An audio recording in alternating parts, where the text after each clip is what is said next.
Hello, chat. Hello, chat.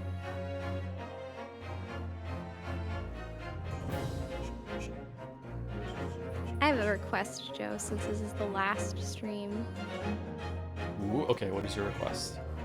Would you indulge me and put on the music for the second game's opening title screen? Are we not on that one? Hold on, let me do it. For some reason, they had it so that even when you start the second game, it still continues to give you the theme music for the first game, which is lovely, but the second one is, like, intense. This one? It's nice, yeah. It's nice because it's the same melody, but it's in a different key, and it's got some extra motifs in it from the important characters that you get introduced to along the way. So it's a really nice theme. I love it. We love a motif. God, we really do. At the end of this, if we have time and if chat isn't sick of me and if you're not sick of me, I will probably talk a little bit about the soundtrack and about the choices that the composer made with motifs between characters and plot points and stuff like that, because they did an amazing job there. It's such a good soundtrack. Everyone we bring on knows so much more about music than I do. It's nice. I know. Okay, listen. But the thing is I don't actually know much. Like, I have no education in music. I'm like you in that I have an ear for sound in a way where I may not know how to describe what it is that I'm hearing, but I can pick up on things, if that makes sense. So, because of that, and because I've listened to the soundtrack so much, eventually I started to be like, hey, wait a fucking second, that sounds the same as this.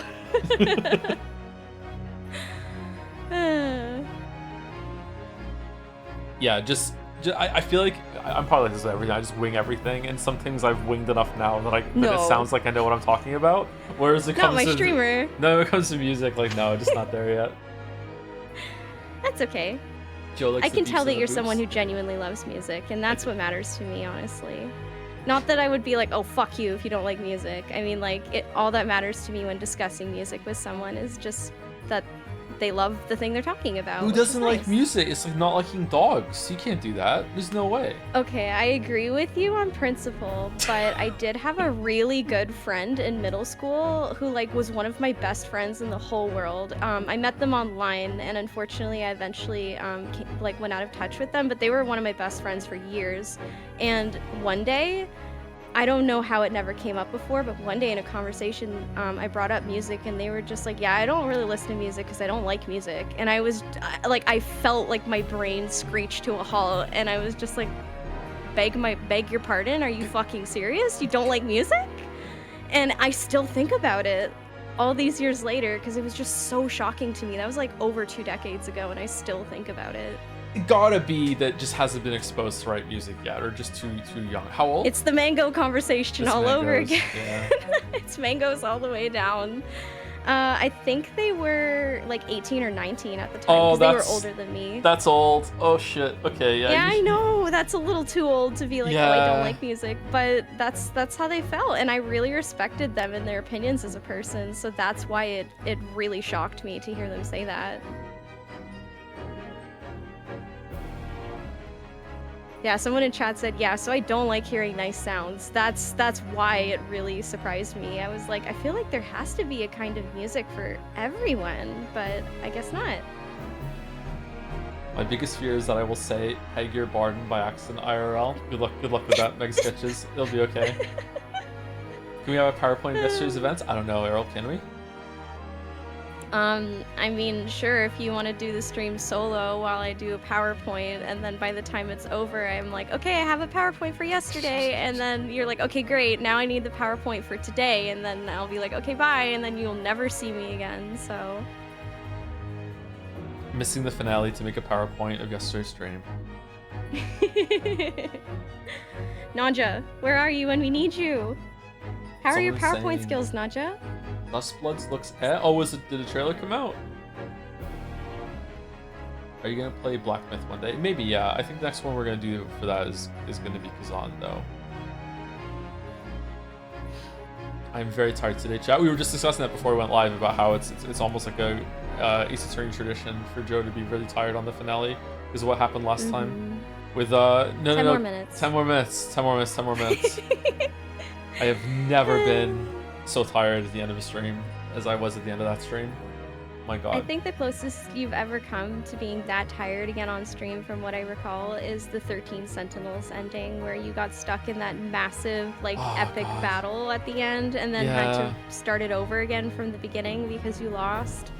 Spoilers for the last, like, 13 Sentinels stream if you haven't seen it at this point, I guess. But it was an amazing stream, and so was the ending of the first Ace Attorney game you played, but I can imagine that that would have been just absolutely soul draining to be on stream for that long.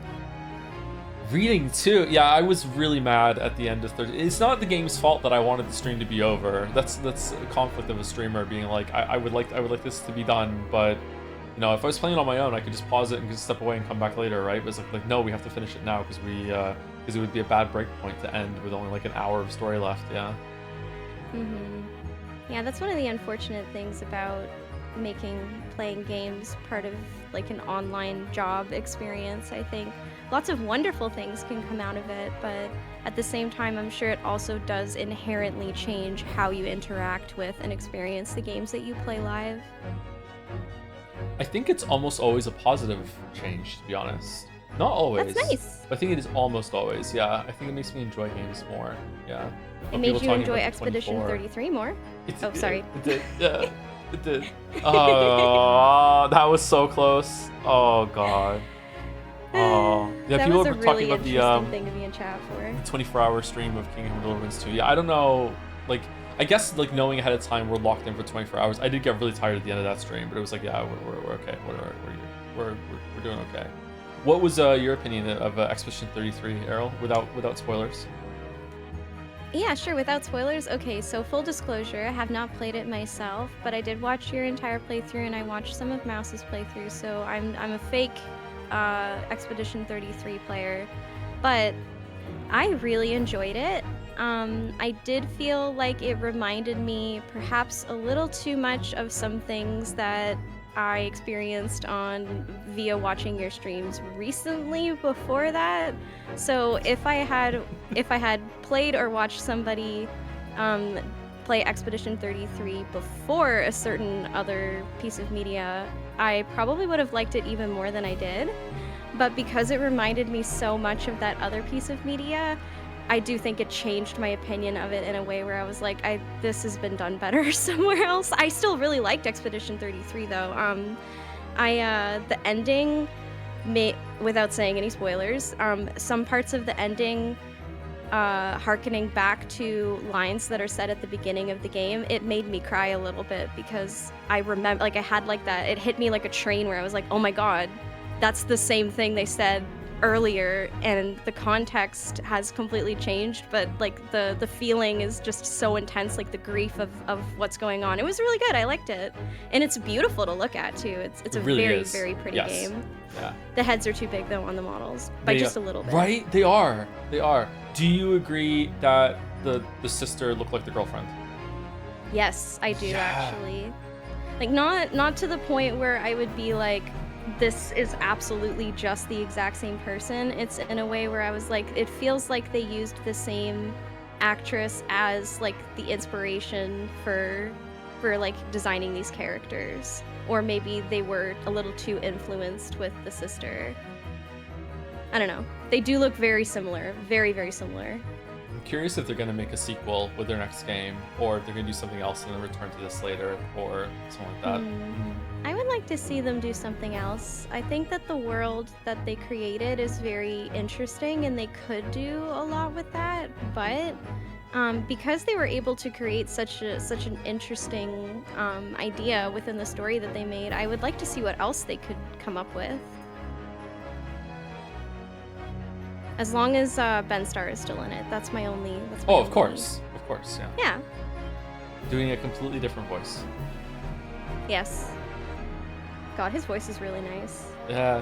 It was such a trip to hear him It was such a trip to hear him on Jatsea talking in the bathroom because it felt weirdly invasive because he was like kind of like whispering a little bit. So it was like, oh my god, Ben Starr is in my bathroom talking to me right Yeah, now. yeah, exactly. The dream. He made that up all by himself too. Fuck, like just It's so crazy talented. what some, like talented, charismatic people who act for a living can do when you ask them to act. Hiding in Joe's bathroom. Ben Starr on the throne. Ben really starred in Jet Set. Yeah, yeah. On the porcelain throne. Anyway, I am pretty tired today, chat. I only got about 4 hours sleep. So I'm trying to perk up. I've had some food. I had to do a huge long walk this morning. So I got that done, and I'm having a coffee right now after having some late breakfast. So I think I'm doing okay. I was nodding off a little bit, like about an hour or so, but now I'm perked up a little bit more. Well, you're doing better than some people in chat. I just saw someone say that they got 0 sleep since the last stream, so that's gonna be a bit of a trip for them. Good luck. Yeah, that's not good. That's not good. You get some sleep. Yeah, sleep is genuinely important. I lecture chat on the stream of a person who has a sleep disorder that makes it so that they just can't sleep sometimes. We're beaming delicious coffee scran. Can coffee be scran? Are you a Scrandle fan, I Aaron? think so. I am. I really enjoy the Scrandle segments when people do them. I always forget to do it myself, but I like watching other people do it. I think it's fun. If we have time today, maybe we can do a special Scrandle. I'm missing the Scrandle. Oh my god. Okay, I would be honored. That would be fun. Honored. I would. I genuinely would. And then if you get the answers wrong, then chat can be mad at me instead of you. Oh, we're just loading into it. I'm sorry. Okay, so we're going in and It's fine. Don't worry. Mikatoba's on the stand with What a series of people to be with on the Courtney. stand Yeah. together. No, not Courtney. Is it Courtney? No, Courtney was the mom. It is Maria. Maria. Watching this while recovering from food poisoning. Thank you both. I love this series. So cozy. Oh, I hope you feel better. Food poisoning's no joke. Holy shit. Oh my god, yeah. I hope you're doing okay, chatter. Yeah, food poisoning can really, really, really fuck you up. Okay. Are we good? Are we good to go, or gonna yap a bit more? Are we okay? I think we're good to go. We've been on here for over 10 minutes. It's usually the intro. Oh, I could say thank you to some people to give some people some extra time to oh, no, can't. Kazuma said no, you start now. It's fine, it's fine. We can just read the line in the log. It's all good. There we go. Did you eat blueberries?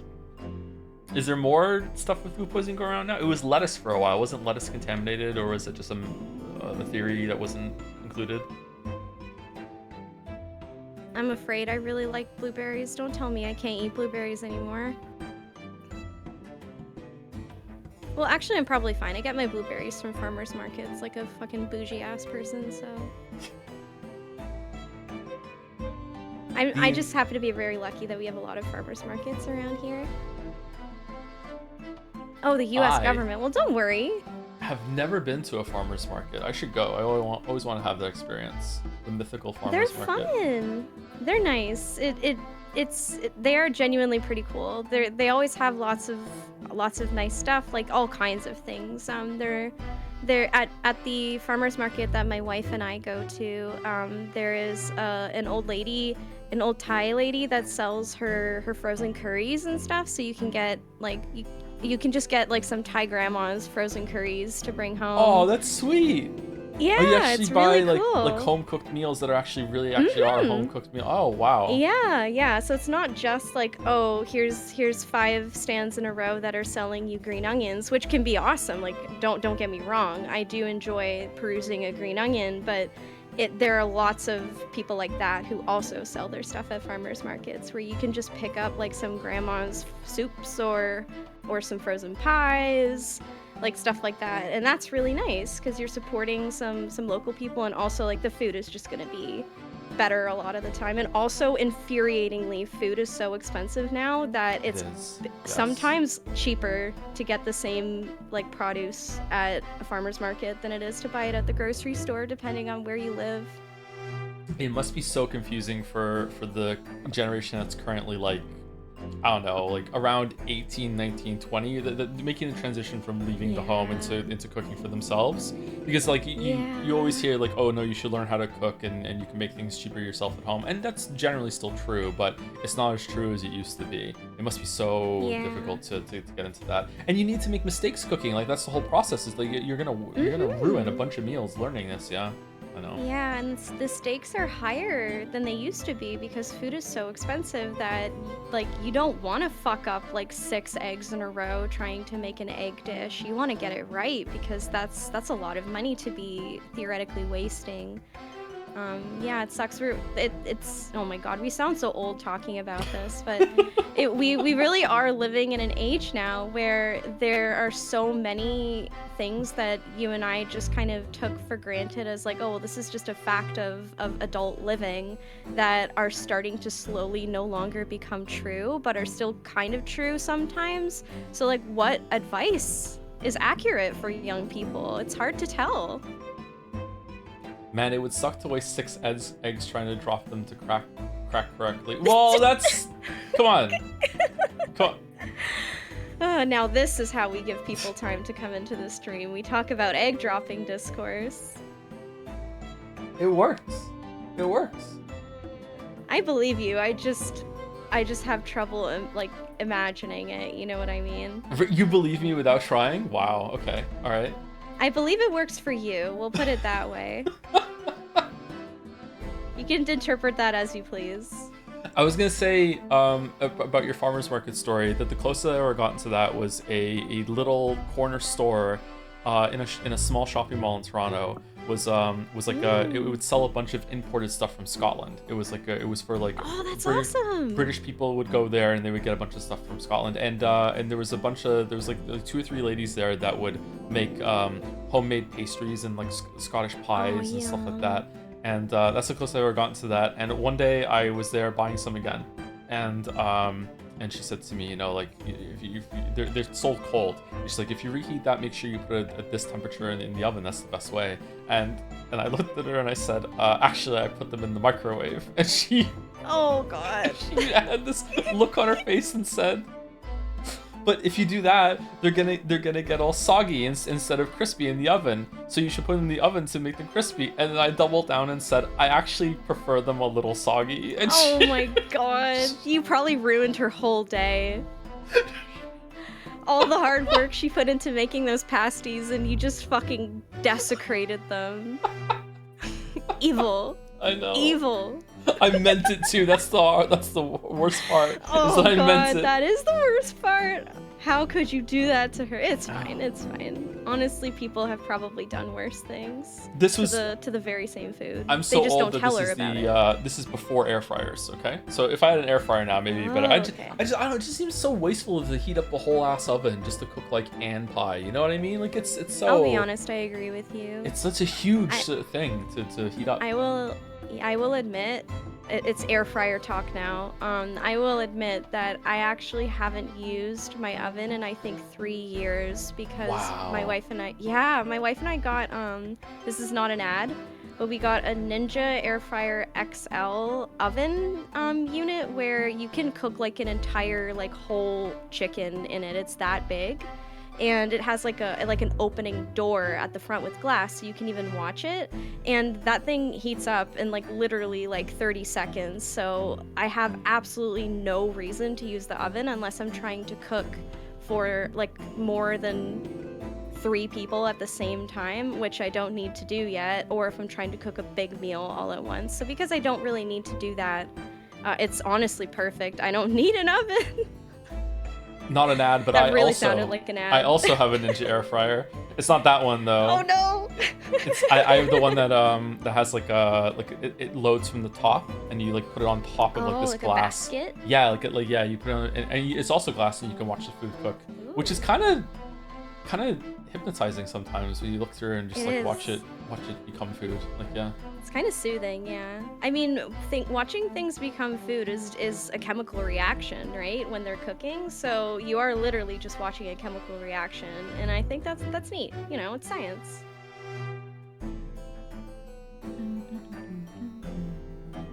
I know logically there's nothing wrong with an air fryer, but I hate them pathologically. I just can't get myself to use one. Is it because there's no such thing as air frying? Is that why? Is it the name that's it? Because I don't like the name either. Like, it's just a really good convection oven, right? There's no frying that's going on.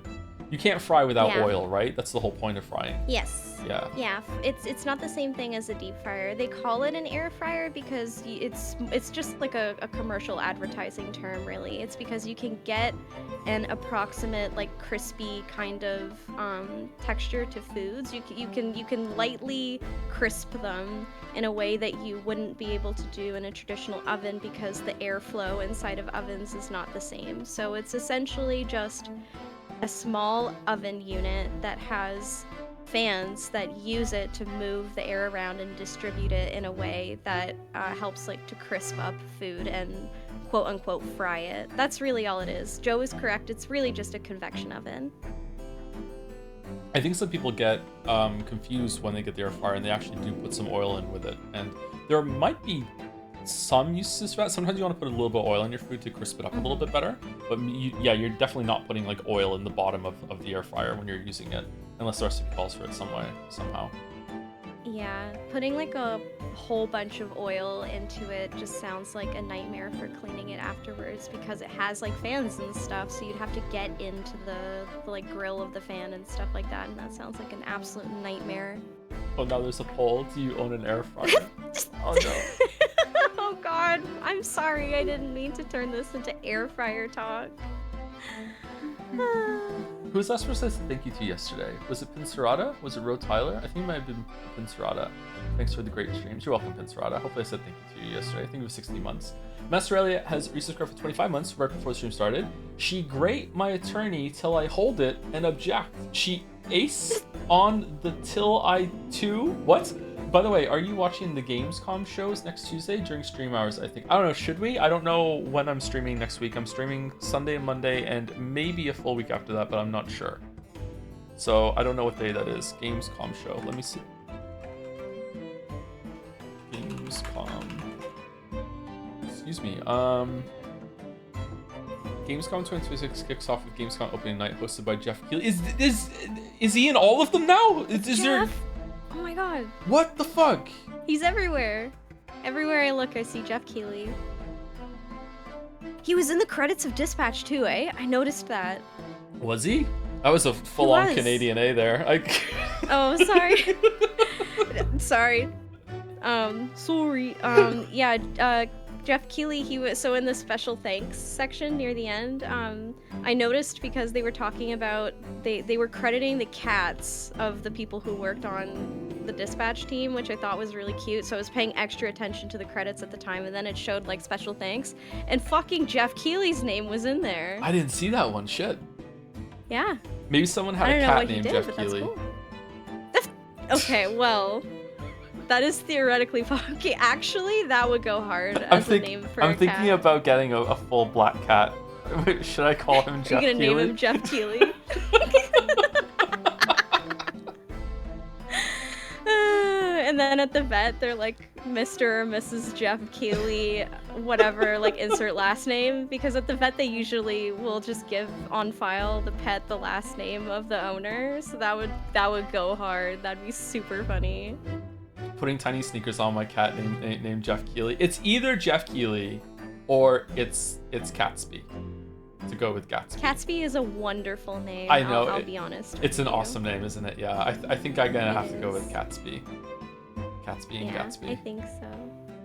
And then I think that Gatsby is great because you could come up with so many nicknames from that, like Fatsby. Um, Cat's bean when you're squeezing its paws, and also Catsby would go hard when you're like changing the words in a song to make fun of your cat, which I do all the time with my cats. This is It'd be easier to rhyme. Yeah, I understand this tech. It's very important. Yep, yep. It is. Certain names are way better to replace with Yeah. other things. When I'm singing songs with the kids' names, when they have 2 syllables, it's just so much easier than when they only have 1. Yeah. Yeah, I agree with you completely. I'm blanking now entirely, but one of our cats, his name is Jacuzzi, and there are so many songs where you can, That's an awesome name. you can Thank you. My wife came up with that. It's a great name.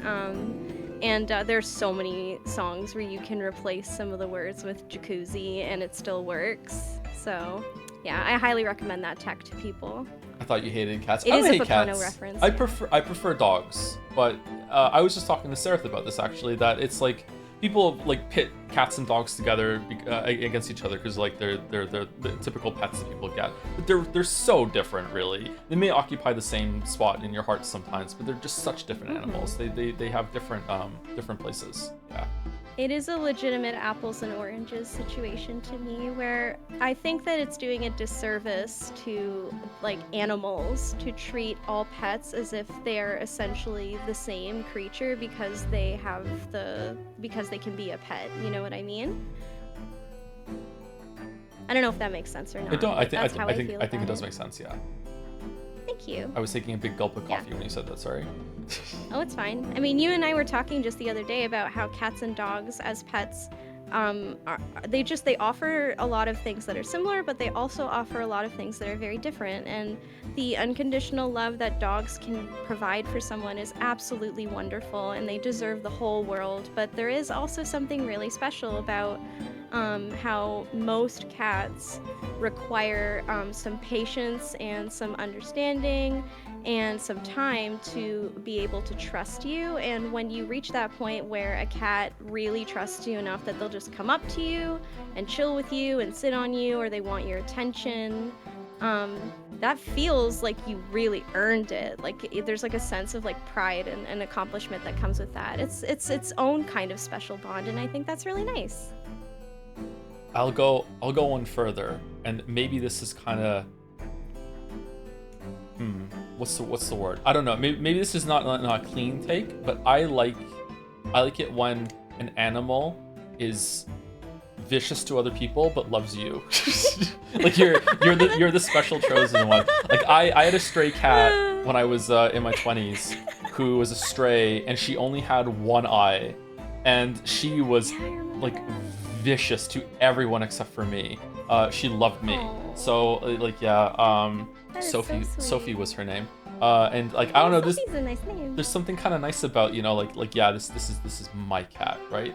Yeah. Yeah, I think that I'm gonna be real with you, Joe. What you were describing about how it's you like it when an animal is mean to everybody else but likes you says it speaks a lot to your taste in many other things in life. I think I'm seeing something about you that goes back further than I realized. Oh, okay. I'm psychoanalyzing you live on stream. Yeah, that's why I like Yennefer so much. Or is it why I understand why Yennefer likes Geralt so much? Yeah. Soul red. Anyway, let me continue saying thank you, and then we'll actually start reading, because that's what we're here for. Thank you, Myella Similicious, for the bits. I've been reading this webcomic about an evil woman titled The Depth of Malice, and recently the title was changed to The Intensity of Hatred, and I am very upset. I think The Depth of Malice is a much better title than The Intensity of Hatred. I don't know. What do you think, Errol? I think this is a downgrade. Oh, I wasn't listening. I was looking at my cat. I'm not kidding. I'm sorry. I was actually distracted. cat. It was the Depth of Malice was a webcomic, and the name has changed to The Intensity of Hatred. I think the Depth of Malice has more, if you'll forgive me, depth to it than the Intensity of Hatred. Like, the Intensity of Hatred feels more like a movie title. It's less literary, if that makes sense. It's more clinical, I think. Yeah. Yes. Yeah.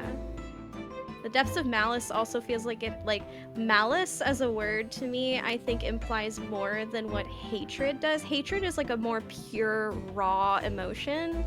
It can have complexity to it, but like the feelings that invokes when you hear the word hatred, I think is a little different from when you hear the word malice, Malice is because there's like something calculated. yeah, Yeah. it's calculated and it's sinister.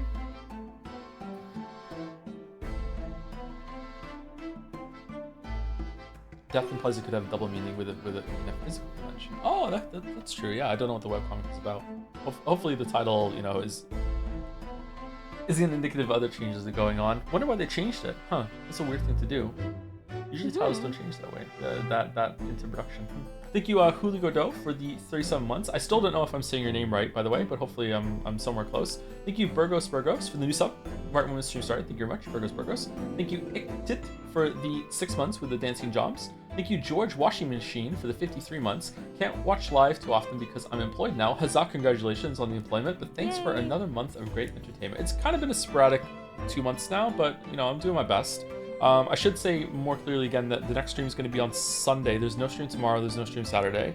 There will be a stream on Sunday and there will be a stream on Monday. The stream on Monday will be late though. So it's going to be like fairly late start, like a couple hours late on Monday. I have like 2 appointments on Monday that I need to go through. And then I don't know what's going to happen after that. It might be a full week of streams or it might not be. What game? I haven't decided that either. Like Sunday's probably going to be Pal World again, or we might do Mega Man X. And then we have to decide what the next actual game we're going to do. If we're going to do like Kazan, like as a Souls-like, or if we're going to do the Metal Gear thing that just came out, or I don't know, or one of the voted games. Yeah. Kingdom Deliverance 2 is something that we should probably get back to. Yeah, we should do that. Okay, I'm glad you brought that up because I wasn't going to be that person, but I was going to say that Kingdom Come Deliverance 2, watching the streams at least, does have a bit of coziness to it almost. And as long as the combat doesn't anger you so much that it ruins your whole day, which would be understandable to be honest, because I hated watching it, so I can't even imagine someone playing it. As long as that doesn't like harsh the vibe too much, that might actually be like a nice game to just kind of dip your toes back into and be chill and just get that done. But see what Henry's doing, see where he's going. Chad is asking if you're going to do a PowerPoint recap for that one too, so we know where we are. Oh my god. Okay, well. You're the recapper That would be now. Really funny. That would genuinely be so funny, but that would actually require me to do a significant amount of homework because I have only experienced Kingdom Come Deliverance through your streams, so I feel like half the slides would just be Enright over and over again because I wouldn't know. I don't know like what happened before, except for in the one trailer that you watched and I watched because you watched it, and then what happened in your stream. So like I would deadass have to go back, watch your streams again, and then like watch like a full-on recap of the first one and then do the PowerPoint, and like unless someone wants to pay me money, I don't think that's gonna happen. We got to the next map. The last thing I distinctly remember is, okay, spoilers for something that happens in Kingdom Come Deliverance 2, but it was on Joe's stream, so I'll give you a second. The last thing I remember is Henry shoving his mortal enemy out of a fucking window, and it was baller as shit because it was like raining and there was thunder, and it was a really cool scene. He did do that. He did do that. Yeah. And it was in the same building. It was in the same building where we interrupted a stealth sequence by talking to a lady, and someone opened the door behind us and stared at us while we were talking, and then we just hid behind the door and they left. It was a he's right behind me, isn't he moment. It was so funny. I was drinking coffee when I saw that because I was doing something else, and then I looked back at the screen because I saw you laugh, and I just saw the guy standing there, and I choked because it was very, very funny. I think that was my favorite moment of the streams. Yeah, it was really funny. Mm-hmm. The you fucking murder glitch that happened to you was also hysterical. I'm almost sad that eventually stopped. You fucking murder. Yeah, those are funny. Yep. Yeah. Having to sneak in to hit the dialogue start button before they notice us, and then at the end of it they just like run away. Yeah, that was the same playthrough, wasn't it? God, that was such a long time ago. We should go back and finish it. We should do it. Yeah, like, it's again, I don't want you to feel any pressure. I know some people have been a little persistent about it, and I understand because they're just passionate about their game. But you did seem like you were having a good time, and it was very entertaining to watch. And honestly, how are you gonna, like, you could get that glitch again if you go back to playing it, and you'll never know if you don't go back to Kingdom Come Deliverance 2. It seemed like I was having a good time. Maybe I've gotten better at Twitch acting then. Yeah. That's interesting. Thank you, Rogue Ports, for the new sub. Welcome. Thank you very much. Thank you, VZ Legend, for the 20 months with a heart. Thank you. Thank you, D Bondi, for the 14 months with a dancing jobs. I was having a good time, chat. I'm just kidding. And the last two on my list are Ken's DG and Ruggins with both 3 months. Thank you very much.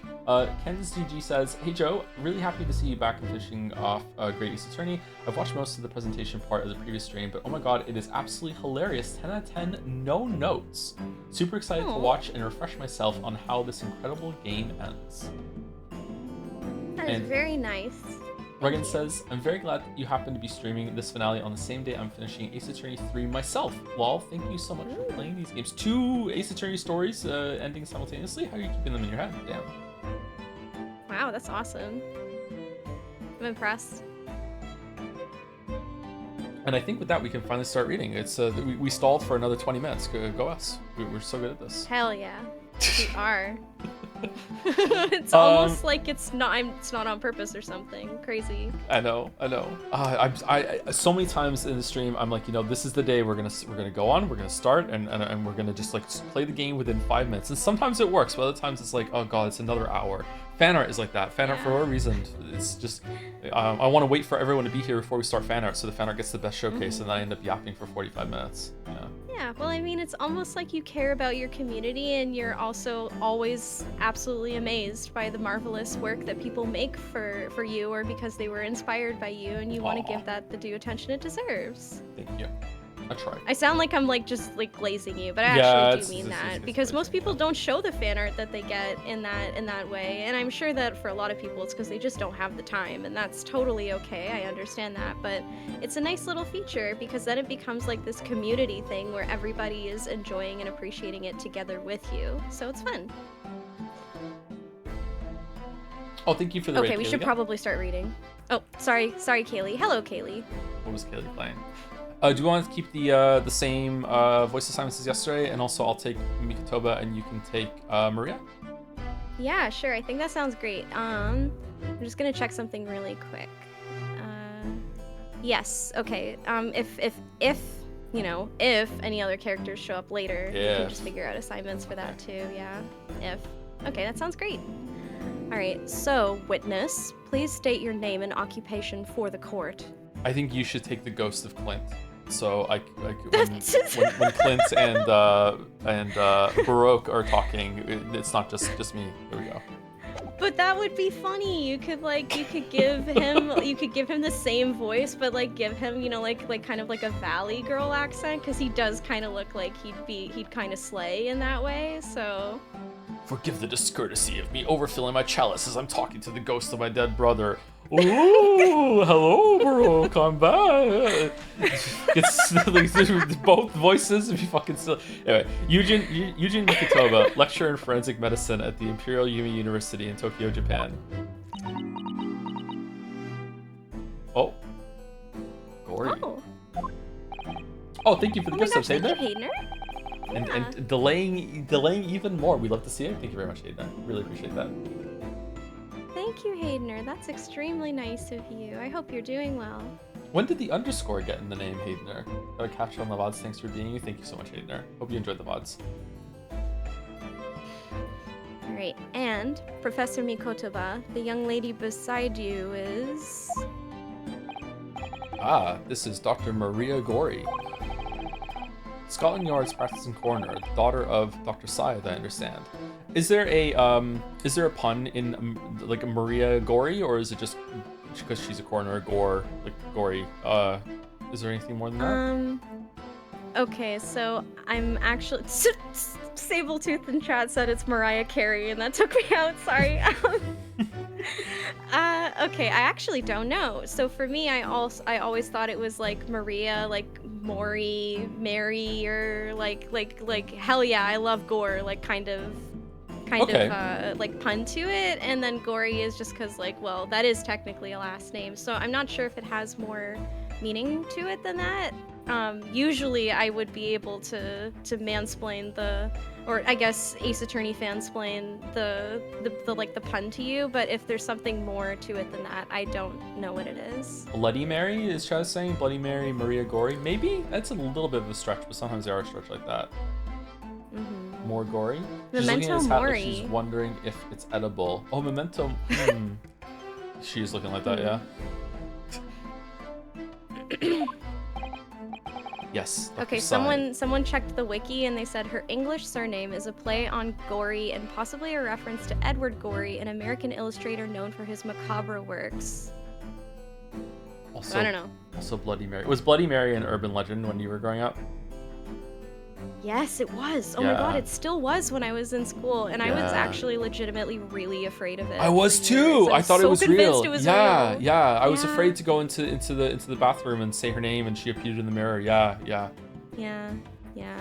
All right. Okay. Sorry. I'm still derailing us. This is all we're gonna do. Yeah. Yes, Dr. Syed. I'm afraid I can't tell you why she's here. She just appeared. Let's eat this hat. You summon this strange Japanese man as a witness to that autopsy. But you don't summon Mama. That makes no sense. She was there too. That's about the size of it. I've had her eyes boring into the side of my cheek constantly, whilst I was in the antechamber too. Poor man. The idea of it's making me shudder. Oh, I like Maria. Mm-hmm. Yeah, she's found the thing she likes, and she's just all about that, and I think that's real. Actually, speaking of Maria, I am sorry, I am derailing this yet again, but I realized after stream yesterday, I was like, fuck, because I should have mentioned that Maria and her mother are actually another example of the through-line theme in The Great Ace Attorney of somebody who is heavily idolized by another person turning out to be not that great after all. Because she loves her mom and like to the point where she's following in her footsteps. She's like super obsessed with her job. She considers her one of the best people to ever work as an acting coroner for Scotland Yard, etc., etc. And then she finds out that her mom has actually been doing a lot of really horrible things behind the scenes for years and didn't even tell her about it. And then she has a moment where Ryu talks to her and is like, if you because she kind of low-key lied a little bit about the autopsy report at first by not saying that the time of death was unclear in a way that because Strongheart told her. Sorry, I'm getting super like incoherent here, but no, it's okay. I can follow. Thank you. Ryu says to her, like, if you keep doing this, you're gonna end up like your mom, and she has a moment where she's like, oh fuck. So she has, like, it clicks in her head that, like, maybe she shouldn't be thinking that everything her mom does is the correct thing to do. So yeah, she's another parallel example of that theme happening with characters. Anyway. And also, her mom was, like, her minor crime was that she killed someone as well, and she has to come to terms with that. And also the major crime is that she was wasting money on 500 scalpels every single month. It's true, yeah. Think of the scalpel budget, my god. Someone in chat asked if I was an AI voice. That's so funny. I'm flattered if my voice can be confused for AI, I guess, in that way. Okay, we should really continue. All right. The revelations about Dr. Scythe that came to light some days ago defiled the reputation of the entire judiciary. Sure thing, bud. She was therefore deemed unfit to appear as a witness in today's proceedings. This is so real. This is one of the very few things that I would agree with him on. Like, how can you trust anything she'd say? The Ministry of Justice's decision on that is final. Well, you're here too. Well, we wouldn't want any more perjury to be committed, would we? Is this? Are they doing this on purpose? This isn't. Yeah, definitely. It gotta be. He's absolutely being like sarcastic about it. Ministry of Justice. Some questionable strings are being pulled, I think.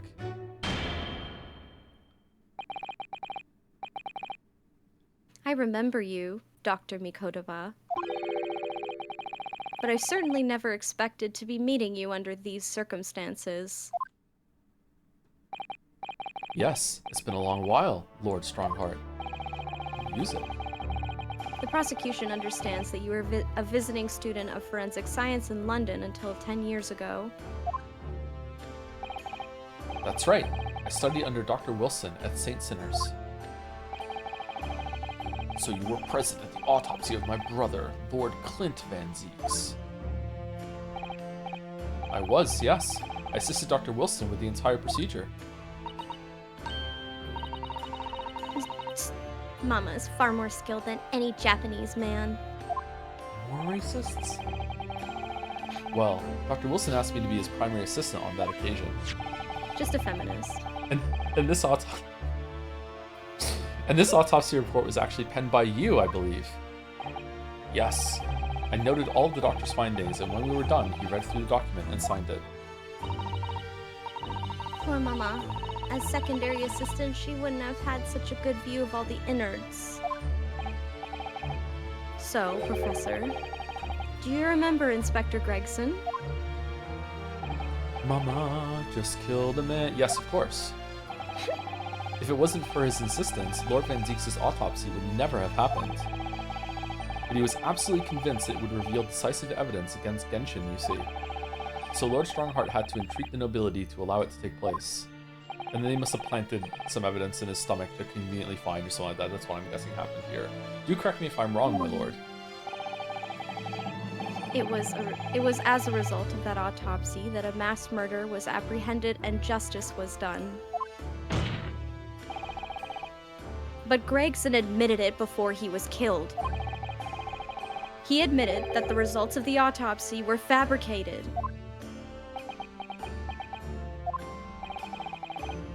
You were there at the time, so you must testify.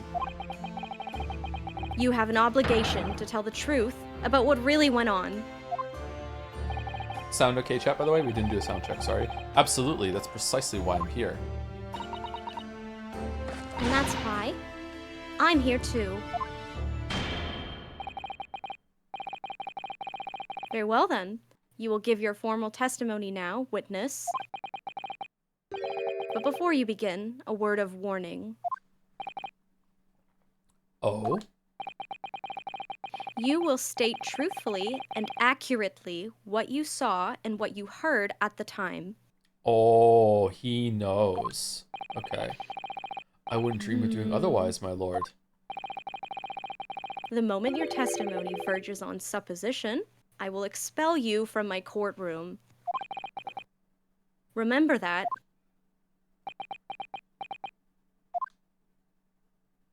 Do do do do. Do do do. The autopsy of Clint Van Zeeks. From my own observations, I couldn't say there was any indication of the autopsy results having been fabricated. Death resulted from a wound made by a Western-style sword transfixing the heart. That I found a little strange. There were no other signs of internal injury, nothing questionable at all. It was just that beautiful but dangerous piece of evidence removed from the man's stomach. Presumed to have been swallowed by the victim as a way of posthumously, I can't say that word, identifying his assailant. Humously? Close enough. Posthumously, I think? Posthumously. That's easier to say, actually. Posthumously. Okay. Congrats on morbing that like 2 seconds before they said it, by the way. It's kind of scary how you do that sometimes. remember that scene in Life is Strange Double Exposure when Max didn't eat evidence? That was bullshit, huh? Like, the cop is at the door. Eat the photograph. Quick. Yeah. Honestly, it's what I would have done. Yeah, I'm not kidding. I would have eaten it, yeah. Yeah, I mean, it's edible. It's fine. No indication? Nothing to suggest fabrication? Professor Mikotoba, are you certain about that? Well, nothing that I could positively identify as such, much less swear to it in testimony. Ugh. This is not the bad guy, by the way. Just. Well, that clears things up nicely. Yeah, to laugh.mp3. The only fabrication here, Sogi, has come from you. What? You claim the inspector confessed just before his death, but that That is the fabrication. No, he freely acknowledged it. I swear he did. Freely? With the tip of a sword at his throat? The man was clearly at his wit's end. He's got a point. The court will give no credence to this confession that was uttered in obvious desperation. Quite simply, Sumari, there is nothing questionable about the investigation of Lord Clint Van Zeek's death. And with this testimony we have, without question, uncovered the whole truth of the matter. Uh-oh. Why has she got a cleaver in her hand, if I may, my lord? There was most certainly something questionable about it, and the whole truth does rather elude us, I feel.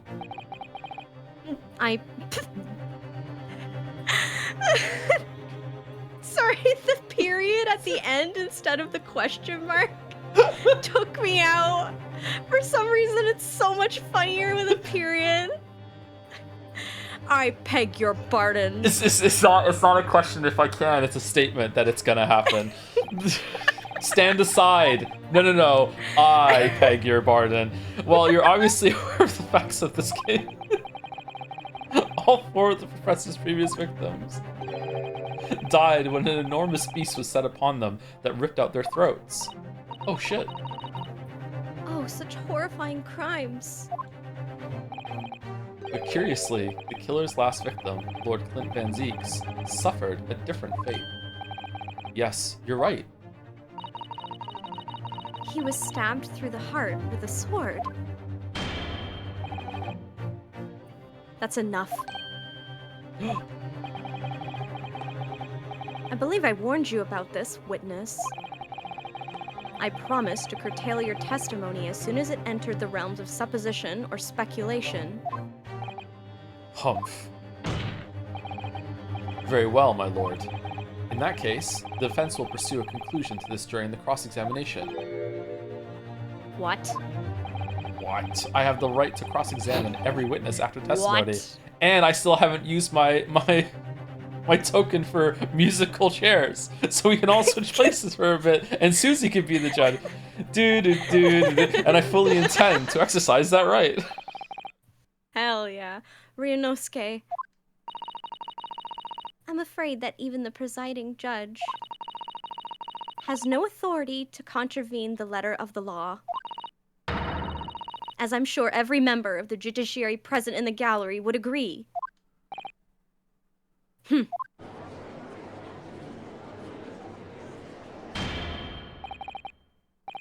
Very well. You may begin, counsel. However, the moment your argument strays from the established facts, I will not hesitate to bring the cross-examination to an end. Proceed with caution. Yes, my lord. Alright, where's this going? What are we gonna do? The autopsy of Clint Van Zeeks. From my own observations, I couldn't say there was any indication the autopsy results had been fabricated. Was the last line he said there added to it too, or no? Oh, it's slow the first time. I can't skip it. No, it's just Van Zeeks is the last one. Okay. Presumably been swallowed by the victim as a way of posthumously identifying his assailant. Alright, let's go back. Hold it! You couldn't say? No, sadly not. Oh, we're going to be moving to someone else in this one. But then you couldn't say there was any indication either. Oh, but you couldn't say there wasn't any indication either, could you? No, true, I couldn't. I was at Dr. Wilson's side as he performed the procedure, recording what he did, but at times, of course, he instructed me to fetch implements and such like. Whilst I was away from the operating table, obviously I could have missed something. And at those times, what was the secondary assistant doing? Following this Japanese man's orders to adjust the lighting or pass him implements. But that doesn't mean Mama wasn't a vital part of the team. Quite, yes. So would you kindly refrain from staring at my cheek like that? Professor Mikotoba, think. Was there nothing at all that seemed out of place to you? Well, yes, there was, as a matter of fact. Okay. Death resulted from a wound made by a Western-style sword transfixing the heart. That I found very strange. Why did you find it strange? In all of the previous 4 killings attributed to the professor, the victims were killed by an enormous dog, I believe. An actual dog, really. Their throats were, well, mauled? That's gruesome. Yeah. Correct, and yet Lord Van Zieks was stabbed. I was? Do you mean to say you think Lord Clint Van Zieks may not, in fact, have been one of the professor's victims? There is no basis on which to doubt the findings of the investigations carried out at the time. But Genshin Asogi confessed to all of his crimes upon his arrest. He admitted to having taken the lives of all 5 members of the aristocracy. Ugh. Yet the beast that was used to carry out the killings was never identified. No evidence was found to suggest that Genshin had ever kept a dog. A true hound of hell. Thank you, Van Zieks. Very cool. God, he's so like dramatic all the time. I know. He's constantly aura farming, but like in a way that doesn't feel like he's trying too hard. He's just like that. That's just his life. Like, damn, he's so cool. There were no other signs of is. internal injury, nothing questionable at all. But, you weren't actually present at the autopsy yourself, were you, Dr. Gory? Does that matter? Well, I just wonder how useful your testimony can be in that case, really. I mean, it would be different if your mother, Dr. Scythe, were in stand, but...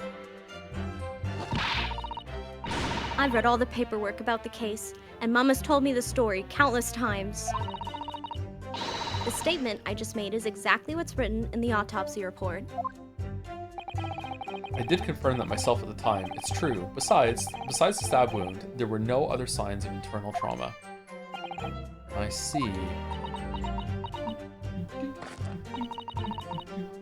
Mama told me all about it. Oh? She said there was nothing of note internally.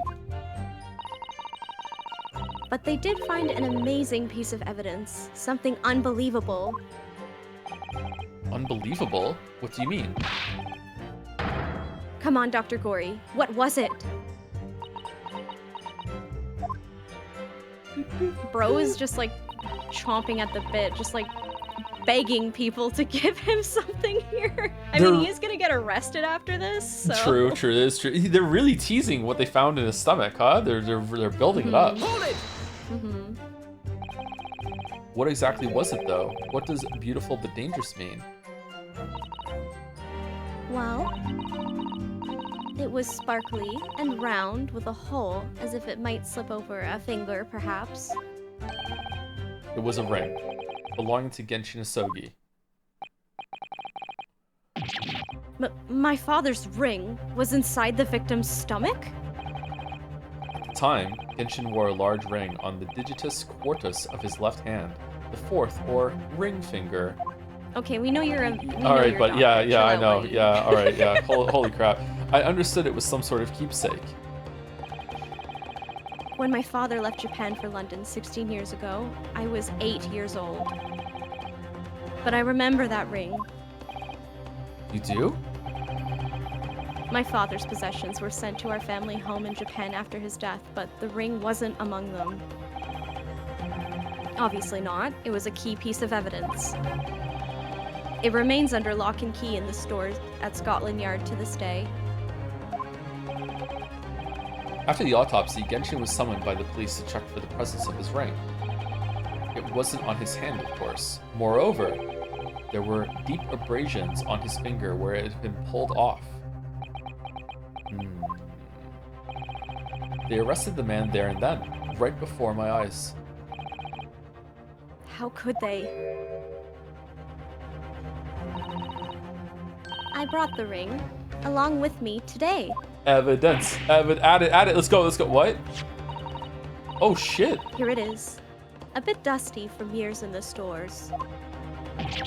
Good gracious. Yes, that's it. I haven't seen that in 10 long years. And that was found inside the victim's stomach? Yes, I'm afraid so. You hesitated there, Professor Mikotoba. Should we read something into that? Well, it's just that thinking back now, I didn't actually witness the moment it was extracted from the victim's body. Oh my, really?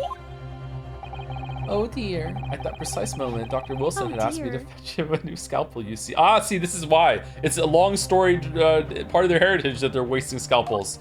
5 scalpels a body. Every time they make a cut, they use a new New scalpel. scalpel, yeah. Dr. Gory. The removal of historic evidence from the stores requires my consent, does it not?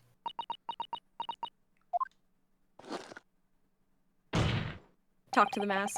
However it came to be here, the court cannot deny that this is crucial evidence for today's proceedings. Shit. Very well. You may submit it.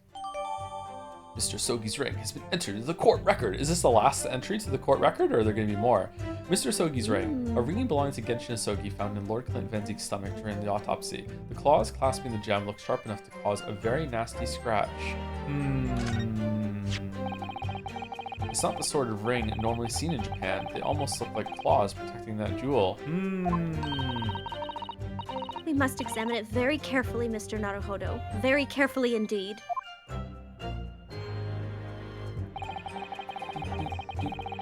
In fact, we will do that right now.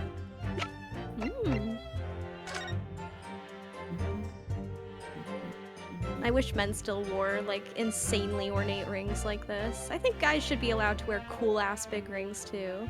I think so, too. I like jewelry. I just don't like wearing jewelry, not because of how it looks, but because of how it feels. I hate having things... I hate having things on my wrist, on my finger. Just I don't even wear a watch. It's just so annoying. And for whatever reason, I agree with you. Whenever I wear like I used to when I was it was a family tradition of mine that whenever a boy became 16, they would get a I can't remember what saint it is. It was the saint of Saint Travels. They would give every boy like a pendant that they would wear. Of that, that's cool. Saint Christopher, I think that's what I would get. It was made of silver, but for whatever reason, like if I have, I guess I have like lots and lots of tiny little hairs around my neck, and they would get caught in the chain, and they would rip out, and it would hurt a lot. Ow. So like I don't wear that anymore. Yeah. Witcher medallion, yeah, kind of like a Witcher medallion. Yeah, I have a Witcher medallion actually. I have the Wolf's Head medallion, and the same thing. It pulls my hairs out still, so I can't wear it. Yeah. Oh man, that's unfortunate. Maybe I need like thicker links or whatever, so it doesn't rip out hair. These fat claws are doing a good job of protecting the equally fat gemstone in the middle of this ring. Okay, so are they trying to build up that if someone swallowed this, it would scratch through their throat as they swallowed it, or it's too big to swallow, maybe, or is it just like is it misdirection? I will say that you also the other day were like, oh, did they find a piece of evidence in his stomach after he swallowed it or something? And you morbed that yesterday too. I don't even remember morbing this shit. Yep. Yes, if you were clumsy, you could give yourself a rather nasty cut on them, I should think. Ow. Now my finger's bleeding. The claws really are sharp. Oh, fuck. Oh my, that was very quick clumsiness, Mr. Naruhodo, even for you. Ugh, who would make such a dangerous ring? You couldn't swallow it without doing yourself some fairly serious damage. Surely, yeah, there you go. Okay. A sticky mochi bun of about that size would go down much better, with some red bean paste in the middle. Someone as clumsy as me would probably manage to choke on it somehow. You think Susie's hungry? She's very... She likes food, yeah. I respect, yeah. We didn't get a break because your dad was outside. That's true, yeah. I don't remember what time it is right now in the courtroom. They said it at the beginning, but it's been hours, so like it's probably lunchtime by now. That's why he's becoming the Reaper of the Bailey. The judges are hungry and passing a bad verdict again, yeah.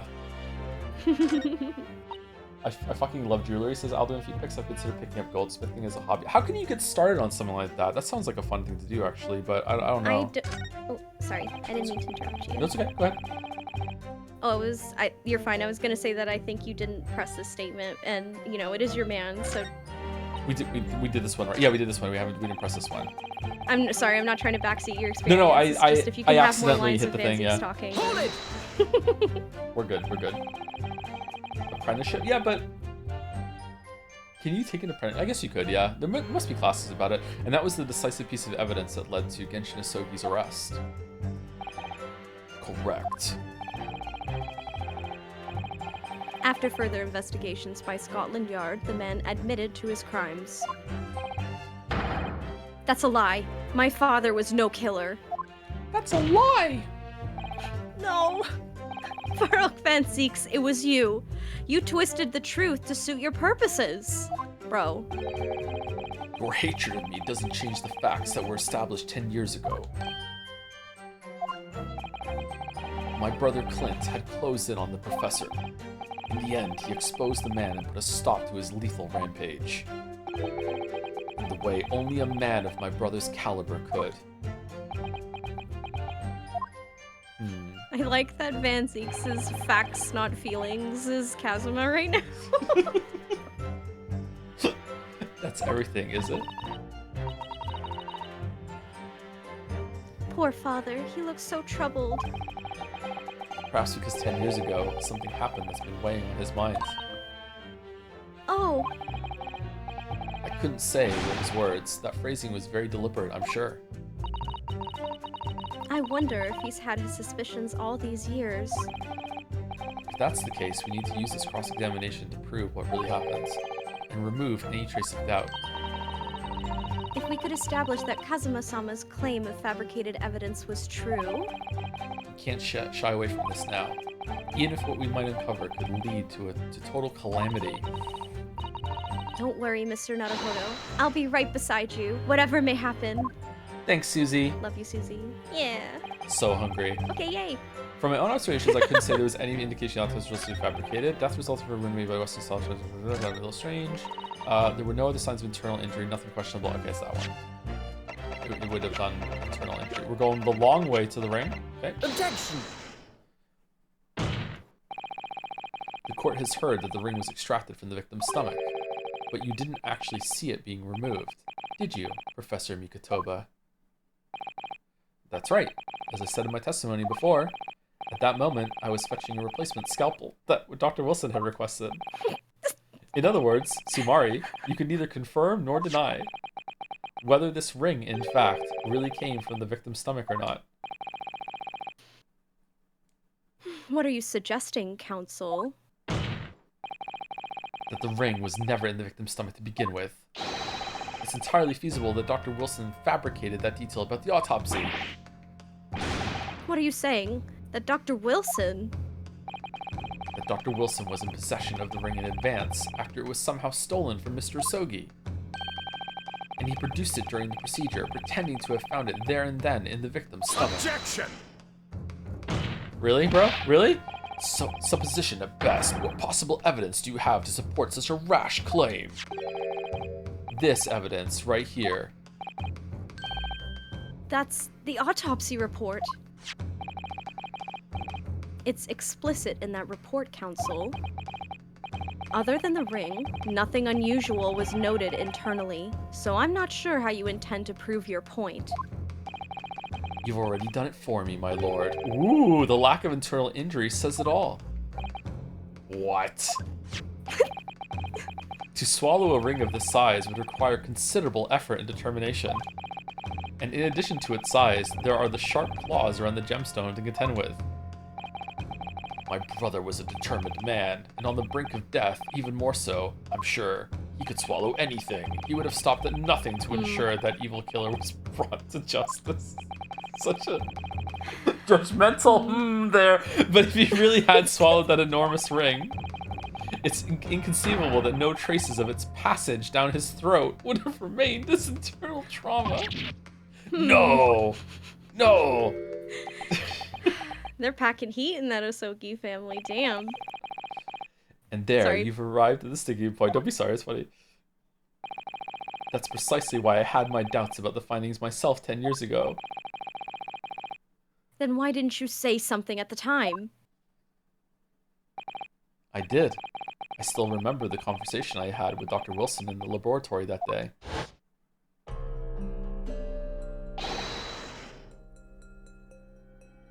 You want to be Wilson? Oh, shit, yeah, sure. Look at this.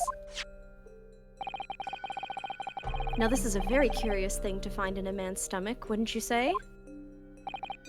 But isn't that rather peculiar, Dr. Wilson? What's that now, Mikotoba?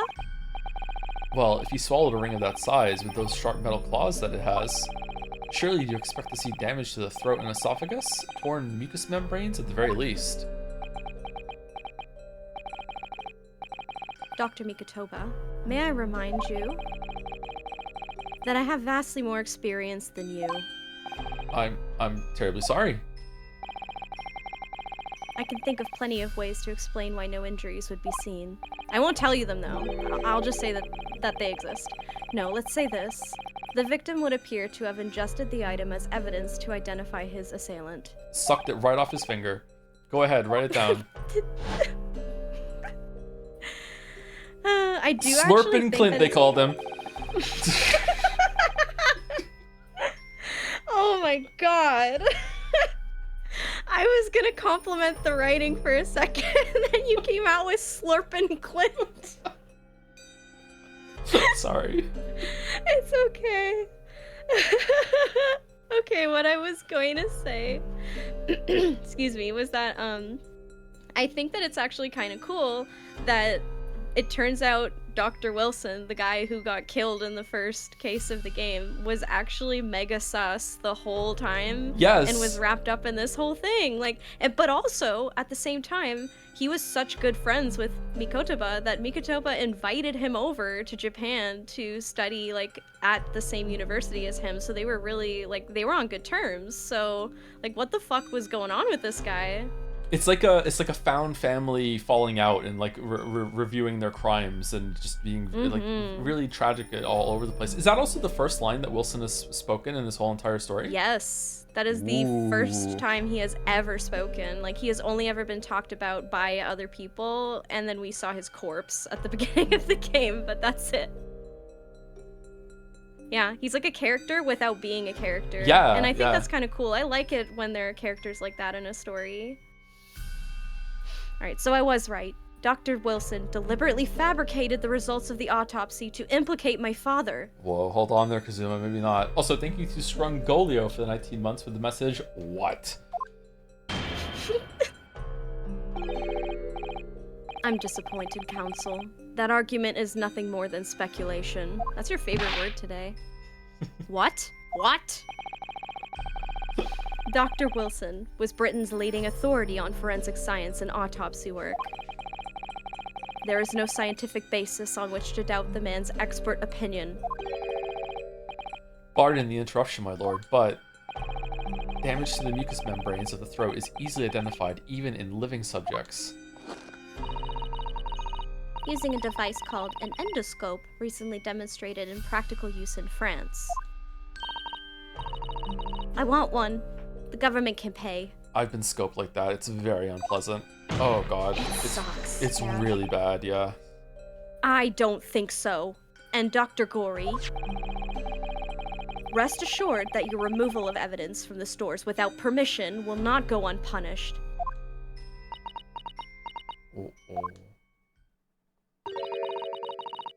We open up the dead to find the truth. I beg your pardon. There's so many in this trial. He's getting less sure of himself now. He's off kilter. First of all, he was definitely doing it before, but now he's like, maybe I'm not gonna get to. Oh man, character development.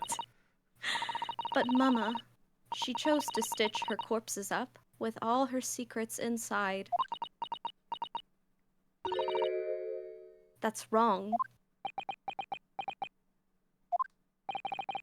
Dr. Gory, it's looking as though she's chosen to walk a different path to her mama. Yeah, she really has. That's cool detail, especially with two characters that they're barely in it, and it's like, there's they feel real outside these interactions. Oh shit! Yes, the ring. What about the ring? I've just remembered something. An earlier incident. What incident? The one I recounted to you before, about a memory I have of Genshin Isogi saving my life. What? My father saved your life? It was 10 years ago, on a foggy night. Genshin and I were walking. He's telling the story in the flashback. Like this flashback, Hell yeah. he's still. That's great. I love that shit. I'm a huge sucker. I'm a huge sucker for when it shows like a scene and the character will actually turn to the camera and address and kind of like present the scene to you. Do you know what I'm talking about? I love that shit. I love it when like TV, even if it doesn't usually break the fourth wall. I just love directly addressing you and being like, hey, here's what we're going through. I love this, man. Genshin and I were walking down some back streets at a late hour. All of a sudden.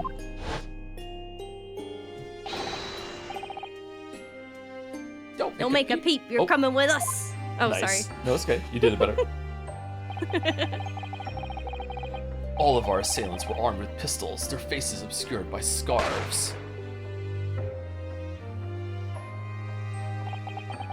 The next thing I knew, there was silence all around.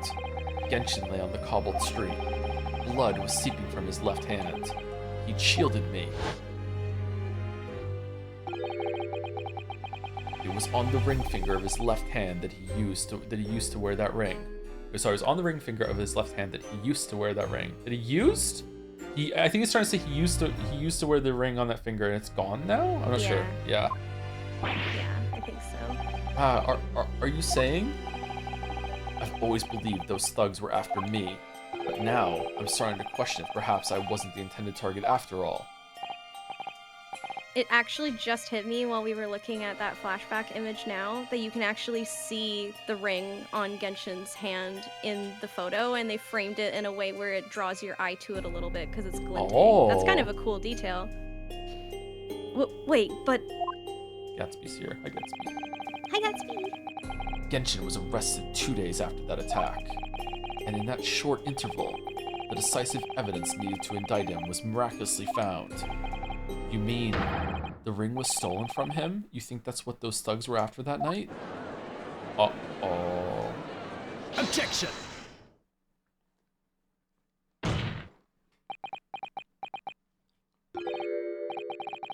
You pathetic coward.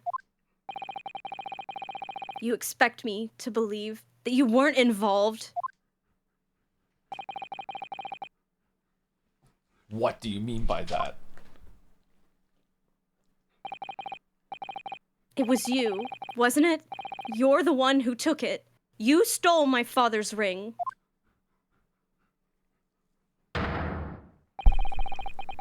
You set the whole thing up so you could paint him as a mass murderer and have him arrested. Kazuma, calm the fuck down. Open your eyes. But, Ryunosuke? You must know deep down. The truth can be completely obscured even when your judgment is only slightly clouded. So true. But at the moment, you seem to be floundering through a dense fog. Damn, that's a good line, bro. Is that why you were so insistent I should be present in this trial? To see you like this.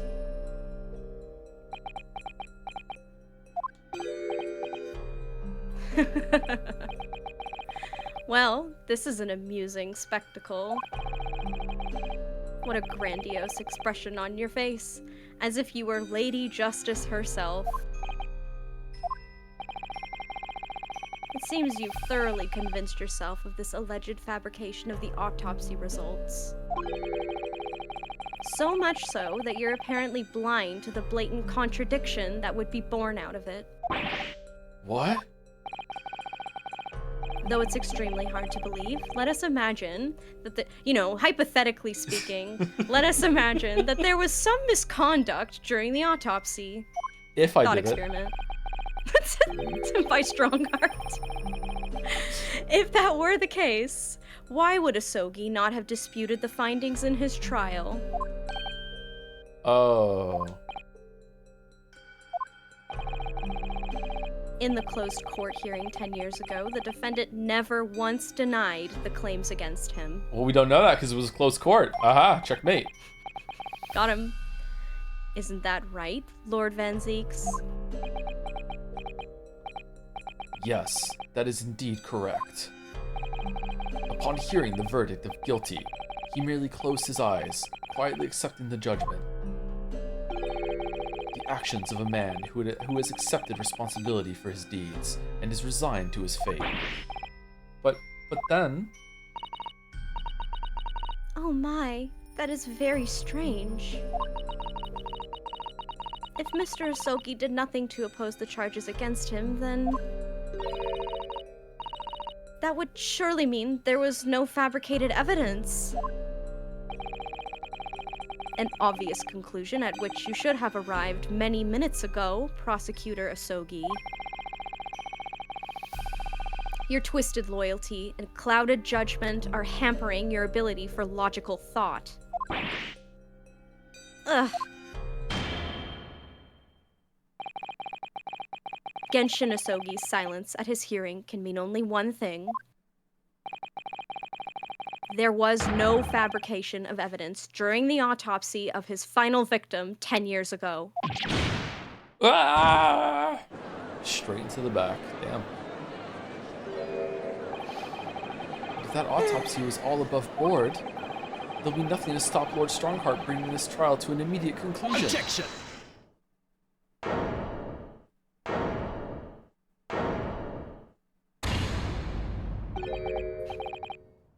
Thank you, Ryunosuke. If it wasn't for your frank words just now, this trial may very well have ended prematurely.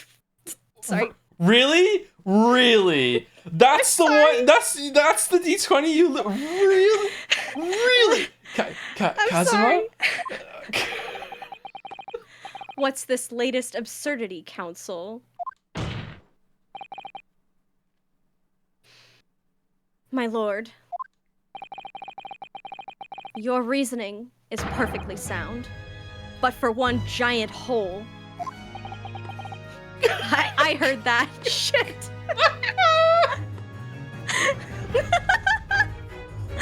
I beg your pardon. You claim my father's silence was due to the fact that there was no fabricated evidence. But there's another possible explanation. You've overlooked the possibility that he had a reason for maintaining that silence. Objection! Yeah, because it was true. That's what he's saying. Silence that would lead him to being convicted and sent to his death? If the autopsy results were an invention, there's no conceivable reason why the man wouldn't have protested. Objection! Maybe he did it to protect you. He loved you that much. Wow. Oh, those results were an invention, all right. There's no question of that. Or are you forgetting that two people with a connection to the autopsy have been assassinated? The rare silent Korea. I meant to say Courtney. And Courtney's gonna get hanged soon too, I think, so... convenient for someone, probably. If I force the grievance... I'm sorry, guys. If I force the grievances I feel from my mind, thank you, I start to see you in a very different light. Oh yeah?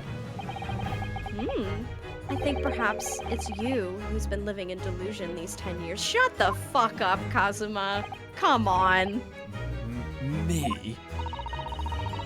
You can both be living in delusion together, okay? It doesn't have to be a I'm winning, you're losing situation. Jesus. Kazuma-sama has created one last chance for us here, Mr. Naruhodo. Has he? If we can only show there was a reason for his father's silence in his trial. A reason why the man would have said nothing even though he was innocent. It's because he couldn't talk. Could it have been part of some negotiation, perhaps? It was the mask. The mask was making it so that he couldn't speak. He was trying to say, it wasn't me, but they couldn't hear him through the mask. So they were like, I guess he has nothing to say. He must have had so many good animations during his trial on the stand, yeah. So true. Enough rhetoric. The court must be shown evidence. What proof do you have that could possibly explain Asogi's silence in court? Uh-oh. Thank you to Kato Komodo for the new sub 7 minutes ago. Thank you, Kato Komodo. That's a fun name to say. Kato Komodo. Okay, so what could it possibly be? It's not the ring. Not that one. Not that one. Actually, could it be? No. Lindsay's male, nationality British, age 33, time of death, 31st of May between 9 p.m. and midnight. Death from a single stab wound to the heart, other superficial external wounds indicative of a duel. Additional notes, recent scarlet ink stains visible on the little and ring fingers of the right hand, but no documented corresponding ink was found. Vital evidence recovered from the victim's stomach during autopsy. Credit to Inspector Gregson for pushing so doggedly for the autopsy procedure. No internal trauma noted anywhere in the body. Inspector Gregson's mail traveling case, not that one. The Asogi papers? I get Hosogi request upon my death any and all material possessions and wealth belonging to me in London to be delivered to my son Kazuma Hosogi in the Empire of Japan. It is with deep sadness I accept my fate in this foreign land, in the knowledge that I will never see my homeland friendly again, but I regret nothing about my chosen path. Maybe that at a stretch? I don't think so. Photograph of the victim. No, these are all from the Gregson one, so it's not that.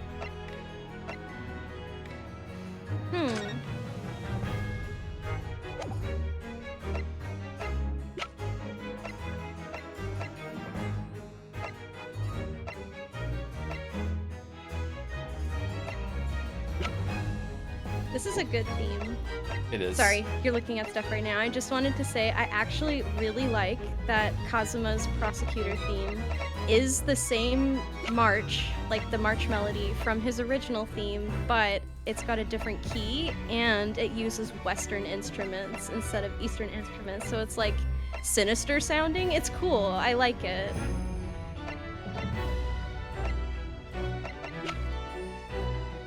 I really don't know. I think it's gonna be this just because of process of elimination. I don't see what else it could be. This is the only like Asogi evidence that we have. It's this, and then there's I do think that there's whatever paper you wrote is like in the sword somehow. But I think that's like ahead of us. Something about the ring, maybe? I'm gonna go with the Asogi papers and see if that goes through. Take that! This is the answer to that question. Nope. Okay. That sounds confident. Yep.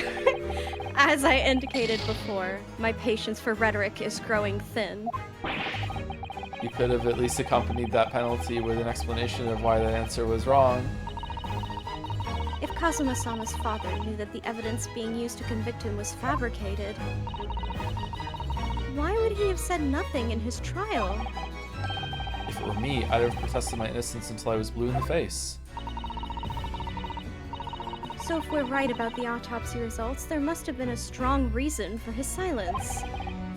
Well then, perhaps he was saying nothing in exchange for some sort of clemency. Ah, that could be it. Oh, okay. I was gonna say he was silent because he knew it was a lost cause. Okay. Enough rhetoric.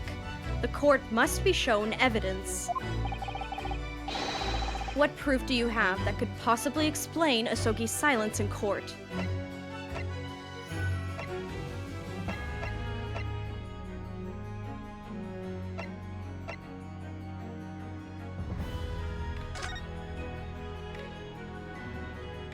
Chief Warder Daily Vigil is relieved as posted in the immediate effect of having violated Clause 132 of Her Majesty's Code of Conduct for Prisons. All rights to redundancy pay and other financial benefits are fully revoked. Aiding and abetting the escape of this prison of convict just prior to his execution. Pieces of escape are still being investigated. Full cooperation with inquiries will be expected. Is it this one? Indications are the jailbreak plot was conceived prior to the evictions and convict's incarceration. It is believed the convict engaged in some sort of negotiating with prison staff in order to secure assistance. Full disclosure of information regarding these negotiations will be really mad. It might be that. This one. It's true that Genshin Asogi's silence during his trial resulted in his conviction, but that didn't actually lead to his execution. On the contrary, it led to his escape, an escape that was only possible because he'd been sentenced to death. Although I find it hard to believe my father would have negotiated in that way, the defense is correct. Sorry, I always laugh when Kazuma takes out the giant long scroll I didn't mention this the other day, and I should have at the time, but this is actually one of my favorite visual gags in the whole game because, like, Van Zieks has his completely normal, reasonable ass length scroll that he holds up, but Kazuma always whips out this giant scroll that looks like a Tumblr call-out post length scroll. And like when he's throwing shit at Van Zieks, it's almost like he's like, okay, 27th of all, this is why I fucking hate this man. Which is super funny, but it's also, when you think about it, it's also like the actual like in-universe explanation is probably because it's written in Japanese, which is written from top to bottom. So it's gonna be long like that. That's how they would be writing.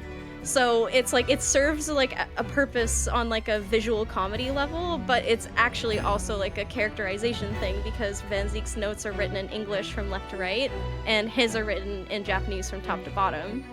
And it's like a dick measuring contest too. Like, yep. Look, mine's bigger. Of course, yeah. I mean, his scroll yeah. has to be bigger because it's Kazuma. Yeah. Mm-hmm. Alright, a fake execution, a falsification of a death certificate, and a jailbreak inside a coffin. Clearly such an elaborate plan couldn't have been carried out by my father alone. He must have had the help of a collaborator from the judiciary. I have here the dismissal notice of the chief warder who was working in the prison at the time. The notes read, there are indications that the jailbreak was in planning prior to the inmate's incarceration. In other words, Sumari. There were suggestions of some sort of negotiation between Mr. Sogi and the British government. In exchange for his silence in court, he was given an assurance that he would be broken out of prison. Yes, with that sort of clandestine agreement in place, I can imagine he would have kept very quiet. Okay, so I feel like someone else was definitely the professor. Just from process of elimination, I think it would hit the more emotionally resonant if it was Clint. We know nothing about Clint so far, so if it was Clint, but yes, we do. He was hot and sexy and shredded and had an 8-pack, and everybody loved him. And he was hotter than his brother, according to Iris. Special interest activated. That was funny. Sorry. But it could be someone else. So did they decide that because it would be a scandal if it came out that they had this guy take the fall for it? He was air quotes executed, but they were gonna let him go back to Japan where he would become like a non-problem. But then someone got wind of that and killed him when the plan was going to go through. Who could that have been? Because like right now that seems to be, it would be Baroque is the top candidate for that. Baroque showed up and shot him. Yeah, I could see the logic there for sure. I can understand where your brain's going. Are you excited to find out the answer? Fresh as I'm finding it out too? Yes, I am, yeah. Well, I will admit to you that when I played this game for the first time, actually, okay, no, I think I've said this to you before, so I'm probably repeating myself, but when I played this game for the first time, I was genuinely so interested in this part of the mystery and what was really going on the whole time with the professor that, like, I was having dreams in my sleep trying to figure out the mystery. Wow. Yeah. Your brain was then I'd wake up and be like, I've got it! And then I couldn't remember what the answer was. It's always fun to have, like, it's like your own creative process of, like, expanding the universe almost when you're dreaming about stories. It's fun, yeah. Yeah, for sure. Oh, thank you, Jay Hearth, for the 13 months. It's a tier 3 as well. You get to name a pal in Pal World if you want to from that, Jay Hearth.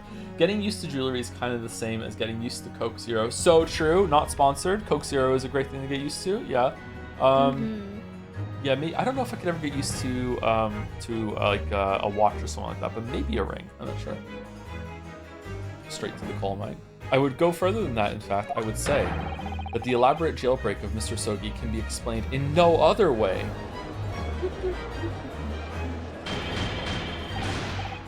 Oh, he's mad. Order. First fabricated evidence and now a jailbreak conspiracy? Of course, because it's all intimately linked. The prosecution wishes to summon a new witness to the stand. Witnesses? People who can testify about the jailbreak that took place 10 years ago. Governor Caden? And the poor chief warder of the prison. I won't allow this trial to turn into a farce. To summon to summon the governor of the prison after all these years. Oh, it wouldn't be any trouble, my lord. Herlock got him. He's in the hall. What? Father? My dear friend may appear a little rattle-pated. What is that word? Rattle-pated. I like it. Rattle-pated at times, but I can assure you he is extremely thorough. He wired both Barclay and the local prison earlier, asking Governor Caden and Mr. Vigil to attend the Old Bailey as a matter of extreme urgency. Mr. Sholmes did that? Are you telling me that... Both men are, unless I'm much mistaken, waiting just outside the courtroom at this very moment. Name for a pal, He looks so Satan. happy. Okay, I'll name one of them Satan when we catch one. My lord, you must permit this trial to proceed as you declared at its outset. You promised that we would stop at nothing to uncover the whole truth behind these disturbing findings. Uh-oh. Very well. Bring in the witnesses. Make no mistake. I, too, would like nothing more than to lay this business to rest once and for all. It's the first honest thing he said all day. And that's why I'm gonna have all of you assassinated the moment you step out of this courtroom. Here I go killing again. Oh god, the Scottish guy's here. Oh fuck. Yeah! You gonna do your Scottish accent? I'll try and do a Shrek, maybe. I don't know. We're not due for break just yet, but I do need to go to the bathroom, so let's take a short break early. And I also like to check my email, so let's do that. Okay. Be back in like maybe 3 minutes or so.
All right. Oh, I didn't do a countdown. I'm sorry. We should be back now.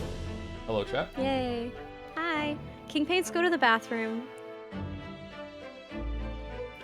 I just saw them saying that they're stuck at their computer ogling Kazuma's breasts. Go to the bathroom. They'll still be here when you get back. Reassured.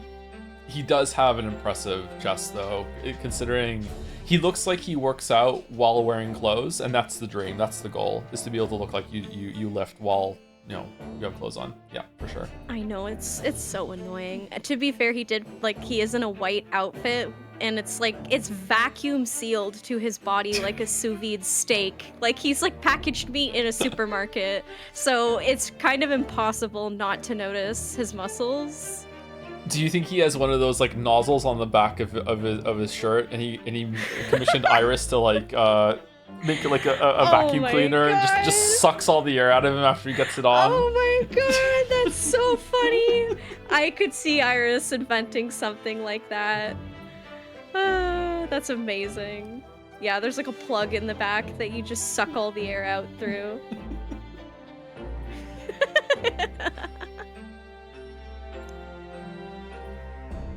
Jacked Flap-O-Matic, holy shit. Anyway, let us continue whenever you're ready. Would the new witnesses state their names and occupations for the court, please? I, Barry Caden, Governor of Barclay Prison. I can't do it. I'll try, but I can't do it. Everyone calls me Gossip. I sell jaunty little... Your other persona, if you don't mind, but for, you know. little tidbits to passerbys, you know. I do beg your pardon. Of course. 4 today, and you've got them all. Holy shit. It's just endless pardon pegging. Jesus, my name is Daily Visual. I used to be the chief warder at Barclay Prison. The reason you've been summoned here to court today is to testify about the jailbreak of the so-called professor 10 years ago. Losh, the professor! We've already been through all this before, a decade ago. And the conclusion was that there wasn't anything done toward happened. A convict escaped from your prison, Governor. Hardly what you'd call nothing untoward. Well... Oh shit, he can speak Scottish. Uh-oh. He can translate. It's hard. Sorry. Even some people on the Isles can't do it. Like, it's hard, man. The convict's death certificate was somehow falsified after he was allegedly executed. And he escaped the prison inside his own coffin. A plan of that complexity could never have been carried out without the help of somebody of influence inside the prison. Governor Caden, don't you imagine that the passage of time will afford you any protection? Donkey. If it turns out that you were involved in the plot to break Mr. Asoki out of your prison, then of course, the consequences will be very serious. In all likelihood, a capital punishment. This is Kazuma. This is not gonna get him to talk. Yeah. Like why? Like this is the opposite of what we should be doing. Yeah. Listen, when fucking episode of Fallout I watched, like like the guys in Brotherhood of Steel, and he's like, if you don't give me a stim pack, I'm gonna tell you, like, after this, it's all your fault, and we're gonna kill you once we get back to base. And then he killed them. It's like, yeah, of course he did. Like, what are you talking about? Yeah, sorry, go ahead. No, I was good. No, it's fine. It's your stream. Don't worry. I was gonna say, I remember that in the past, Van Zeeks has said, like, you know, be aware that if you don't speak truthfully on this, then you'll get in serious shit, basically. But the way that he says it is in like if this person still says what they're about to say, knowing that it's gonna potentially incriminate them, then they must be telling the truth. But when Kazuma does it right now, he's basically just like giving this guy a layup to lie through his ass as hard as he possibly can, because if he doesn't, he's gonna be fucking hanged. Like, what a terrible strategy, buddy. Don't do that. That's if you so tell stupid. if you tell the truth, you're fucked for sure. If you lie, you're probably fucked, but there is a chance that you're not fucked. So it's like, yeah, there's only one valid move here. Yeah, and it's to lie. God damn it. Witness, Governor Caden. Huh? Aye, sir.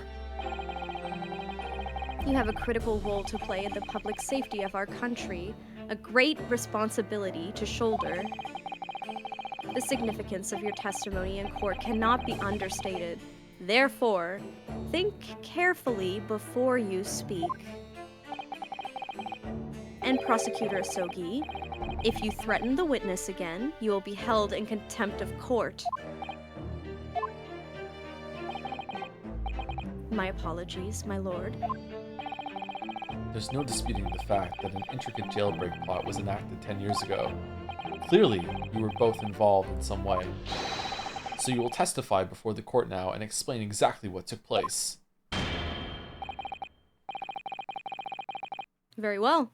Let the witnesses give their formal testimony.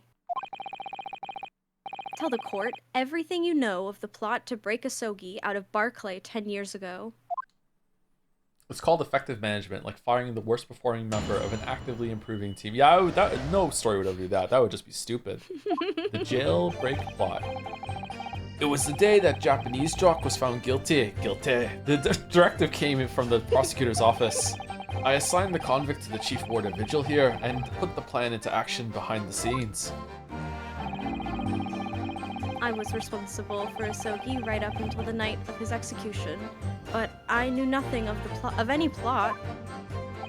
Just one chat, a runner chat. I am like legit half Scottish. My mother was from Scotland, and I am still this bad at this accent.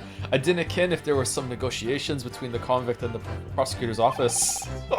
All I did was carry out my duty for Her Majesty's Great British Empire. Saluting and everything. For queen and country. A directive for the prosecutor's office? Are you saying that was the jailbreak plot? Aye, that's right. Who sent it? Who authorized that plan? I dunno. I didn't ken that. You're saying you don't know? That's what I said.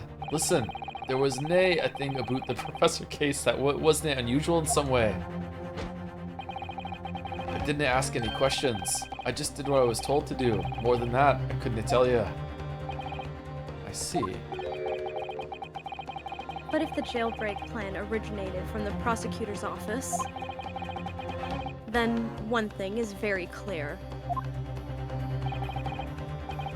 As suspected, there were clandestine dealings going on between Mr. Asogi and that office.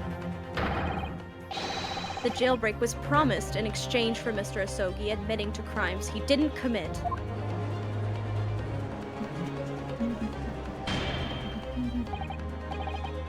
That, counsel, is nothing more than speculation on your part. So, let me ask the defense. Oh, yes, my lord.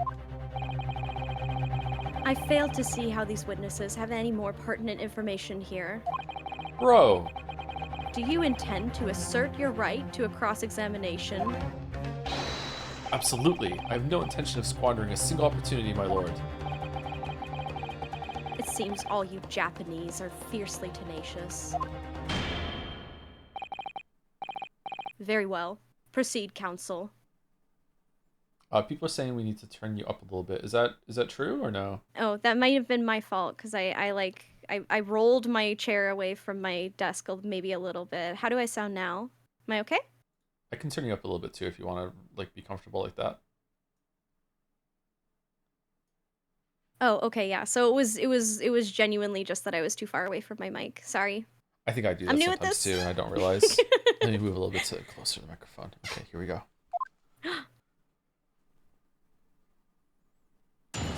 Gotta practice this position when I read more of Mouse's fanfic. Oh god. It was the day that Japanese jock was found guilty. The directive came from the prosecutor's office. It's kind of crazy how easily guilty can kind of go with the donkey calibration. It's like the Ace Attorney version of that. It's all how can we get words to sound like donkey. Yep. And you're coming with me. And you say you don't know who actually issued the directive. Aye, that's right. All I can be sure of is that it was official. But if it was from the prosecutor's office, that narrows down who could have issued it straight away. And it wasn't me. can't even say with certainty that it did originate from the prosecutor's office. What? What? That's you. There's no telling where it started. There's a fair chance it came from higher up the ladder. Basically, I can't give you any indication of who was behind it. You can't be serious. All we can say for sure is that the order must have come from somebody in authority, I suppose. The likes of us on the ground, as it were, didn't bother with idle speculation. We just get the job done. I signed the convict to Chief Warder Vigil here and put the plan to action behind the scenes. These two do not seem like they work together, actually. Like, they're very different people.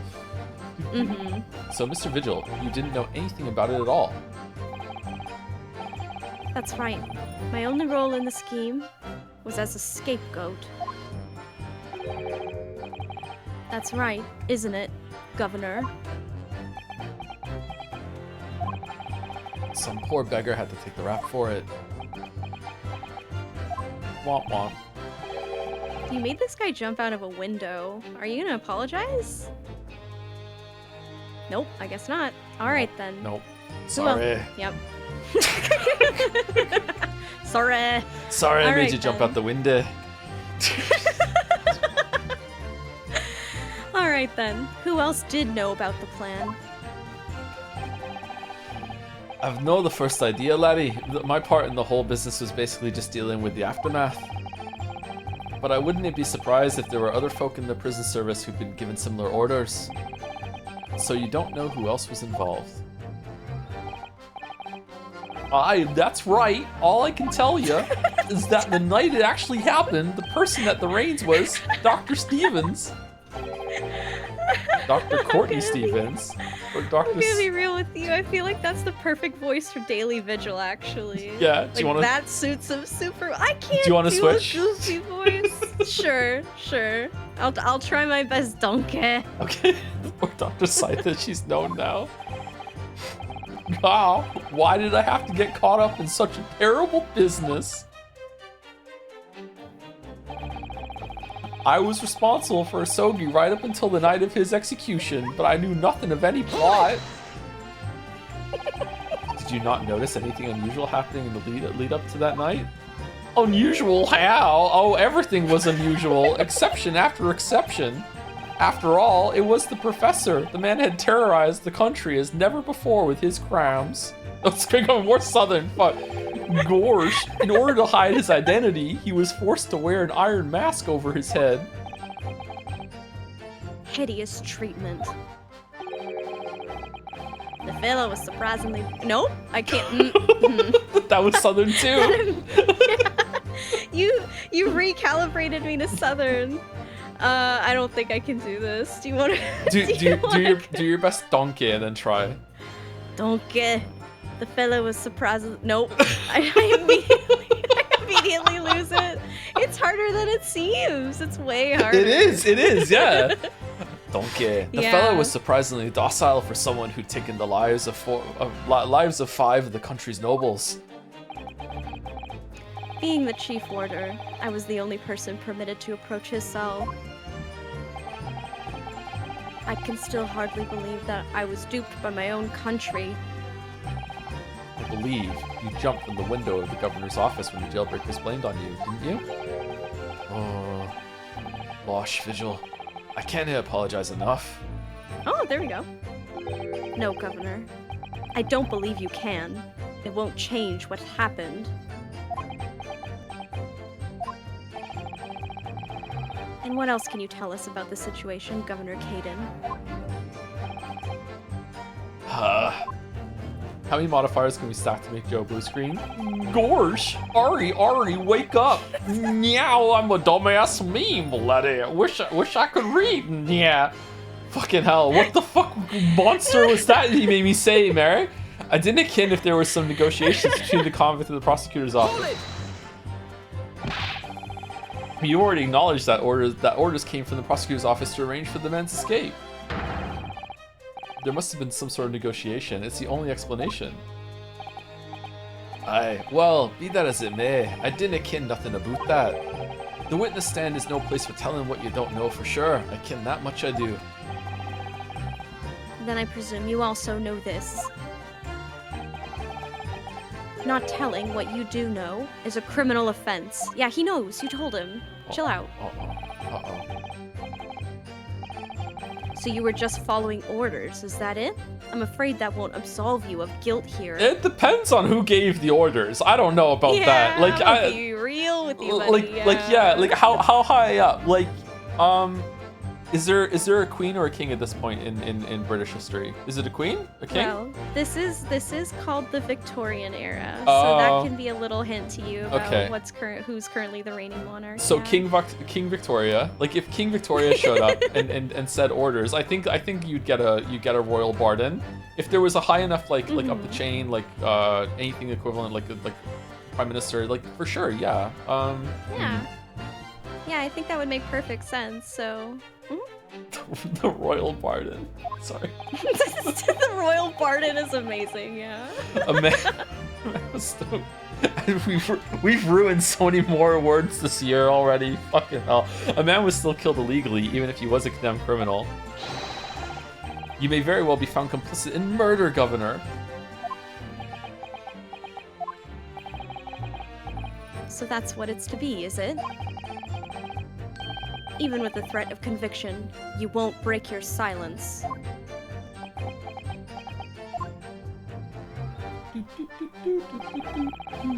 All I did was carry out my duty for Her Majesty's Great British Empire. Did you carry out the plan in its entirety?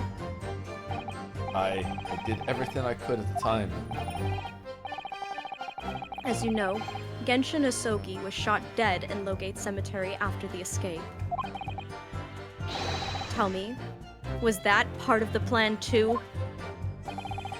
My instructions were to do with getting the jock out of the jail and nothing more. I can't tell you anything about what happened after that, only. Personally, I believe his death was the last part of the plan. Oh shit, okay, so what do you recommend? Do you think we should just finish this line or should we pursue? Well, as long as it's not going to annoy you to have to skip through the dialogue again real fast to get to this point, it might be there might be more dialogue after this that's like optional flavor text, and that's I do like the flavor text, so it's fun. Too. Okay, cool. I just didn't want to make sure it's not tedious. Yeah. Well, it's certainly not tedious to me. One of the people who probably loves this game the most in the chat and community right now. So, what?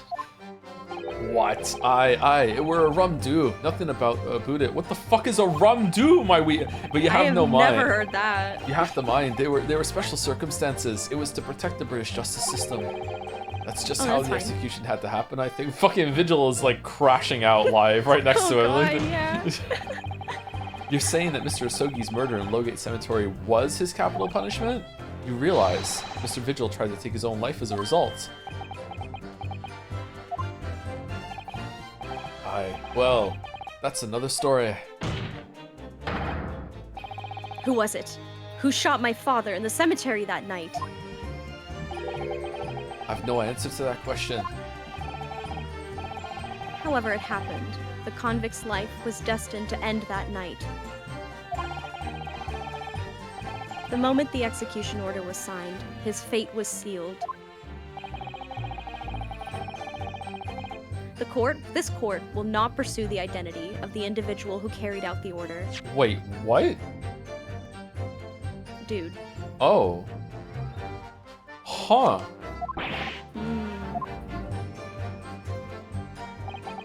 So what are you humming? I'm curious.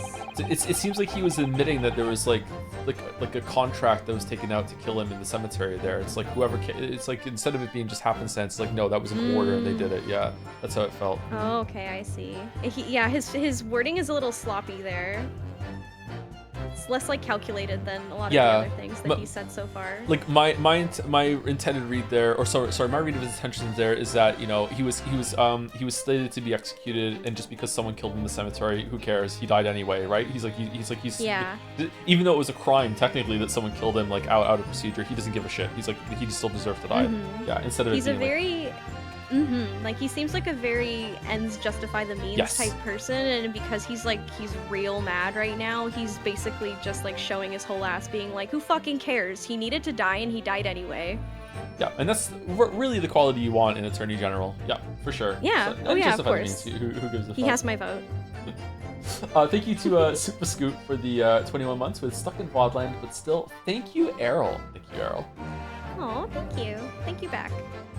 So Sogi-san agreed to confess to the crimes because he was assured he'd be broken out of prison previously, on prison break.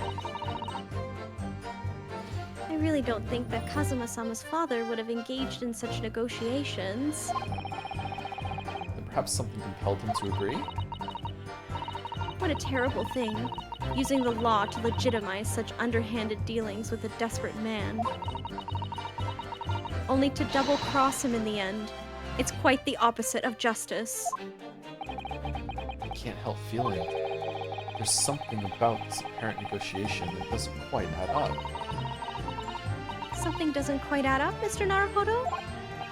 No, it doesn't, but I can't quite put my finger on what yet. Well, in that case, we must keep digging until we identify the problem. Love Susie. Mm-hmm. Alright, so it was the last one, I believe, because at the end of it, it went to the conclusion. Hold it! Let's see if I can't overshoot. What does this all Yeah, nailed it. Okay. Oh, he's here! Just You aura want to press him farming. just cuz? Yeah, sure, let's you do could it. if you wanted Excuse to. me.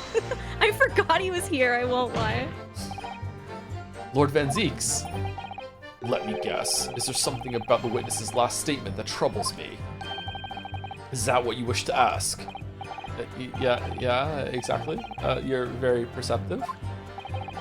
And you're very pathetic, whereas you would appear not to be. Uh-oh. Wow, compliment.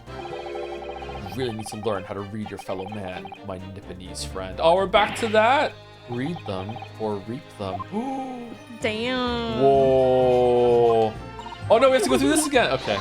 Oh, sorry. It's okay. That was worth it. Can't help negging him a little even at this point. It's okay, I think Ryu likes it. Hold it! Oh, he does for sure. Mm-hmm. What does this all mean? Okay, pursue. Excuse me. Mr. Vigil, is something wrong? Whoa. Whoa. Whoa. Yes, sir. What can I do for you, sir? He's saluting now. Why are they both saluting? What is it? Some sort of Barclay convention? What Governor Caden was just saying seemed to upset you. Did it bring something to mind, perhaps?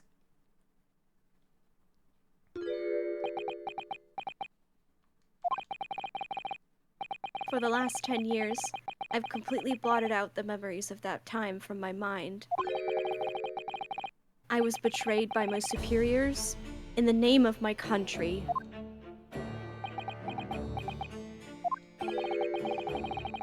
Just as my father was betrayed, it seems.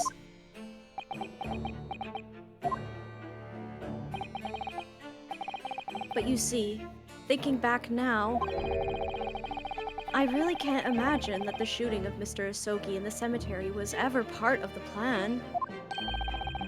What makes you think that? Well, it just doesn't make any sense, does it?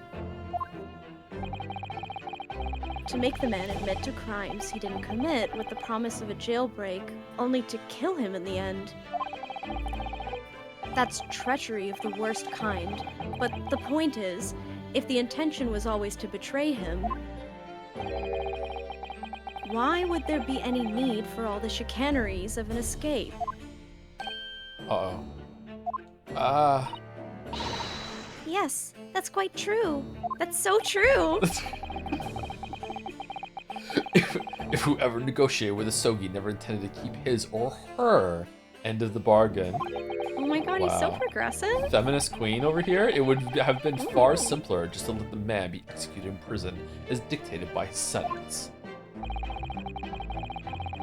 It all happened in that vast chamber of secrets that is Barclay, behind the high prison walls. I suppose nobody knows what really went on in the execution room now. Yes, it's an unsettling mystery, certainly.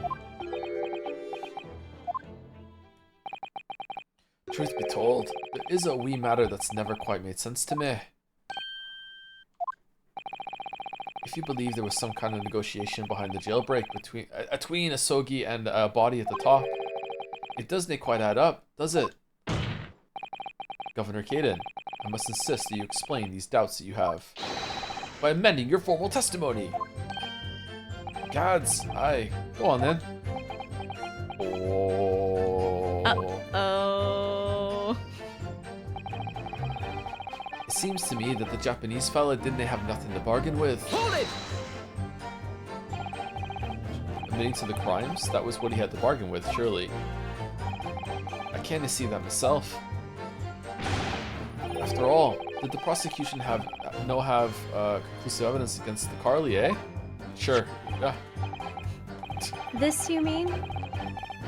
Discovered during the I have no idea what this guy's trying to say sometimes. I have to use context clues from the other characters responding to him to understand what he meant by that. Let's use our context clues. Here we go. Yeah.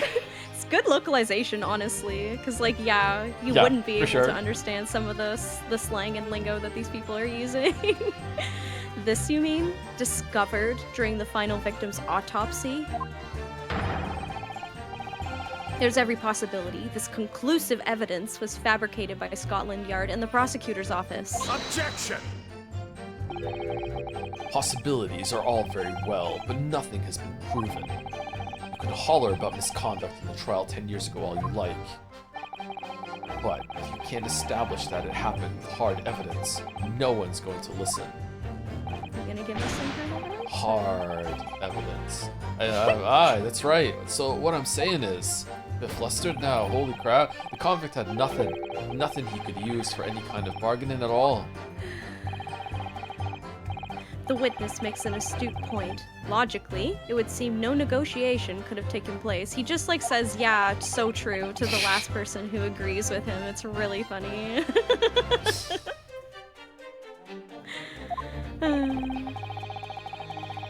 I do like that he's being held hostage by the jury though, or the gallery. Yeah, it is cool that they had that. Yeah, I thought that it was going to be everyone's going to be more on his side, but no, there's enough like variety in the crowd that it must be like no, he feels like he's being raked over the coals a bit here, so that's good. Like the pressure is on for him to continue this. I actually quite like what that says about his character in how like this whole time he's like, oh, I'm doing this for the public. Like everything that he does is all about caring about like the public good and about what like the opinions of people and I'm not making much sense right now, but you know what I mean? Like he feels like he's beholden to the people of London, and the people of London are now, they're now saying, okay, well, since you are beholden, we want you to continue this trial right now. So his own peers are pressuring him to follow through on what he says he cares about, but obviously really, he really wants to get out of here. he must be shitting himself, to be honest. Like he must be like, oh god, like, yeah. What a difficult position to be in. Like obviously he's a monster, but what a difficult position to be in to be like, I need to like maneuver here, but in a way that makes me look like I'm still powerful and in control and I'm not worried, but I still need to put pressure on them. Yeah. Yeah, he's like, I'm not owned, like kind of mood in this conversation. Yeah. Yeah, definitely. He's got to appear like he's in control and that he's cool with everything that's going on right now, but you can like his dialogue is very well written in that like everything he says is kind of like quietly threatening people to shut the fuck up, you know what I mean? Under the guise of it being like conjecture or speculation and stuff like that. King Pain says, Kazuma and Strongheart in a pretending to be active listeners contest right now. Fucking hell. So he's a streamers do have to pretend not to be owned very, very often. Yes, yeah. And if you've ever seen a stream, maybe you even seen me do this. If you've ever seen a streamer lose that D20 and then they stubbornly go down with the shit, being like, I'm not mad right now. I'm not mad at all. I'm fucking cool. I'm not having any issue whatsoever right now. And you're like, you're fucking fuming, dude. Like you're so fucking mad. Yeah. Yeah. It's just the hardest job in the world, really. That's why. It's just another reason. It's just such a difficult job. That's so true. Yeah. Yeah. And yet the plan to break the man out of prison was definitely put into practice. So he must have been armed with something that gave him an angle to negotiate. Was he, or was he just willing to take the fall for it? So Sogi-san agreed to confess to the crimes because he was assured he'd be broken out of prison later. I think that what they're saying is, sorry, I'm explaining the game to you. I shouldn't do that. No, go for it. Okay, what I was gonna say is that I think that what they're trying to imply is that the evidence against Asogi, you know, whether it was legit or not, was so overwhelming that he was gonna get convicted, like, for sure. So him, like, agreeing to go along with it and not even, like, and not say, like, hey, I didn't do this, he could have done that, but he chose not to for some reason. So if they could have just had him executed for sure with a guilty verdict, why did they negotiate him saying he was guilty in court and then do all this jailbreak shit and then just kill him anyway? Like, why? Why would he agree to that? Which they think that they figured that out because there was a deal, but like what bargaining chip did he have? Because just agreeing to say he's guilty is like the condition, but it's not why, if that makes sense. Yeah, I think my thought process right now might be wrong. So I'm trying to see if it fits, and I haven't got the information yet to click yet. My process is that he knew he was going to go down for it, but instead of making a stink about it, he agreed to go quietly so he could take the fall for it. But they agreed that if he was going to go quietly without fuss and they could do it secretly, then they could like squash a rumor, then or squash like some bad vibes from whoever really did it, and then he gets to That's go true. Being back. a serial killer is pretty bad vibes. Yeah, and then he gets to go home, but then someone broke that deal or caught wind of it and it interrupted it. But I think that's probably wrong. He must have had some sort of, maybe he had like evidence on the real person, maybe, or something like that. Yeah, I think that's a fair assumption to make. I think it's like a question of like, well, if they could have just executed him, what made them decide to go through with this whole like charade of breaking him out of jail? Because they could have just been like, all right, you're in prison, like fucking goodbye, all of our deals, they don't mean shit now, LeMayo, like, so it is a little odd, I guess, is what they're trying to say. Errol being the IRL Susie next to Josuke right now. Nice. Can you invent a time machine and go back in time and stream Silent Hill 2 with me for absolutely no reason? That would be fun. Sure, why not? I think we read this already, ask Iris right? to help with that. Yeah. Yeah. We have to press something here. Also, thank you to FredBet96 for the 513 sub with the message. Sup. How's it going, Fredbet? Hope you're well.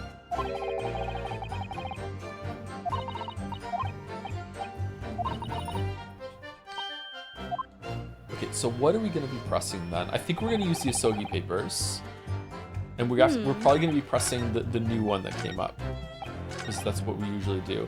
Seems to me the Japanese fella didn't they have nothing to bargain with. All right, so what are we pressing with here? Would the Asogi papers matter here? Excuse me. Last Will and Testament. Apparently, Miss Sogi described is the only weapon I have left.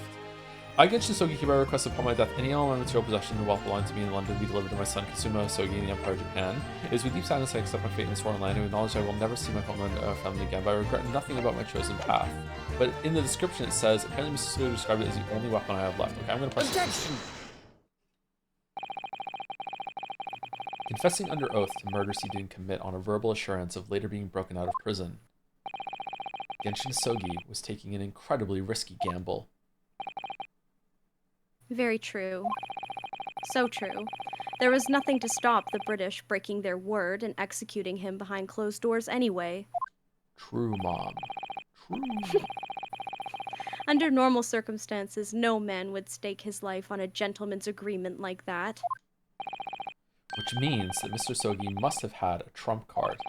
Something that guaranteed he wouldn't be betrayed. Some kind of weapon. Or an actual weapon. Havers, the fella couldn't be positive at anything like that.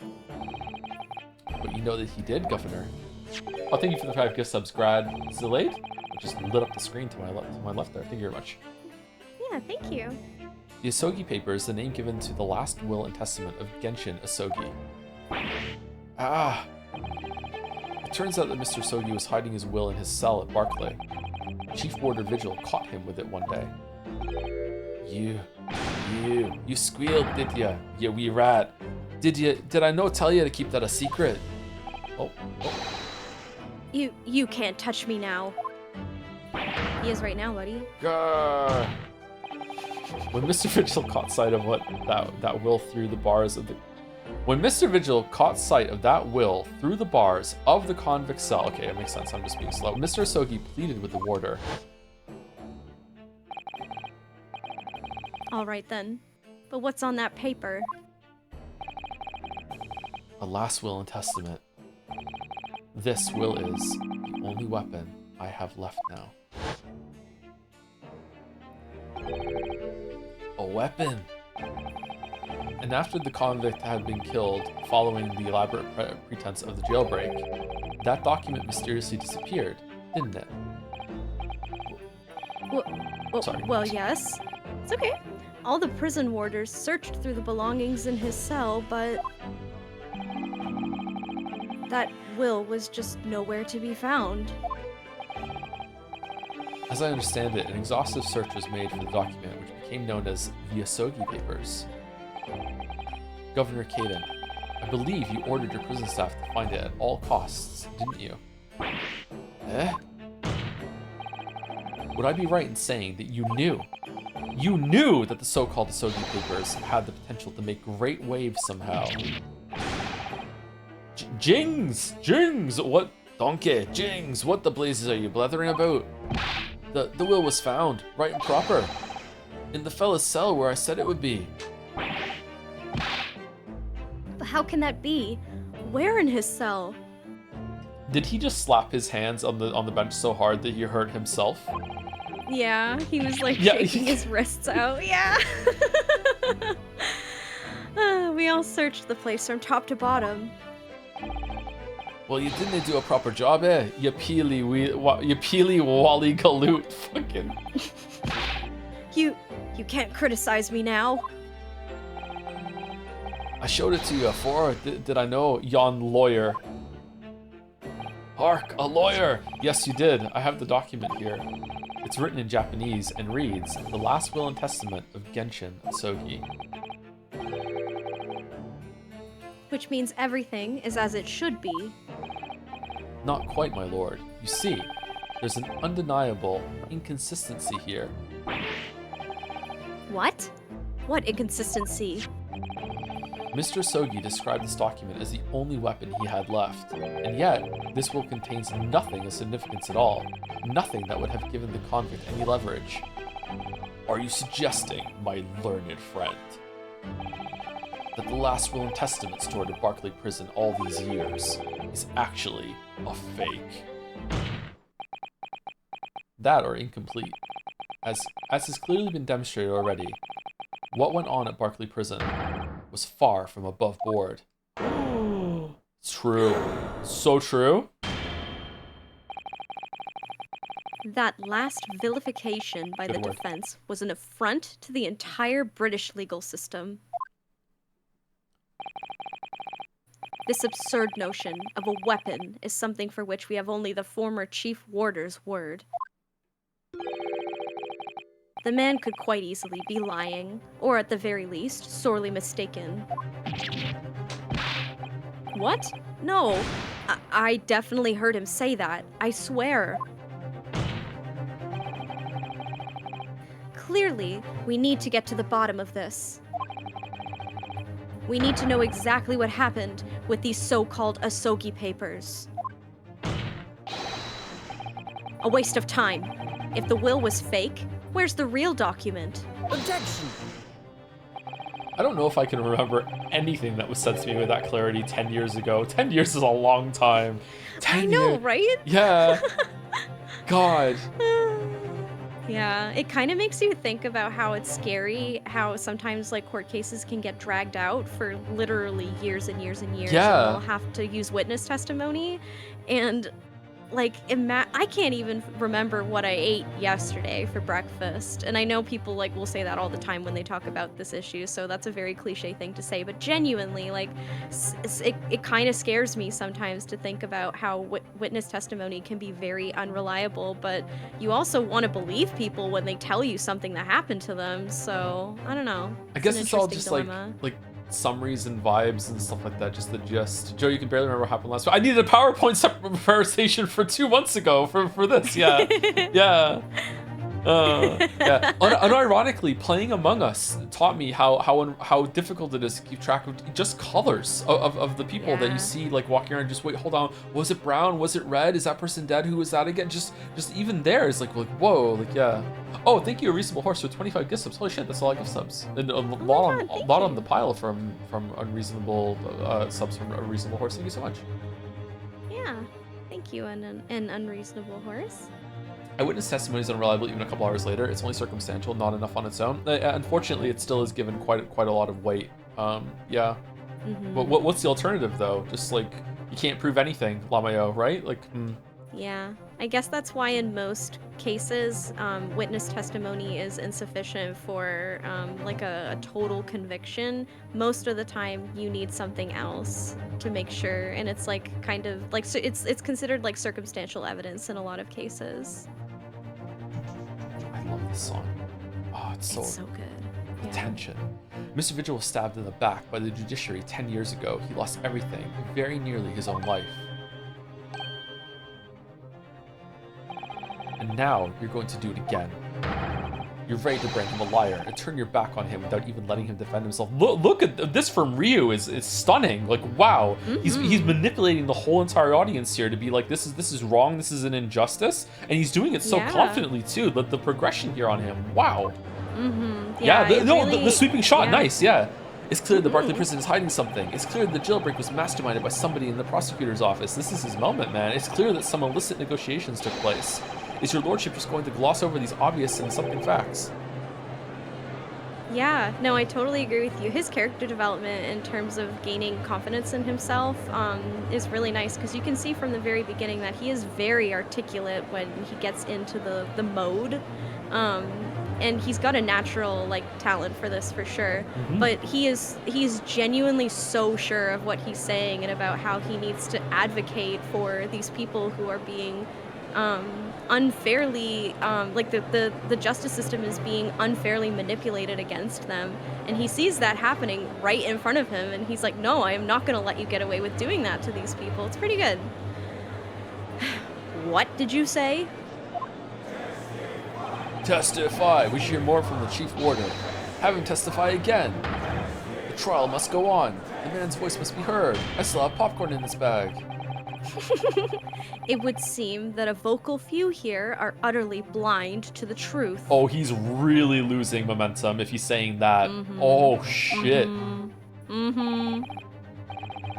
Very well then. The silent majority agrees with me, actually. Very well then. Let the witness testify again. Yeah, like the silent majority agrees with me about Sprinklergate. Yep. Tell the court precisely what you think you saw of the convict's last will and testament. I love how he says what you think you saw, like instead of what you saw. His language is already implying that this is complete bullshit. It's so flavored with so much assumption and bias, yeah. Yeah. You can see him like actively twisting the what's the word I'm looking for? He's like twisting the narrative in front of everybody to try and influence their opinions in real time. It's pretty good. Yes, sir, my lord. Joe, you're the only one who remembers what Sprinklergate I was arguing about. I actually don't. Even I don't remember. I'll be real, even I don't. Yeah, I might go back and disagree with myself now. Not even I remember. That would be so funny if that happened. That would be character development. Yeah, I should watch that back. Sprinklergate arc. Yeah, watch that back and argue with past Joe, and then Avarice or Retness will put them side by side together, and just it'll be Joe on Joe combat. Yeah, it'd be funny. It would be good content for sure. Oh, more testimony. Okay. The Asogi Papers. As the warder responsible for condemned convicts, I attended to Mr. Asogi and kept watch over his cell. The night after he was found guilty in court, he was doing something with that will in his cell. We turned the cell inside out looking for it after the execution, but to no avail. I only found out about the Asogi Papers when a directive came telling me to impound them. The document was in the folds of the fellow's robe that was left in the cell. A kimono, I think it's called. Kimono. Are they comfy? They are. Well, it depends. They are quite cozy, but they can be a little, what's the word I'm looking for? They can be a little restrictive depending. Like a woman's kimono can still be pretty cozy, but men's kimono are generally worn very loose. I have actually worn kimono in the past. I've worn some of the very fancy ones too, like furisode, which have like a bajillion layers on them. Wow. And it's comfy, but you're wearing so many layers and you're like wrapped up in them so tightly. It was kind of like wearing a bunch of blankets, and I was like dead ass almost falling asleep sometimes. Yeah. Someone called me a weeb. Hey, okay, listen, I literally went to Japan. I think it's okay to wear a kimono if you are like participating in the culture of the country you are visiting and they are encouraging you to do that. You know what I mean? I think it's fine. Oh, hold on. Did someone say weeb? Because I have to play something. 1 second. I don't know if Yes, you're please do. I don't know if you're gonna be able to hear it, but let's see if it goes through. It might be too loud, but here we go. Did someone say weeb? Rolled into one, I'm a weeb, my name is Thomas, such a weeb whose name is Thomas. I'm a weeb, yeah, I'm a weeb, I'm such a fucking weeb. I have no hopes, I have no dreams, just anime game streams and they all suck, you will see. Even though my waifu's to be.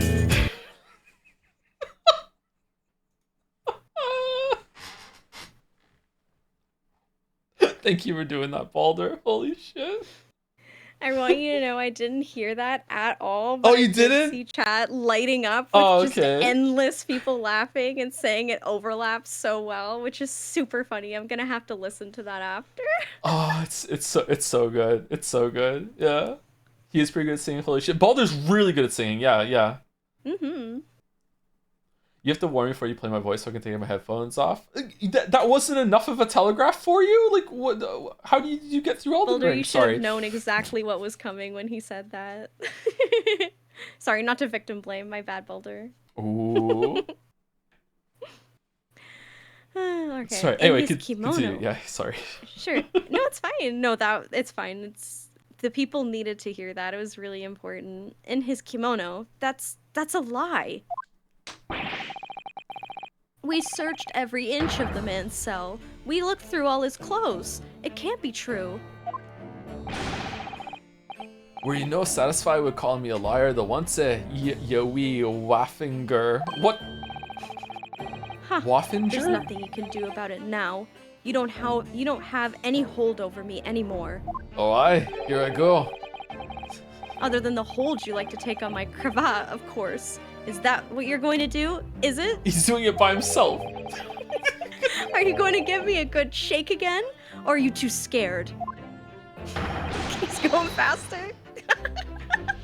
Gorsh, harder, daddy. Gar. Hmm. Sorry, little and large. What a double act. I don't think I liked I don't think I liked hearing you say that in the lot of heart goofy voice. No, it's goofy. It's not a lot of heart. It's not a lot of heart. I'm sorry. We complied with the Sogi's will as far as was possible. I think it's worse if it's goofy. Don't say that Really? It's worse. reassuringly. What do you mean? It's worse if it's goofy? Goofy is a children's character from the Disney properties. I think that's worse. Have you seen a Goofy movie? I have. I haven't actually seen it in really a like that really movie. long time though, but I remember really liking it. Yeah, Yeah. I like that movie a lot. All of his personal effects were delivered to his family home in Japan. As a courtesy to the homeland of the most notorious killer our country has ever seen. Really? It counts for like triple points when you kill nobles. You have to remember that. That's true. Yeah. Yeah. The And amount we of were interesting much people you're obliged. killing. Yeah. Yep. Yeah, exactly. I can confirm that all of my father's belongings arrived safely. Aye. And you can't even deny the handwriting is that of your old man, eh? Yes, there's no mistaking that it's my father's brushwork. Really? And this last will and testament was the man's last weapon, was it? I think we can safely assume that the convict was merely prattling, knowing that his end was nigh. The smile he just had there. So not evil. Wow. So, counsel for the defense, your cross-examination, please. Yes, my lord.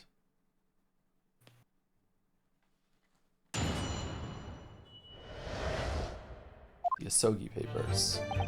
As a warder responsible for condemned convicts, I attended to Mr. Sogi and kept watch over his cell. Okay.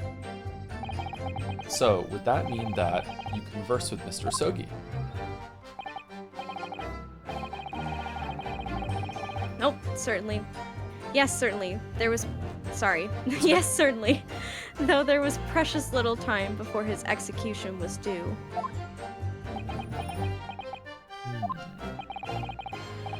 He was remarkably calm, considering his days were very much numbered. In all honesty, he really didn't strike one as a man capable of mass murder. What kind of man would? Like, genuinely speaking, what kind of person would you look at and be like, oh yeah, this man would kill scores? Strong heart. Strong heart. True! Strong heart. Great point, great point. Yet he confessed in full to the crimes. Also, thank you to Jamming Ben for the 18-month resub with the jobs.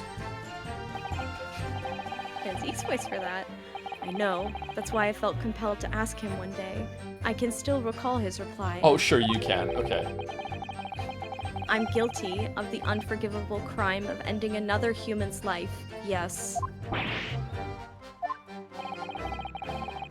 But he was so tranquil and intelligent. It put me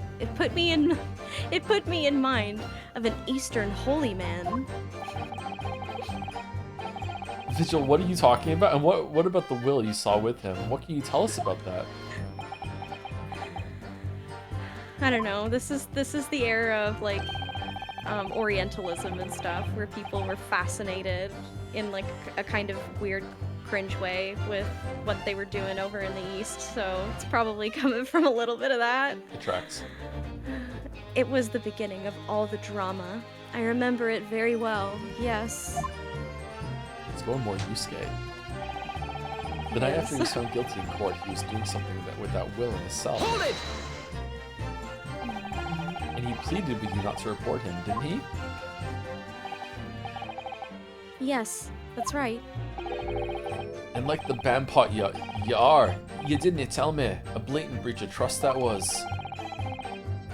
I could see that the man had a noble spirit. I found myself wanting to treat him accordingly. But according to what you told us 2 days ago, the convict had been strictly forbidden from having any writing materials whatsoever. Yes, you're quite right. Ah, so when exactly was the will penned? That was before the man was remanded in Barclay, obviously.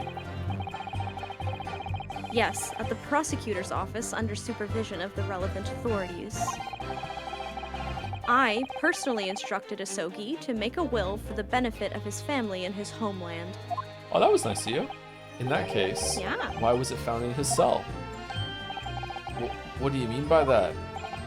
Well, if it was penned at the prosecutor's office, you would have expected that it would remain there for safekeeping. Sure, that's a good point, Ryu, actually. Yeah. Ah. It's curious.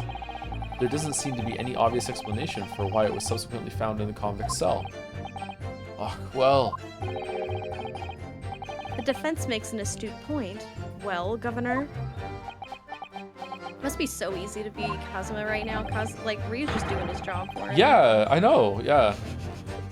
I almost said something really bad. Thank you to, it starts with a P. Thank you, Delete TF, for the gifting out a sub. Thank you very much. Thank you. A prison governor can't be expected to ken the inner workings of the prosecutor's office.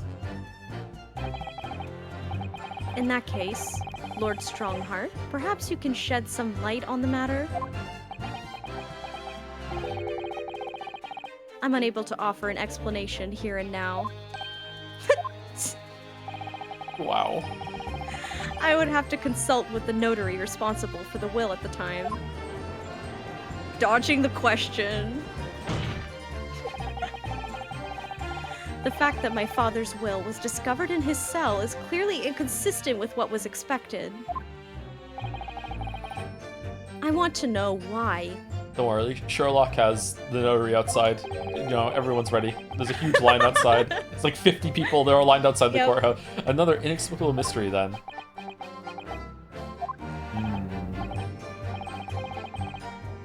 Well, the thing about that will... We turned the cell inside out looking for it after the execution, but to no avail. It was the governor who ordered the search for the will, as I understand it. Is that right? Yes, and when I reported back that we couldn't find it, he grabbed me by the cravat and yelled, "It can't have disappeared completely," in my face. That was good. That was good. Nice. Aye, well, it's due to the governor to keep everybody working as hard as they should. I think the governor needs a wee taste of his own medicine, Mr. Naruhodo. Point is, it was clearly considered a very important document, wasn't it? But it proved impossible to find. That's right. Then, before I knew it, it was in the morning paper, that blood-curdling article. The executed mass murderer who'd risen from the dead. Oh, you mean... The article based on Mr. Drebber's experience in Lowgate Cemetery. Yes, that was it.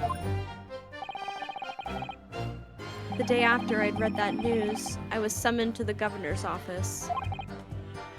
And that's when the awful accusation was made.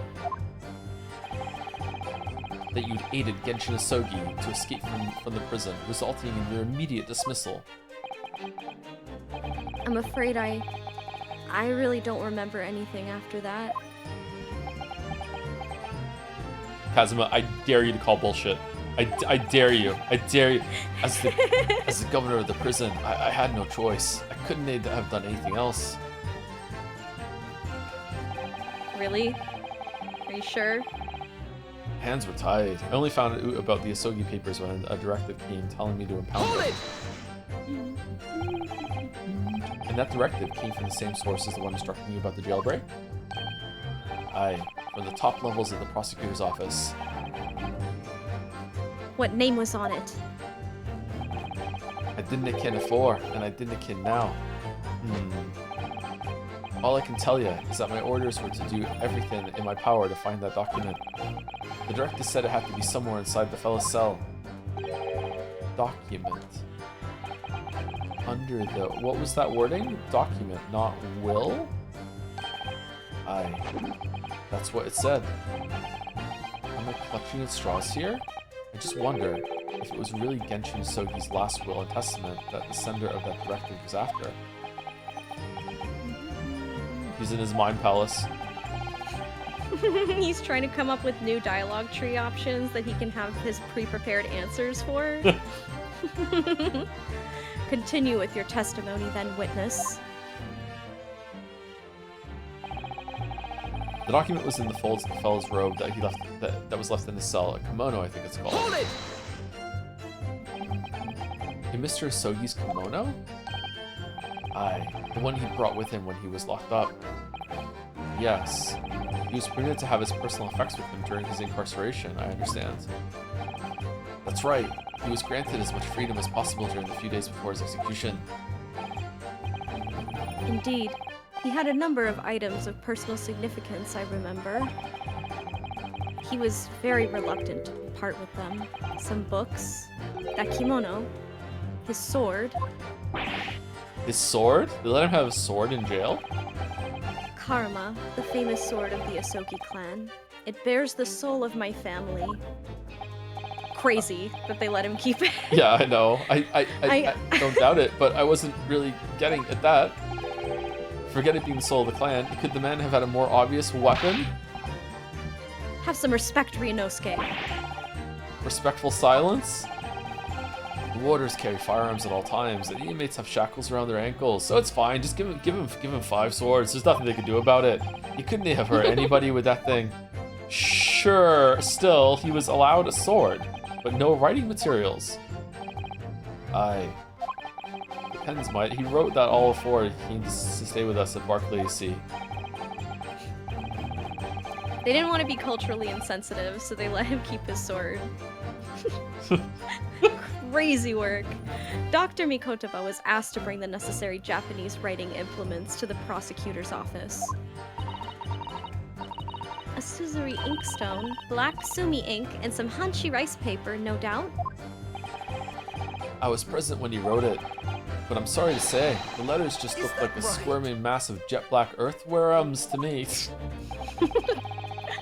My father had a passion for calligraphy. He found the profound black color of sumi ink to be very soothing. I love calligraphy too, and this is coming from someone who has horrible penmanship. It physically hurts me to write, but I still really respect and appreciate it.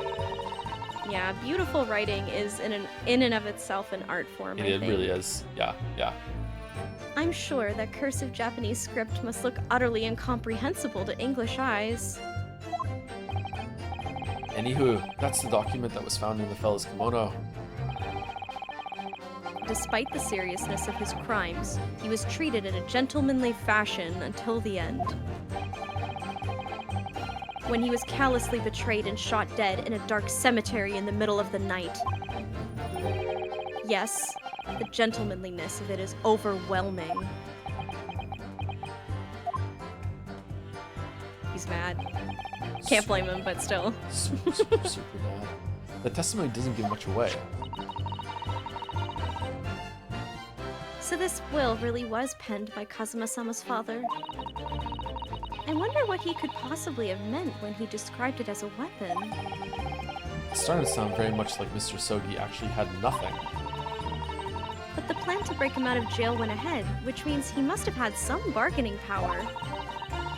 He must have been hiding something. It's the only explanation that makes sense. It's starting to sound like Mr. Sogi actually might have had something.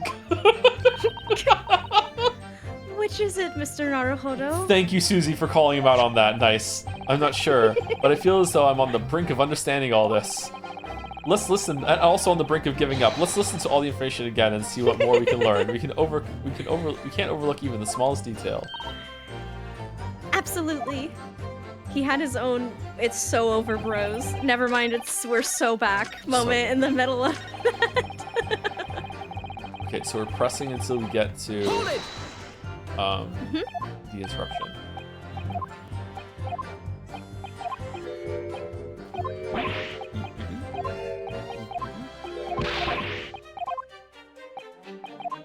This is a long one, damn. Yeah.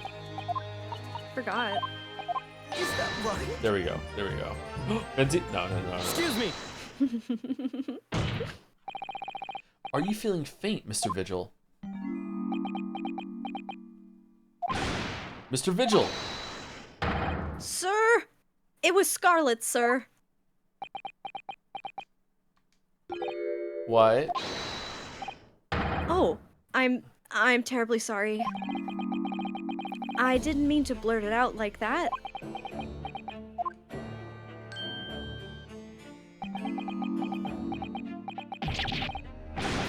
Less swaying and more explaining would be helpful.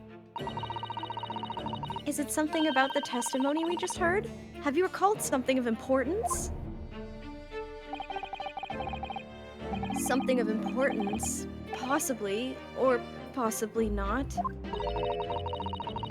I'm unable to tell which way he's leaning, I'm afraid. Yeah, there's a lot of that going around in this game.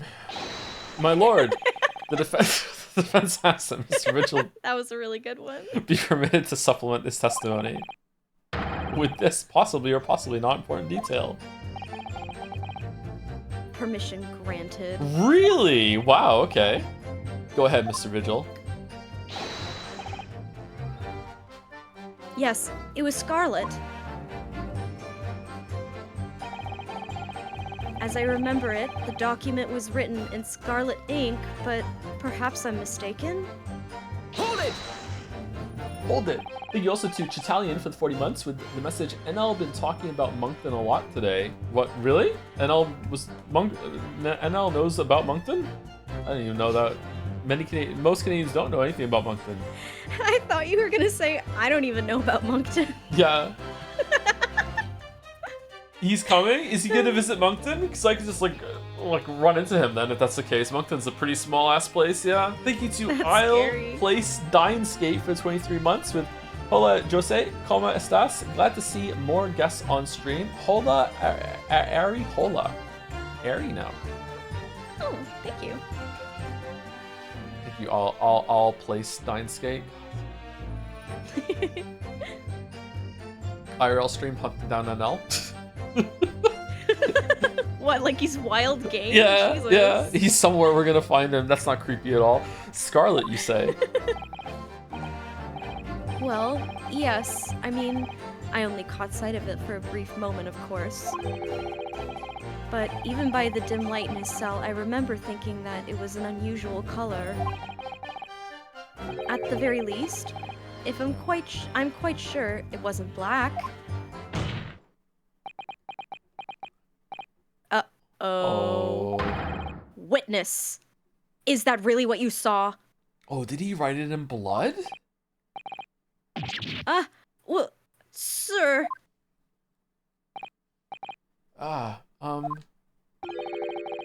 Is something wrong, Lord Strongheart?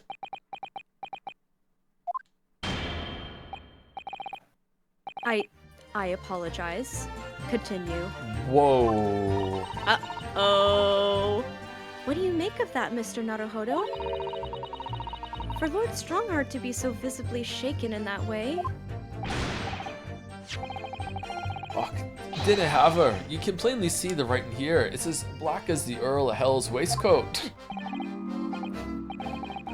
Well, yes, you're right. Mr. Vigil, I'd like to confirm one point with you. Did you actually see the content of the document that Mr. Sogi was holding that night? Oh, well, no. I mean, there was no time. As soon as he noticed me there, he hid it behind his back. But it was definitely a will, was it? Yes, it was. That's what Mr. Asogi told me. The court need waste no further time on this matter. We have the will in question in our possession. There's nothing more to add.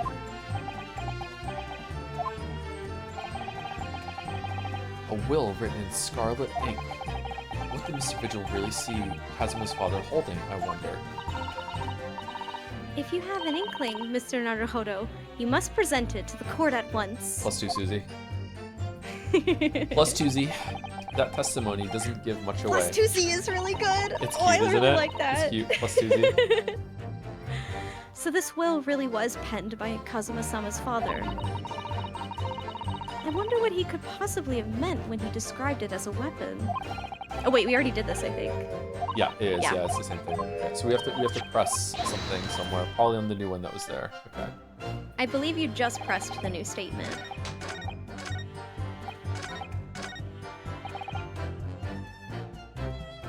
Huh. Yes. Okay, so we have to present on this one, or Hmm. what could I possibly have to do here? Hmm. Oh, didn't someone have like red ink on their hands?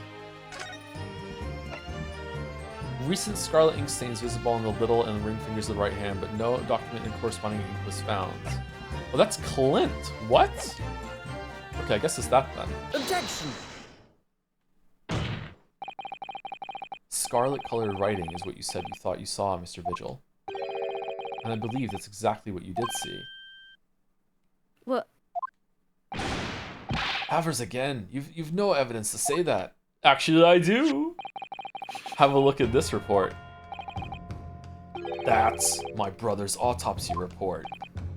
Yes, and there's something in here that's bothered me since I first read it. Yeah, me too, bud, yeah. It states that scarlet-colored ink stains were noted on the fingers of the victim's right hand. Yes, so it does. We have this tiny little paper and he has this huge fucking thing. It reminds me of when the teacher is like, you can bring your own cheat sheet to the final, Yeah. and people will just stuff as much information as they possibly can on a sheet of paper, and sometimes people are like, well, you didn't say how big or small the paper is. Yeah. Oh, fuck. Scarlet ink? Now, I'm not familiar with the habits of the British aristocracy, I freely admit, but I would hazard a guess that they don't all go around with ink stains on their fingertips, do they? Your wit is not appreciated. My brother was a well-bred and fastidious man. Should ink have sullied his fingertips, he would have cleaned them immediately. Also, don't ask why I'm wearing gloves. What is your point, Counsel? My point is this. Whatever Lord Clint Van Zieks was writing in that unusually colored ink, it must have been directly before his death. Because he died before he had the opportunity to clean his hand. What? What? I remember something troubled me at the time. At the scene, the lid of my brother's inkwell was open, his scarlet inkwell. But Clint was punctilious? Punctilious? Yeah. Punctilious You about got such it. things. It seemed unusual. And no document penned in the color of the ink that was in the inkwell was ever found.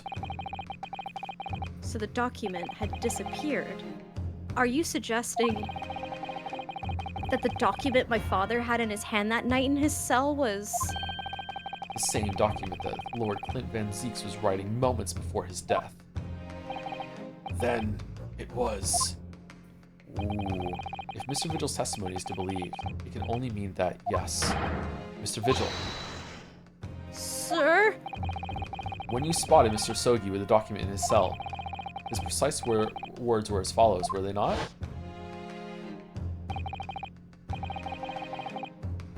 All right then, but what's on that paper?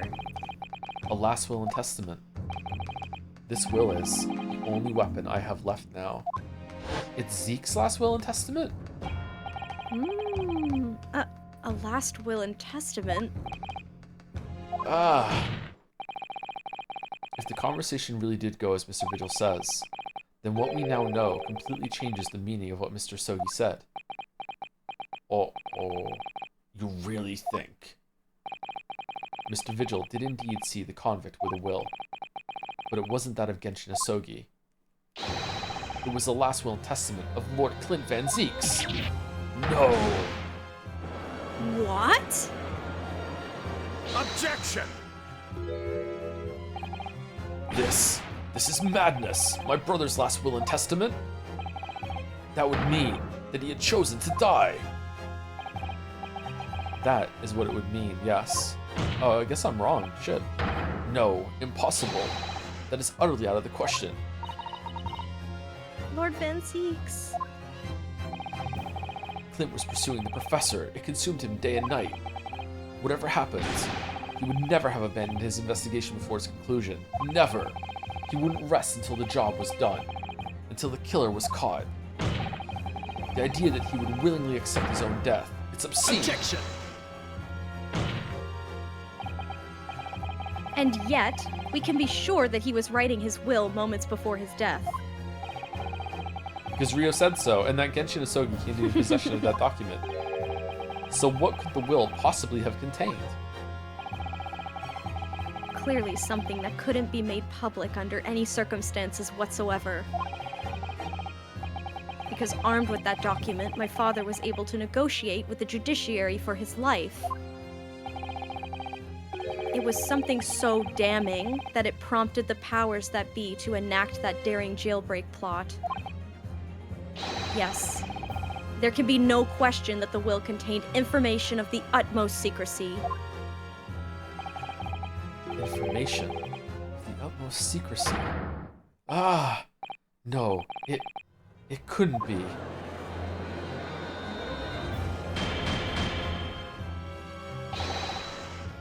I've heard more than enough. Pursuing this notion of a phantom will nobody can attest to having seen serves absolutely no purpose. Objection! No, my lord, that's unacceptable. What did you say, counsel?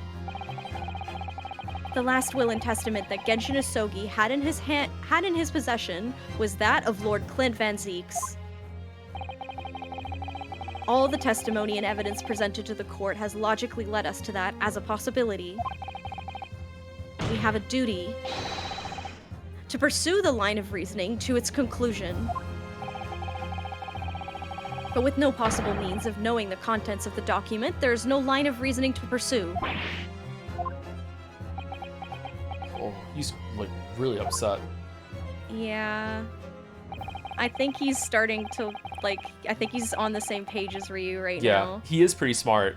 I think that Ryu is the smartest of the three, considering how Van Zieks acts in court. But I think Van Zieks is smarter than Kazuma. I think Van Zieks is pretty intelligent, actually. If we're power scaling the intelligence, yeah, I would say that Ryu is the one that's got like the sharpest intuition, and that gives him an edge over Van Zieks, even if Van Zieks might be more like book intelligent than him. Yeah. Yeah. Yeah. Well, thank you for the bit, Zorox, with the joms. There's a dramatic zoom while we were talking there. A reason why Lord Clint Van Zieks, a man of high noble standing, would have chosen death.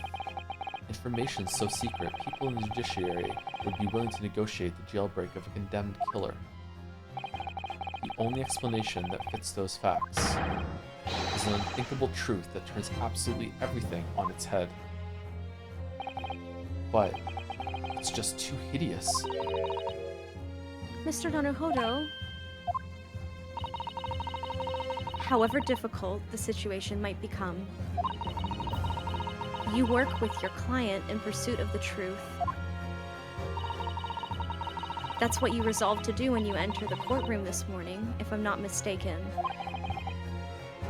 Miss Susato. So hold your head high and keep soldiering on. Yes, you're right. Thank you, Susie. 10 years ago, in his final moments, Lord Clint Van Zieks left behind a will. A will that Genshin Asogi was able to use as a weapon to negotiate his escape from prison. In all probability, the details in the will were related to the professor case. The defense's last statement is mere conjecture. What are you getting at, man? Ryunosuke?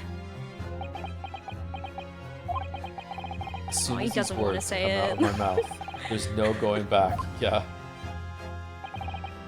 I believe that the last will and testament of Lord Clint Van Zieks was in fact a report, an accusation, a confession. Is it a confession? Because I'm doubting myself big time how this has gone through now. But the So fact what that do it's you here, think was going on here? the fact that this is here makes me think I should go for it. But I'm getting a different read on what's going on here now. Who else could it be? What's your thought process? You could say it. Well, my thought process is purely meta. Like I don't have like a really good reason to think that Clint Van Zieks was the professor or involved in with the professor, other than I just can't think of another character that can fit that hole in the plot. You know what I mean? Not to Okay, call it I a plot see. hole, just like the gap in the No, plot. it's okay. Yeah.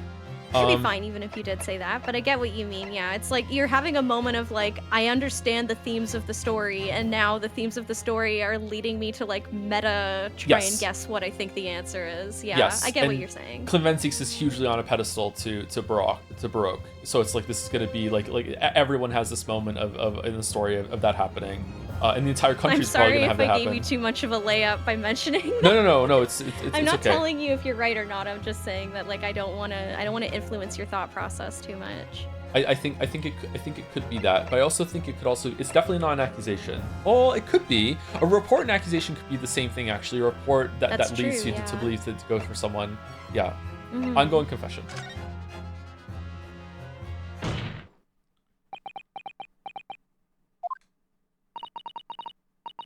You can do this, Mr. Naruhodo. I believe that what Lord Clint Van Zieks actually penned that day was a confession. A confession? Regarding the mass murderer known as the Professor and his true identity. Objection! Oh. Enough, Council. Oh, What are he's you not saying? calling him Ryu. Do you even realize a confession about the true identity of the Professor? That would mean... Lord Van Zieks, I appreciate this must be hard to take in. But it's... Sorry. Really? I'm sorry. I passed that D20. That's why I didn't go for it. I passed it. I'm like, no, I can't do it in this moment. And then you really. I'm so sorry. This is such an emotional moment. I'm really sorry. I'm gonna shut up. I'm sorry. No, that was really funny. But it's the only explanation that fits.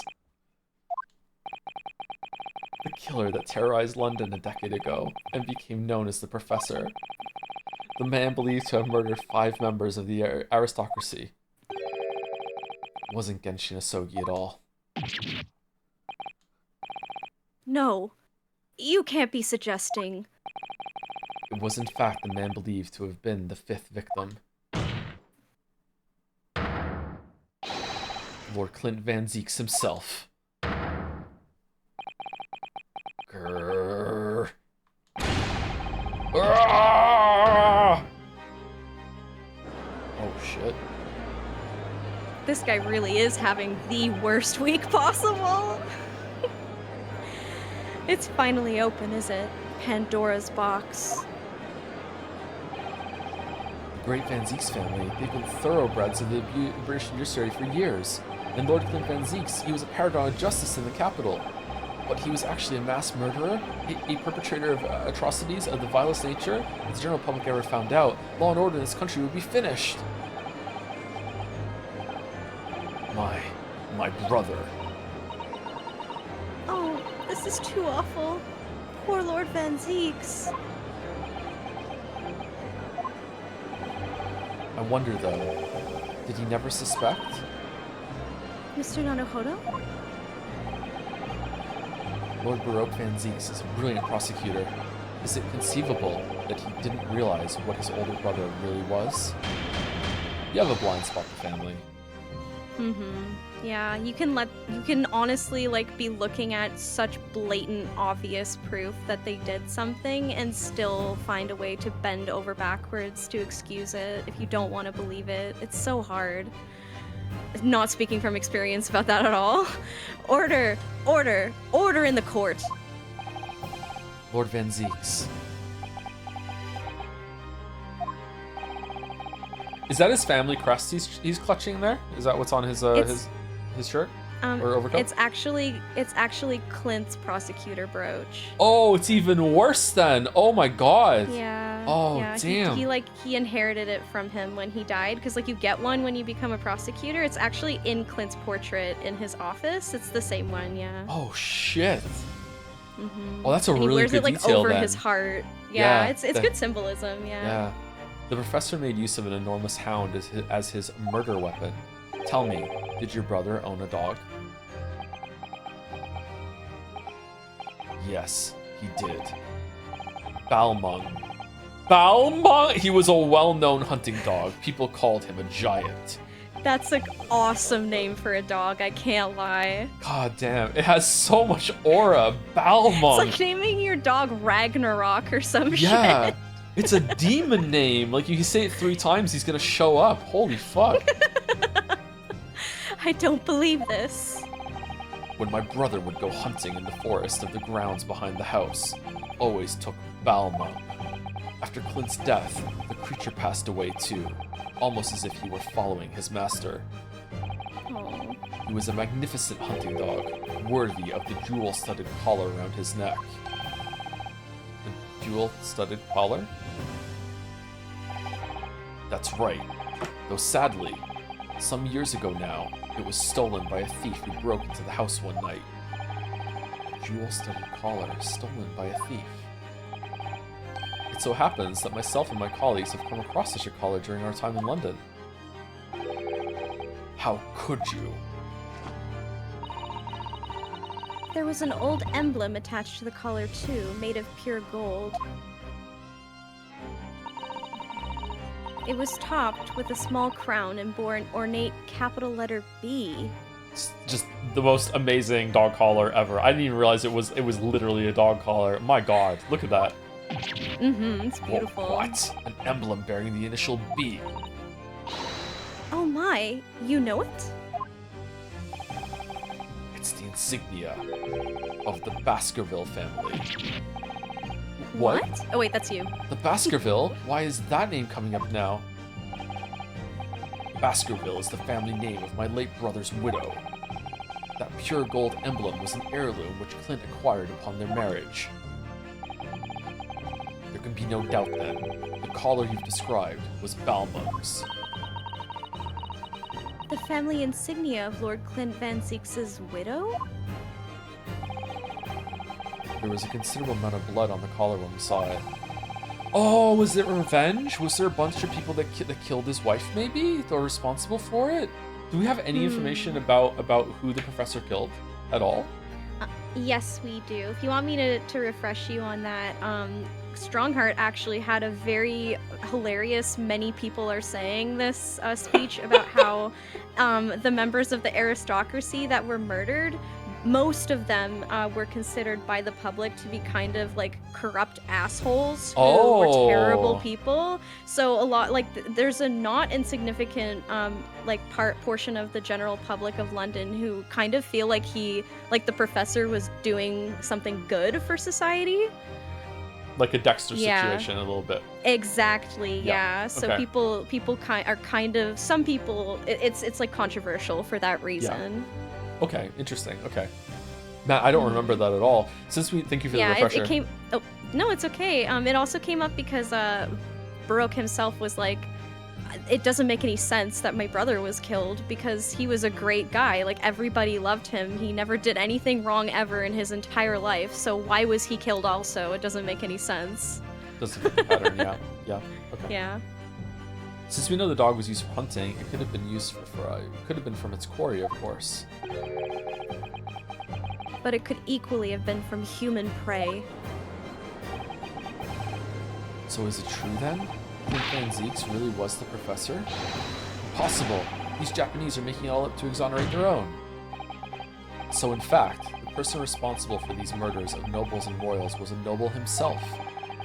And that threatened to be an enormous scandal that would irrevocably destabilize British society.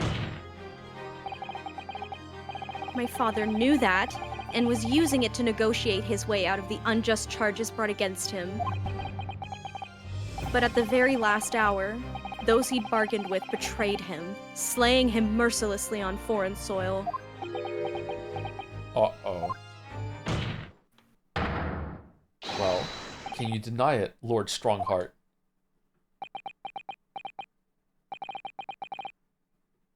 "10 years have passed. Alright, everyone settle in.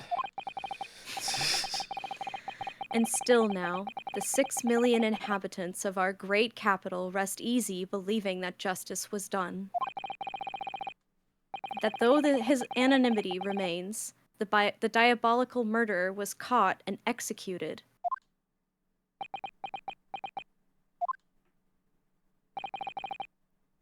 Very well then. You may have the truth.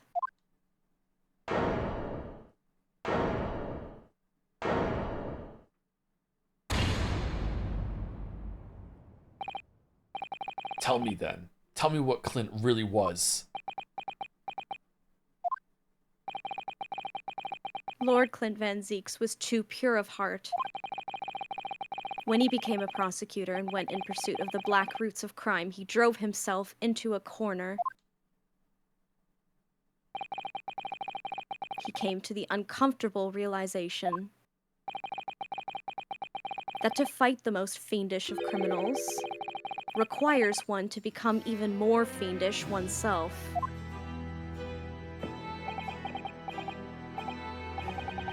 Clint.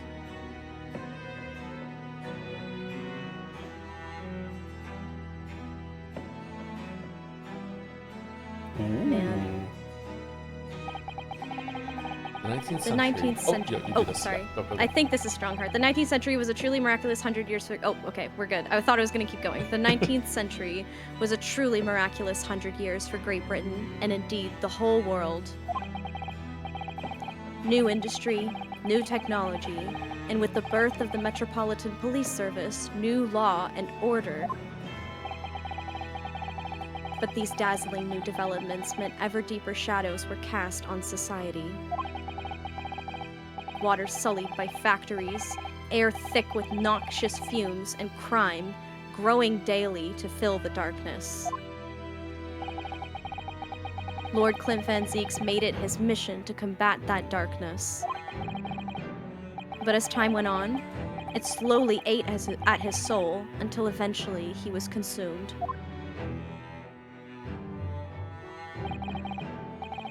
It's ironic, really, and somewhat surprising, that the truth has once again been unearthed.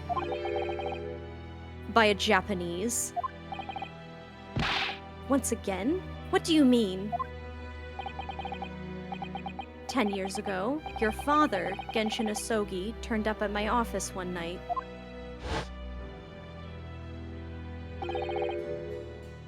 The professor?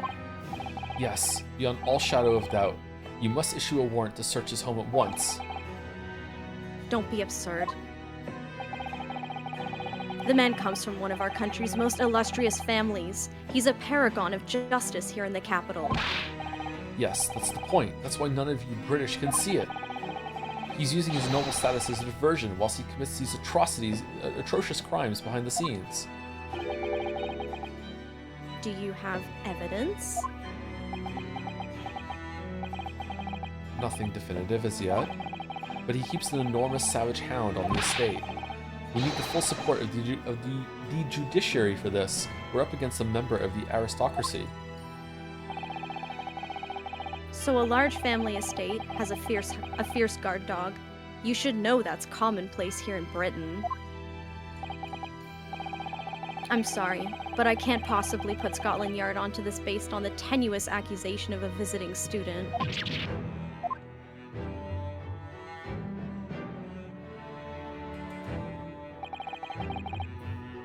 So I turned down Asogi's plea.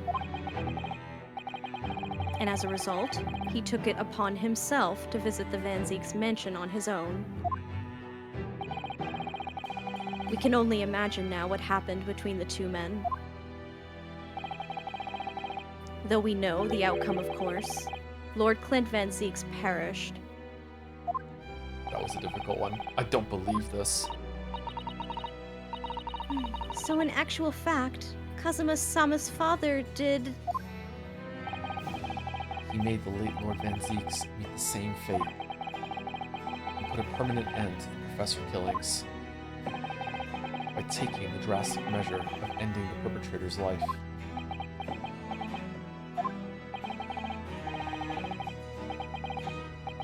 As soon as I heard, I hurried to the mansion. When I arrived, it was easy to grasp what had happened. And? What about the will? Asogi must have already taken it.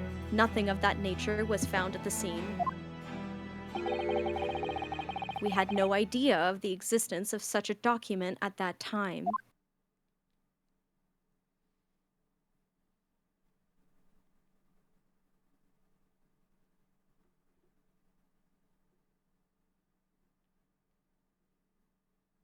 poor bro looks so upset right now. Mm. I was the only person who knew of the true identity of the professor. So, I resolved to keep it a secret and to guard the secret to the bitter end. I'm just a good guy. I just, protecting everyone. That's Yeah. all. Nothing else. Yeah, yeah. I did it all for you. Yeah. Yep. Yeah. So you're admitting to it that you were behind it all? It was you, then, who pinned the crimes on my father. I did what needed to be done in order to protect the law and order of the British Empire. Even if that meant employing an unforgivable ruse. Then it was you who arranged this fabricated evidence. I ordered that detective to take care of it, whilst keeping the truth from him, naturally. Gregson? Obviously, he opposed me at first. You off your rocker? We can't do something like that. There's no question that it was Asogi who murdered Lord Van Zeeks. The house staff have made statements that they saw the man running from the mansion that night. Yes, well, I've no doubt it was that Japanese fella. We haven't got a shred of conclusive evidence against the man. And worse than that, he doesn't keep a dog, so we're short of a murder weapon to boot. And we're short on time, Gregson. We must put a stop. Sorry, my mom was calling me at this exact moment. That's okay. Do you need to take it? We can take a break if you want. Nope, it's give me like 2 seconds. I am just gonna tell her, Mom, I'm busy. But Mom...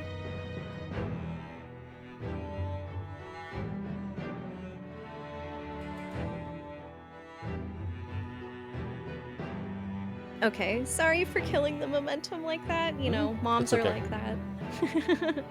We must put a stop to this man's rampage for the good of the country. So we'll use whatever means necessary. Do I make myself clear, detective?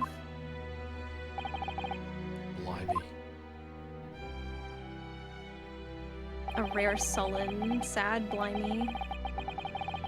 So that night 10 years ago, when I was attacked by those thugs in the back streets, and Genshin's ring was taken, that was him, was it? That was Gregson and some hired help? Then the detective handed the stolen ring to Dr. Wilson, who feigned its discovery from the victim's stomach during that autopsy. And in the light of that decisive evidence, Mr. Asogi was found guilty of the charges brought against him. However, behind the scenes, he had actually already struck a deal with his accusers, in which he agreed to silently accept the charges. I think it's a little bit hypocritical of Genshin to go and kill Clint. What do you think?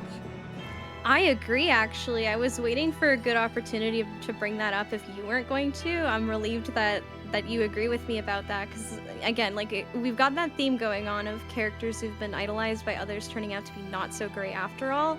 And that sure does continue to be the case with characters like Genshin and Clint, who are both real pieces of work, in my opinion. Because, like, even Genshin did straight up turn around and kill a man with his own hands after appealing to the law didn't work. And instead of being honorable and facing punishment for that, he negotiated his own jailbreak so that he could go home, right? So, like, that's definitely not the kind of person I think Kazuma thought his father was, and it's definitely not, like, he himself basically turned around and did the same thing that Clint was doing. Yeah, exactly. Was like, it's exactly damn, the same. I can't. Yeah. Yeah, it's like that cycle continues even with the two of them there. Yeah, like Clint is killing people because he's taking the law into his own hands and he feels like they deserve it, and that's what Genshin did to Clint just now. He's like, yeah, well, I need to stop you from killing these other people. Like, I still think it would be hypocritical even if he just took the L and took the execution after that, but he didn't even do that. Like, yeah. Yeah, I agree with you completely. Yeah, that part especially is very much like they both had that moment of like, well, if the law isn't going to punish this person, I'm going to do it myself. And then it's almost like that cycle of family violence is continuing until right now, where Baroque Van Zieks and Kazuma Asogi are kind of going after each other in the same way, right? Where Kazuma is like, well, the law didn't prove that my father was innocent, so I'm gonna take things into my own hands and I'm gonna do whatever it takes to send Baroque Van Zieks to jail, even though I know he didn't do the crime I'm accusing him of right now, because I just need him to go to jail to prove that he was a killer. You know what I mean? Yeah. Yeah, that's good, actually. You said yeah, like you're not sure if you were following what I was saying. I'm sorry. No. I was. My mind was preoccupied with Ryu's place in all this, because again, I was thinking about like how Ryu is just kind of like an insert for us, and we're not really involved in the same side of kind of like personal stakes that Kazuma and Baroque have.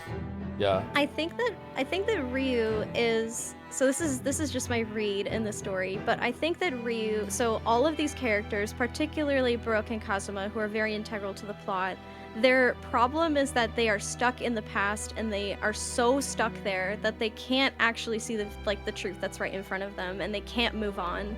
Ryu represents that ability to move into the future and accept things for what they are.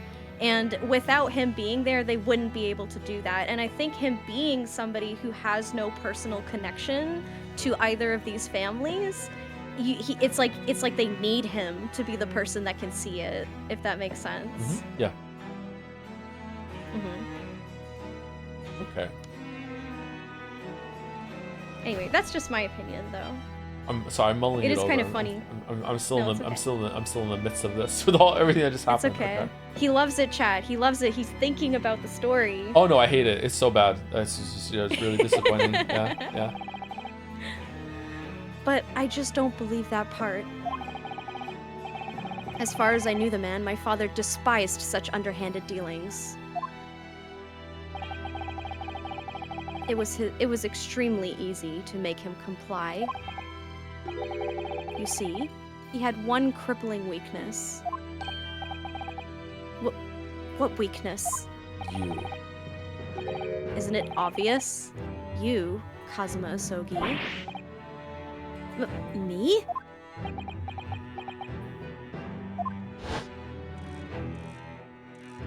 Oh, he's there.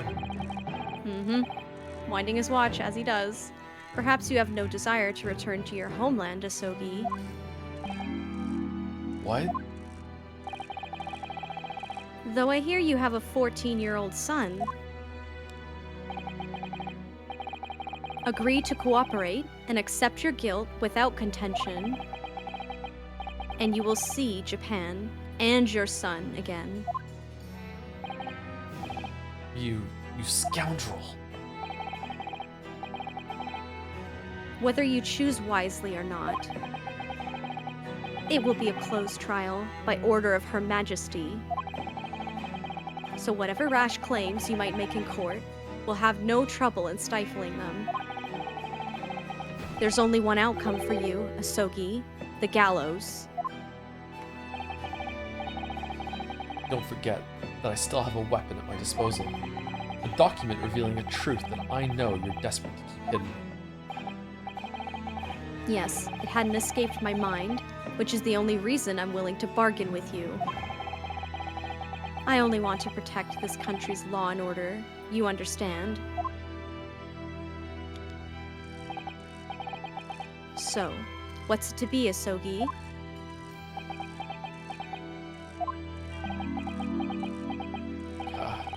Kazuma.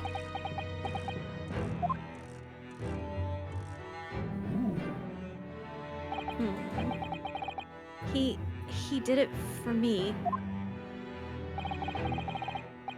And as I told him at the time, my motive was simply to protect Britain from the damage the truth would do. To protect this country's law and order, at any cost. Smirk. I know, right? Like, kind of like evilly grinning when he says that. I've never dared let myself even consider this possibility until now. But in the light of all this treachery, I have to ask. The mastermind behind the Reaper of the Bailey. Oh yeah, that. Was it you? Lord Male Strongheart.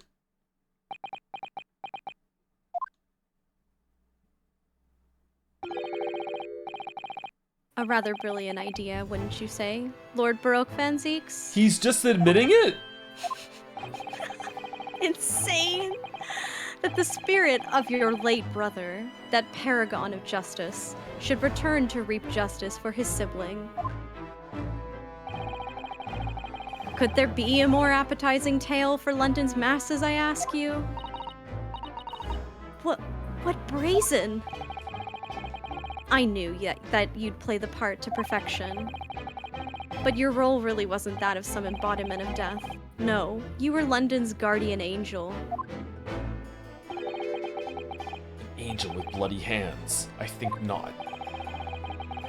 Those who had cooperated with me already were only too happy to participate in my plan. Inspector Gregson, Dr. Wilson. My minions worked tirelessly to ensure that the finger of guilt could... Minions? What? Bro's just having like a supervillain monologue. Yeah! Sorry for interrupting you there. Holy shit, sorry, that just struck me. Like, holy fuck, minions! No, it's okay. It's like he's wanted to say that forever. Do you guys know how hard it's been, like, getting all my peons to do all my work for me all these years?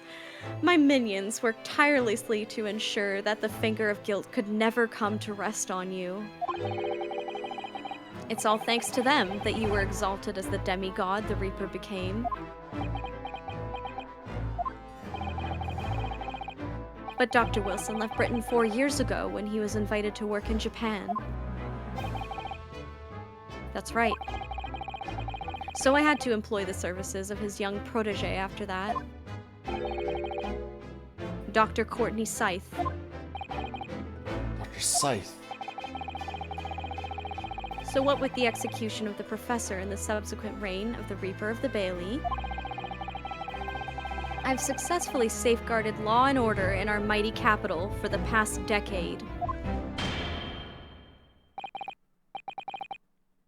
That is everything. Is, like, gas gonna start flooding the room right now? Like, what's the plan, Strongheart? Like, what?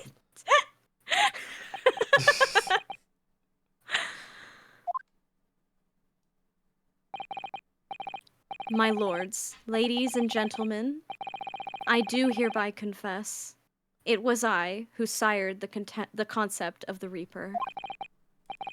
However, let me say in my defense,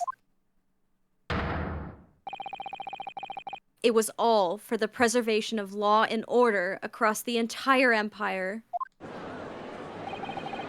Lord Strongheart did it?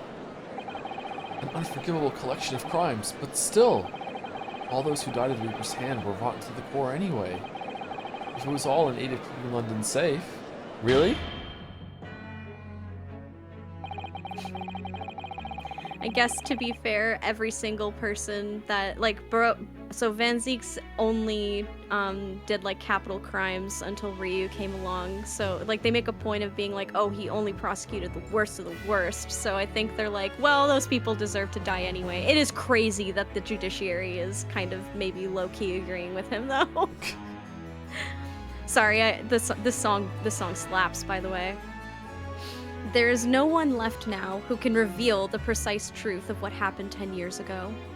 There's also that moment in the first one where McGilded dies after that trial, and you're kind of like, phew? Like, you're like, we got him off, but he was a real bad dude, and you're like, huh, yeah. Yep. And also, when you find out that Ashley, like, took matters into his own hands after he got away with his dad's murder in the omnibus, he sets it on fire, and you were like, that's based, I'm sorry. So, like, the game itself sets you up to be like, well, I mean, to be honest, he deserved it. Same thing with Olive Green, where you're, like, on her side a little bit, that she tried to get revenge on William Shamspeare for killing her fiance. And she's like, no, you deserve to die for what you did, but, like, you're like, yeah, okay, you go, girl, I kind of get it. Like, it sets you up the entire time to kind of go through that thought process yourself, where you're like, well, I mean, you know. It's nice that they didn't shy away from that with Olive Green specifically. That it wasn't like, they didn't exactly celebrate it, but they didn't condemn it either, like really harshly. It's like, you know what? There's a point here. Yeah. Yeah. That's cool. Therefore, yeah, this trial can go no further. You know me, I hate revenge and vigilante justice. I hate it. I hate it so much. So, oh yeah, you can't stand it. Yeah. Now, I would like to entreat all those present. Beyond these four walls, nobody need know the truth. Even Her Majesty must be protected from this. I trust you all appreciate the importance of my request. It is, of course, for the good of the country. Little did Strongheart know this being broadcast all over the country via fucking Bunny Radio right now. Can he do this? Can the trial really end now?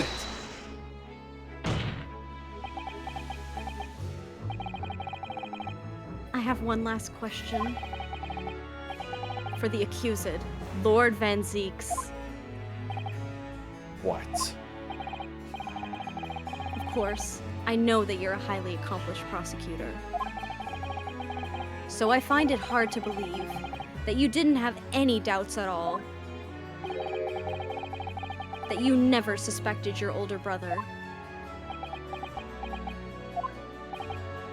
Yes, the same thought occurred to me.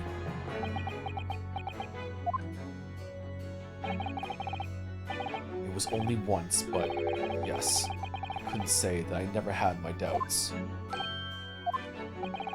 My brother's sense of justice was extremely strong, perhaps too strong, I observed. At that time, there were members of the aristocracy who were bleeding the country dry for their own gain. And since they were nobles, they were untouchable. For my brother, it was a source of great turmoil. And coincidentally, at the same time, the professor began his terrifying reign. During the time of the professor killings, my brother did not appear to be himself. And that made you suspect? That's you. My bad. Yes. But it was only once, not more. Only once? Really? Clint wasn't the culprit. That was my conclusion at the time. And I still believe that now. Do you have any evidence to support that idea? The third victim was the Lord Chief Justice at the time. It was he who had recognized my brother's potential and trained him as a prosecutor. No matter what the circumstances, it's unthinkable that my brother could have killed his friend and mentor. Oh. The dog went rogue? Using a dog as a murder weapon feels like it could lead to some unintentional or undesired outcomes sometimes, yeah.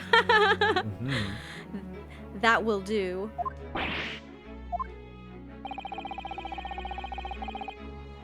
Neither Clint Van Zeeks nor Genshin Isogi still walk this earth. However much we debate this matter now, we cannot hope to reach a conclusion. But... There are only two extant pieces of evidence from the time. The woe-begone ring that acted as the incriminating evidence to condemn Genshin Isogi. And the 3-paged last will and testament penned in black ink and left behind by the man. The wretched truth of what happened is exactly as I have explained. 3-page? Was it 3 pages? I thought it was 2 pages. Oh, there's a page missing. Oh, uh-oh. Uh-oh.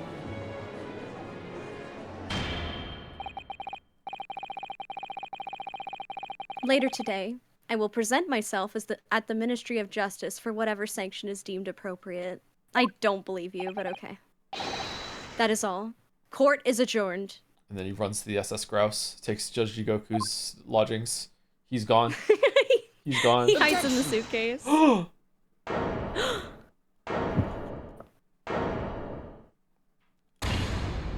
He looks so mad there to be objected to.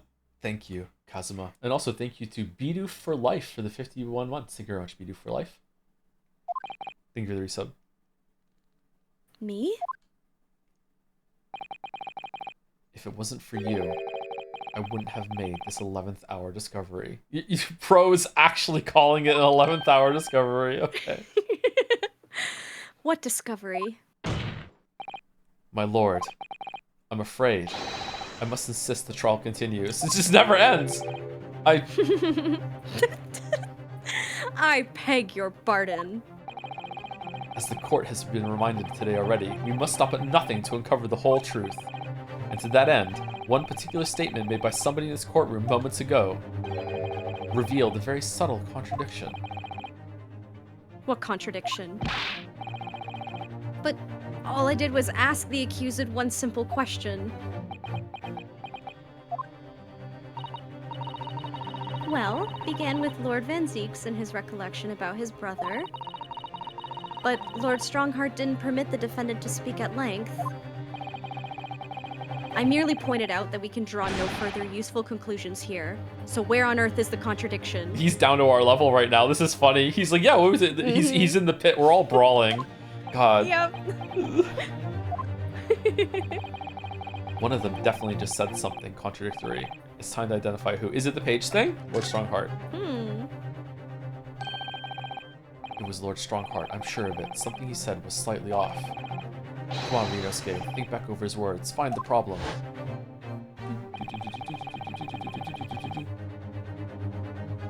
Neither Clint Van Zeeks nor Genshin Soki still walk this road. I can do the recap, yeah. However much we debate this matter now, we cannot hope to reach a conclusion. There are only two extant pieces of evidence for the time. The woebegone ring that acted as inquiring evidence to condemn Genshin Soki, and the 3-page last will and testament penned in black ink and left behind by the man. Ro's inability to just shut the fuck up is really coming back to bite him in the ass. Lord Strongheart, would you care to explain? He started grandstanding and dug his own grave here, yeah. Mm-hmm. Explain what, counsel? Among the statements you made just a few moments ago, something you said was inconsistent with a certain piece of evidence we have. Inconsistent? And whilst an inconsistency remains, none of us will sleep. The defense has a right to pursue an explanation. Rinosuke, what? Let me warn you about the statements you are making, counsel. They may very well prove fatal. You claim my words contained a contradiction? With which piece of evidence, I ask you? Take that! Take that. This here is the will left behind by Mr. Asogi. The 2-paged will. What? Yet moments ago, your precise words were the 3-page last will and testament. Ah. Could it be that originally there was a 3rd page? For a moment, I thought perhaps you'd identified something worthwhile, but it's a mere trifle, I see. A trifle? Governor Caden. Eh? Well, what can I do for you, sir? You were present when the Japanese man penned his last will and testament. I was there for sure. I remember the black Vurum-like scrawls to this day. And I'm quite certain, my lord, that there was a 3rd page at the time. What? Okay, only the first 2 pages were the actual will, though. If I mind correctly, the 3rd was a message to his lad back in Japan. For legal purposes, we required only his will. And we wouldn't have wanted any uncomfortable words about Britain to get back to Japan, eh? So it was decided that the 3rd page oughtn't to be sent. Objection! How dare you make that decision? I had a right to know what it said, to hear my father's final words to me. The courtroom is no place for sentimentality, counsel. As it happens, I have the third page of the document with me here. Now, what? My father's message. Crazy he brought that with him. It will be given to you at the end of these proceedings. Well, maybe Sholmes was like, and make sure you bring all the evidence you have. That's true. Sholmes would do that, yeah. He just knows. Yeah. It'll be too Yep. late once the trial is over. We need to know what it says now. Even the slightest thing may give us a vital clue. My lord, the defense calls for Genshin Asogi's last words to his son to be read out loud before the court now. Is Kazuma okay with that? Your request is denied. The inevitably maudlin words can be of no consequence now. Objection! Maudlin. That's rude. The prosecution agrees. The court should know the contents of that message. I should know the contents of that message. I mean the court. Every possible piece of evidence must be thoroughly examined. Very well then, Governor Caden. You will read the third page of the document for all present to hear. Yes, sir. Only, I should point out, my lord, that I cannot actually read Verum language. Oh, who's is this me? I'm not sure. Is it Herlock? I don't remember. My bad. I think it's Herlock. Let me. This beautiful handwriting. Shame on you, Barry. No, it's Mikoto. Okay. Close enough. If I could be of assistance here, I would be happy to translate the words into English for the court. Father! You're still here, are you, Dr. Mikotoba? Mikotoba. I don't know if I can say that, but I'll try. Naturally, I consider It's myself fine, a it's member fine. of the judiciary, albeit a lowly one. But perhaps I should quietly withdraw after I've translated Genshin's message. Uh-oh. Your cooperation is much appreciated.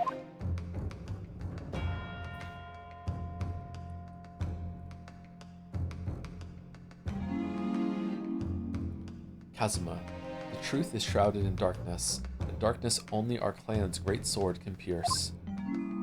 Mighty Karuma, twist thy head and watch them fall, all thy mortal foes. That's the end of the message, it would seem. Oh, thanks, Dad. Yep. A haiku poem, twist thy head, Father... gouge the head and kill. It is kind of written like a fucking epitaph. What is Karuma? The name of the Asogi clan's famous sword. A razor-sharp blade, known to all, passed down for generations. It embodies the Japanese spirit. It's not known to me. Oh, you just had to get that in there. Holy shit. Yep. It's the katana sword that was submitted as evidence earlier in these proceedings. The one worn by the prosecution counsel when he confronted Inspector Gregson.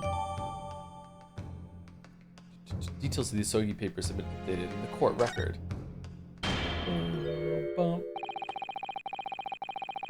All these procrastinations are beginning to try my patience. Adjournment of this court is long overdue. As the presiding judge, I have been as accommodating as possible of the will of the courtroom. However, despite all that, no new information has come to light.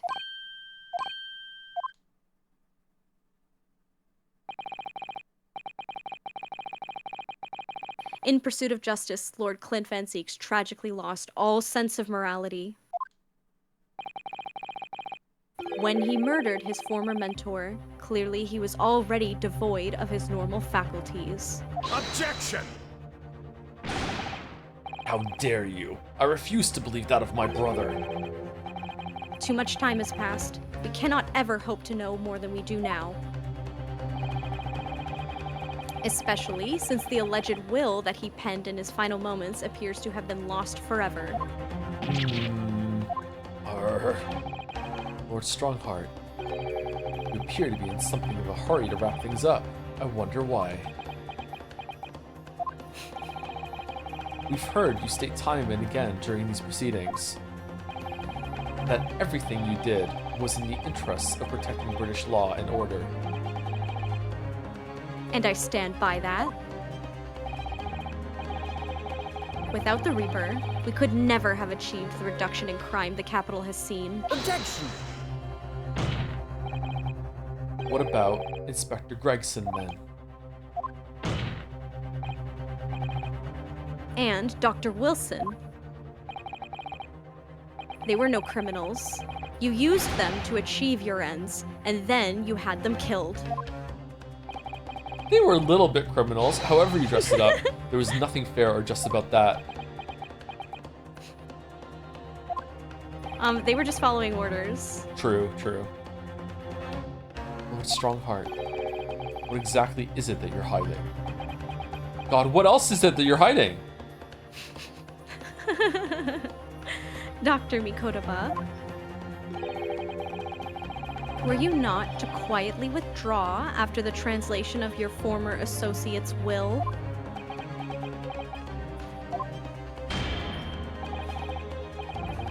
In this courtroom, no argument carries weight unless it is supported by evidence. And it would seem that the defense has no more evidence to present. In which case, I hereby order all discourse from these proceedings to be struck from the record. Here we go. This is my last chance. Mr. Naruhodo, I have to present some decisive evidence now, or it's all over. But can I? Yeah, you can. Yeah. It's in the sword. It's in the sword for sure. Wait, my lord. As it happens, the defense does have evidence to present. Ooh! Ooh. What? Don't be absurd. There's nothing of relevance remaining from the time. Objection! It's high time that you realize something, my lord.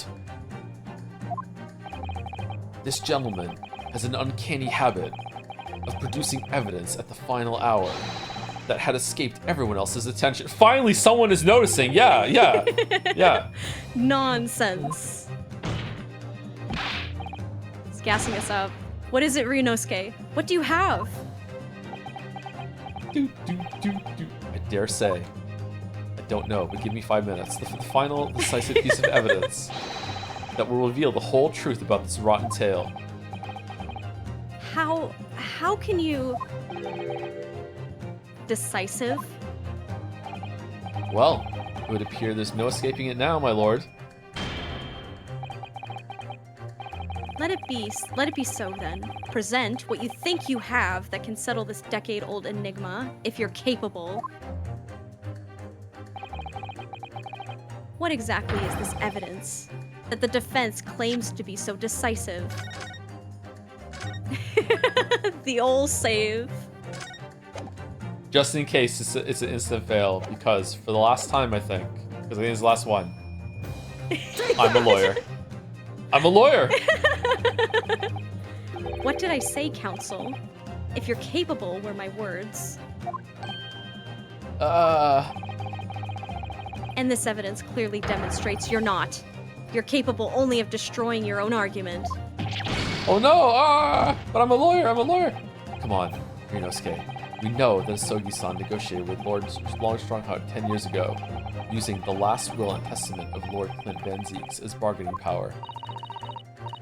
And yet, after his death, that document couldn't be found in his cell at the prison. So, does the fact that it was never found mean it could still be hidden somewhere undiscovered after all these years? My lord, the defense does have that evidence, and I'm ready to present it now! Well, it seems you're intent on more self-destruction. Let it be so, then. Present whatever you think you have that can settle this decade-old enigma, if you're capable. That's false, but I'm gonna need 3 more bad evidence before I throw you out of this courtroom. Okay, so I think it's in the sword for sure. So do I have to, do I just present the sword? Or like, cause if I remember correctly, this looked like a little latch that would open or something, right? Mighty Karuma, twist thy head and watch them fall, all thy mortal foes. That's the proper way to use the sword, is it? Maybe I should try. Oh, we shouldn't open it though. Kazuma should open it. It hurts Yeah, my I hear neck. what you're saying. That's the trouble. Mr. Naruhodo, if I might make a suggestion? I think perhaps it doesn't mean your head. Oh. I once studied the history and development of the katana some time ago. And, as I'm sure you're probably aware, the sword's head is the part at the very end of the hilt. It's written as head in Japanese, but it's pronounced as kashira, I believe. Kashira. So Mr. Sogi's words really mean twist the butt of the hilt. Sure. You don't think. Ooh, ah. Really? All these? Yeah. We're. You know what? We're just gonna tank it. Look what's inside it. Is that a tightly wound sheet of parchment? It's scarlet. Ooh. Dear Danny, scarlet ink. It's written in scarlet ink. I penned this, my last will and testament, in the final moments before my inevitable and willing death. This is it, isn't it? Mr. Naruhodo, look at the signature at the end. Clint Van Zeeks. And the date, 10 years ago, on that faithful night. So for 10 years. Oh, sorry. Oh, no, it's okay. So for 10 years, it's been silently concealed inside Karma, and nobody knew. If you know, Joe, I will be honest with you. I actually also think that the way this is done is kind of stupid. I think that the problem is that they make it look too easy to open the sword. This animation needed to be more complex because, like, I will say that they're not supposed to just open like that. So it's like, I can't imagine that someone like Kazuma, like, this sword means everything to him, right? It was his, like, dad's last worldly possession, and it represents the souls of their entire family, and, like, in a sense, it's also a symbolic reminder of his duty to get revenge. So because he doesn't know the sword can come apart like that without breaking it, I don't think he would have ever tried. But they make it look like you could literally just, like, pull the cap off and it just opens. And yeah. I think that's silly. That's the problem to me personally, I think. Maybe if he, like, somehow found a way to seal it with wax or something like that, so it wouldn't come apart, or there was some sort of, like, twist it right then left then to, like, a safe combination or something like that. For sure. Yeah. Then I would be like, oh, cool. It actually was a secret hiding in plain sight. Yeah. Yeah, because like I mean, it's like, even putting aside Kazuma for a second, you know, Strongheart would have scoured that thing for anything suspicious before sending it back. So, like, because he was looking for something, right? So he may not know how a katana is built, but still, like, it's probably true that I don't know, like, I would assume that it's probably they should have made it. Sorry, I'm rambling now. I don't know the point I was trying to make. But yeah, I think that the animation or something needs to be more complex, because this is such a huge moment too. So yeah. A moment that I'm killing by slowing the momentum down. My apologies. The last will and testament of Lord Clint Van Zeeks. I also think Kazuma should be the one to do it. I think yes. It's his dad's sword. Like what are we doing? Yeah. Like this isn't about it is about his dad really, but it's not from his dad. But still, yeah. I think so. Yeah. I think it would have been a more powerful moment for you know what? Maybe they ran out of budget and they couldn't afford to, like, do the whole animations of Ryu giving the sword back to Kazuma and then having Kazuma open it and stuff. But I thought that I agree. I think that would have been like a better, like, emotional moment for Kazuma. But I guess one could also argue that it's a nice, like, piece of theming that the truth Kazuma wanted was right there the whole time, but he was so obsessed with maintaining the honor of his family or whatever that he needed Ryu to see it for him. But he still could have been like, hey bestie, you want to hey, just like turn this real quick for me? If you had to break it, maybe like you have to trust in the process. Like you have to smash the hilt. Like the sword would be fine, but you have to smash the hilt on the stand in front of you, maybe. And maybe he wouldn't want to do it, and then Ryu had to grab it from him and smash it for him. Oh and shit! Like, look, We're writing a fanfic Yeah, that's we better are. than what just happened. Yeah, shit. Hey, before we get back into it, Alright. thank you to the Bok Choi Boy for the 7 months. USB blasting for the 41 months with, hi, I got here from the last VOD. I am pogged and ready to go. And thank you, Momo the Duck, for the 7 months with, missed the stream yesterday, but glad to see you're back on Ace Attorney. Yeah, we're finally finishing. It feels good. Yeah, we're at the end. Is there a good time for break now or coming up? Because we're due for one. There will be a pretty good one soon. Okay. We should continue with the hype moment because this is Ryu's big like holy shit, I found the cool ass like will or whatever. So yeah, we should let him have this. Okay, that works for me. All right, the last will and testament of Lord Clint Van Zeeks. Wait, oh my goodness. Look at this. This is unbelievable. Clint Van Zeeks' will has been entered into the court record. Last will and testament of Lord Clint Van Zeeks has been hidden inside the Great Sword Karama for years, a trump card left behind by Genshin Sogi. I love this music, it's so good. Oh, wait, before you do that, I have one quick request. Sure. There's a tiny little bit of fun lore, and you can get an achievement if you inspect the hilt of, like, the head of Karma, the sword, again after this. Okay. Like up here? Twist thy head and watch them fall, all thy mortal foes. Kasuma's father certainly had a way with words. And he certainly thought up an ingenious hiding place, too. It seems almost playful at first, but I do wonder if over the years, perhaps, the duties of the Asogi clan have actually called for such inventiveness. Protecting great secrets, you mean? Those sorts of duties? Well, I could believe that. Kazuma conducts himself like someone with the weight of his clan's long and noble history on his shoulders. Asogi clan appreciator for having examined the head of Karama again. Nice.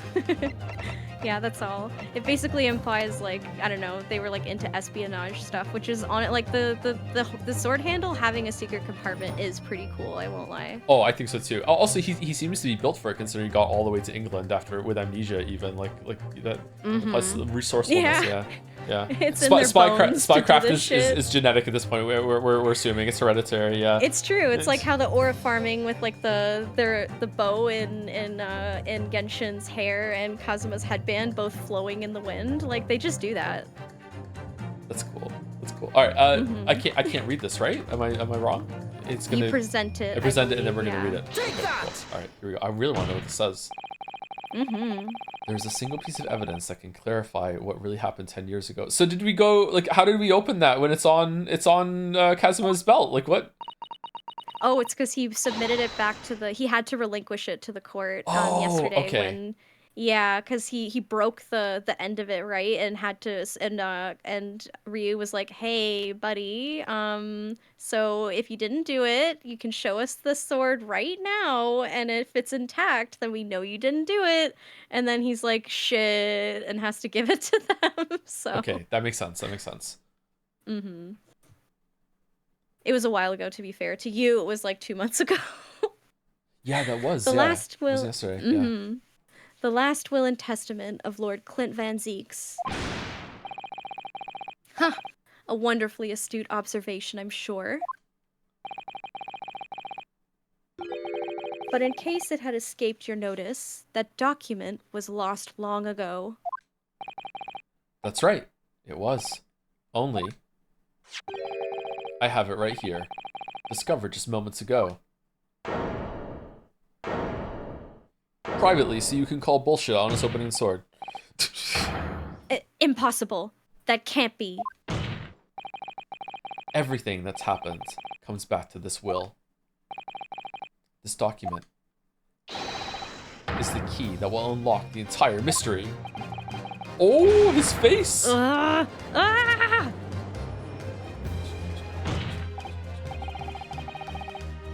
My brother's last will and testament. Where did you find that? It was rolled up inside this. Inside Karama? That ultimate weapon Genshin Asogi obtained has lain undisturbed in the hilt of the sword all these years, just waiting for the right time to emerge and reveal the truth. The signature and seal certainly look official. My God, it's true. It's my brother's handwriting. There can be no mistake.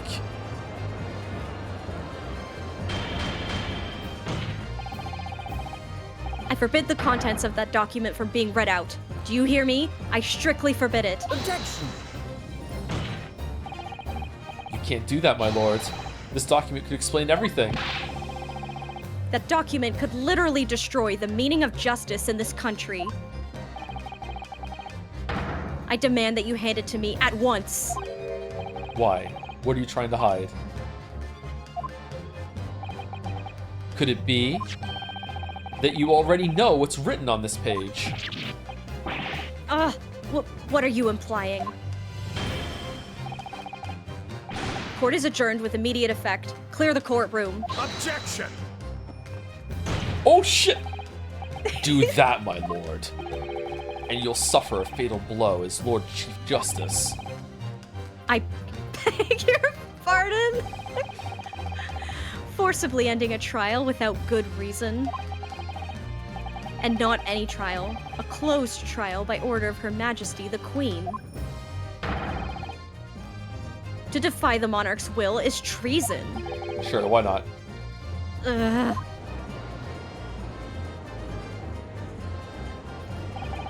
Lord Clint Van Zeeks really did pen a will that day. It's exactly as the young Japanese man said. Read it out, now! We have a right to hear what's in that will. A right and a duty! Well, well, my lord. It would rather appear as though proceedings aren't going to go quite as you hoped. You fools. Go ahead, Ryunosuke. Read it. Read it, read it. The prosecution gives its full support. Very well then. No. For God's sake. No!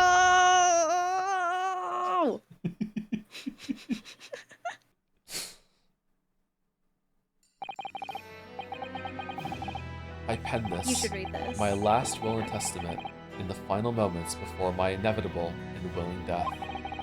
The hour is 11 p.m., and I sit at my writing desk in my office. My good friend Asogi stands at my shoulder. He has expressed his intent to invoke the dying ritual of the duel, that I may depart this world with honor, with a U, an honor of which I am utterly undeserving. The Japanese are a truly merciful people. Damn. I, Clint Van Zeeks, Lord of the Manor of the Van Zeeks estate, hereby confess to the following. I am the killer who has come to be known in society as the Professor, guilty of 4 counts of murder. Yeah, they were nobles, right? I will not here discuss will not here discourse the corruption rife among the aristocracy, which is to me, as one of them, so apparent. However, 6 months ago, I took the life of a member of the House of Lords at the heart of the depravity, a demon who habitually sacrificed the common man to further his own interests, abusing his position of power. The law is impotent against such a vile avarice. Only a fellow demon can rid society of this menace. Okay, Natsui. That demon was my quarry, upon whom I willingly set my great hound. But though I am a hunter of some experience, I am a poor felon, it seems. This letter goes kind of hard, actually. My guilt was at once recognized by another, and I became subject to his extortion. He held over me the threat of exposing my wicked crime to my beloved wife and brother. Under that threat, I have done this man's bidding for months now, killing those he demanded I kill. As I watched my former mentor perish before my eyes in the jaws of the hound I commanded, I realized that I had lost the last shred of decency within me, and sunk to the level of a wild beast. There is no path back to the light. Be it I or my dear friend Asogi who dies this night, I am eternally damned. To my extortioner, male Strongheart, may you feel the jaws of the beast at your throat every time you swallow.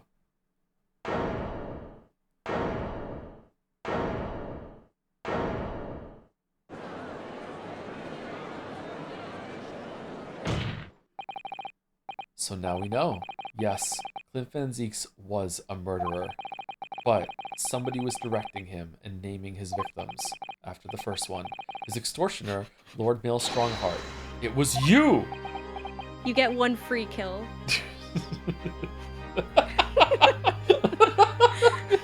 Sorry. You get your card punched the first time you kill someone, but after that, that's Yep. Lord Strongheart, Yep. a moment ago, you claimed that what the court has just heard could destroy justice in this country. But you weren't trying to protect justice at all. All you were trying to do was conceal the secret of your true nature and the countless lives you sacrificed up till now. Bro's smiling? Yeah, what is he doing? It just didn't make sense It to me. It reminds me of that meme of the dog in the sunset with its eyes closed. Have you seen that? I haven't seen that one, no, sorry. Okay, sorry. There's a very specific like image of a dog in the sunset, and it's like kind of smiling, but it also looks like pensive at the same time. I'm not sorry. I don't know if anybody. The life dog, someone is saying. Oh, it is like that. Yeah. It's just like that. Yeah, sorry. yeah. Okay, sorry. Continue. Tranquil. That Mhm. the third victim, the former Lord Chief Justice, was my brother's benefactor and a man of lofty principles. As I said, Clint had no possible reason to kill the man. But you did, didn't you, Lord Strongheart? To eliminate the man who stood between you and the office you set sight. Oh, he said it like, oh, but you did. To eliminate the man who stood between you and the office you'd set your sights on. So you used your own hunting dog, Lord Clint Van Zieks, to take him down. It had to be done. You know I had to do it. London's unsavory shadows are deep, and the arm of the law fails to reach their depths. Crime must be cut off at the roots, but the Lord Chief Justice at the time couldn't see that. He was weak. Lofty principles, you say? Tantamount to cowardice, if you ask me. Which is why I took his place, in order to fight the crime he was allowing to spread like wildfire. By murdering the man. The Reaper, the Professor, the name makes no difference. As I've explained countless times already, it was all done for the furtherance of law and order in London. Objection! Are you going to legitimize the murder of my father now, too? Ah, Genshin Asogi. Well, that was unfortunate. I had fully intended to send him back to Japan as we'd agreed. I don't believe you. It was you, wasn't it? You killed him. No, it wasn't me who took your father's life. Then who? Yeah, who? Who did it? On the night following his mock execution, I went to Logate Cemetery at 3 in the morning with Jigoku. It was Jigoku? Judge Jigoku? There had to be a collaborator on the Japanese side to manage Asogi's treatment after his repatriation. Jigoku had fierce ambition. It made him easy to manipulate. 10 years ago, after he'd stood trial for the destruction of the witness stand, I had words with him. When I told him the position of Minister of Foreign Affairs could be his, he couldn't agree fast enough. Shishiro, you fool. As you know, Asogi escaped the prison in a closed casket and was subsequently interred. We intended to dig him out of his grave before he ran out of air. But sadly, all did not go according to plan. Roar. There was an unexpected visitor to the cemetery with his own ideas about digging up graves. A man who witnessed what nobody was supposed to see. Enoch Drebber. Of course, I knew grave robbers frequented London's cemeteries. But that grave on that particular night... Blast. Blast is Blast. crazy. Blast. If people find out the convict wasn't really executed, the scandal will rock the very foundations of the Empire. Then oh wait, this is Shishiro. Go ahead. Then what do we do? Shoot him, Mr. Jigoku. Shoot Asogi at once. Okay, I'm going to shoot. He can't live now that this has happened. He has to go. What are you talking about? You had an agreement? You promised him he could return to Japan? Everything has changed now. If the truth got out because of this, both of us would be finished forever. Come on, Jigoku, do it! Pull the trigger! Shoot!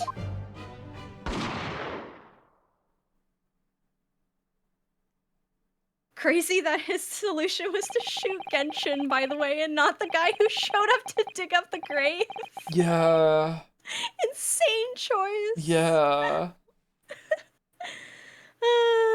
Yeah. I also loved to think that like they were like hiding behind a nearby grave, like these two gigantic men like hunched behind it, looking over, like whispering frantically. It's really comedic to imagine. They are huge. Jigoku is even bigger than Strongheart, isn't he? Like Jigoku is one of the is the biggest person in the whole story. He's fucking huge. When you see like the character standing in the witness stand, he like absolutely towers over them, and he towers over them in that photo too. However, what's really funny is that in the concept art book, they claim that he's like 5'6" or something, which is hysterical. What? Because I know because it's something that is actually like it is directly contradicted by the game itself. So I actually like I'm convinced that's a typo. And they meant it to be like 6'6" or something like that. It's gotta be. It's gotta be. It has to be, because Ryunosuke is 5'6". Like you see him standing next to Ryunosuke in a photo, and he is towering over him. He's like a full foot shorter, taller than him at least. Yeah. Jigoku shot Asogi from the shadows. The grave robber was so close, the blood sprayed over his coat. He fled as fast as his legs would carry him. Then, Jigoku and I put Asogi's body back in the... Oh, it froze. Awesome. Back in the... You want to finish the sentence for me? Back. There it is. Okay, there you go. The grave from which he'd just emerged.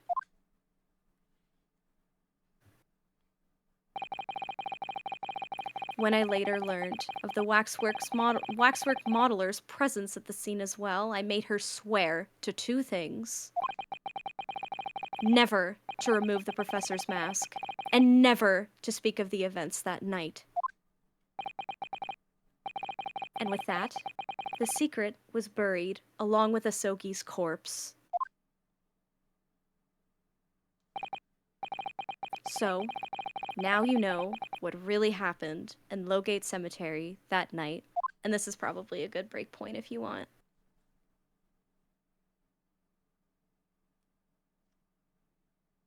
I think that's the last question, isn't it? Are there any more unanswered questions at this point? I think. I'm not sure. Maybe. Oh, who's Iris's dad is a big one, but like Sherlock's involvement maybe.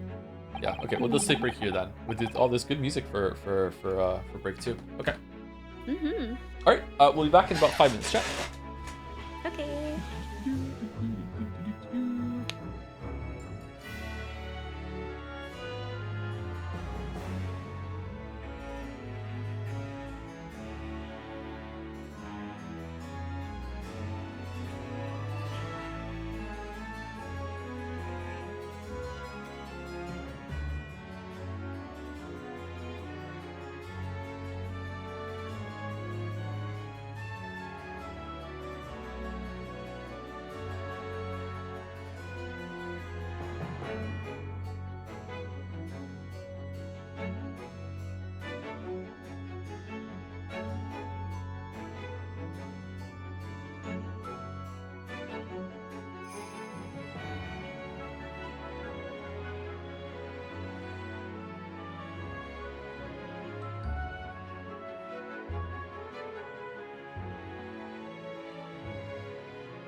Hello chat, we're back. Sorry it was a little late. I was sending a couple of messages during break and it took a little bit longer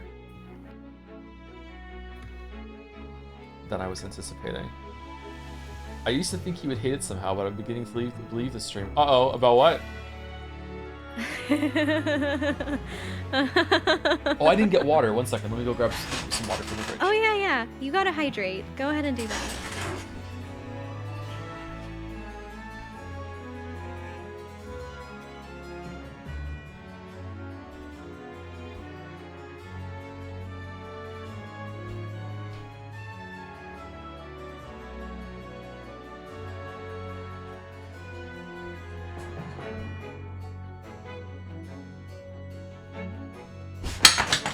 Whoops. Oh shit, you dropped something?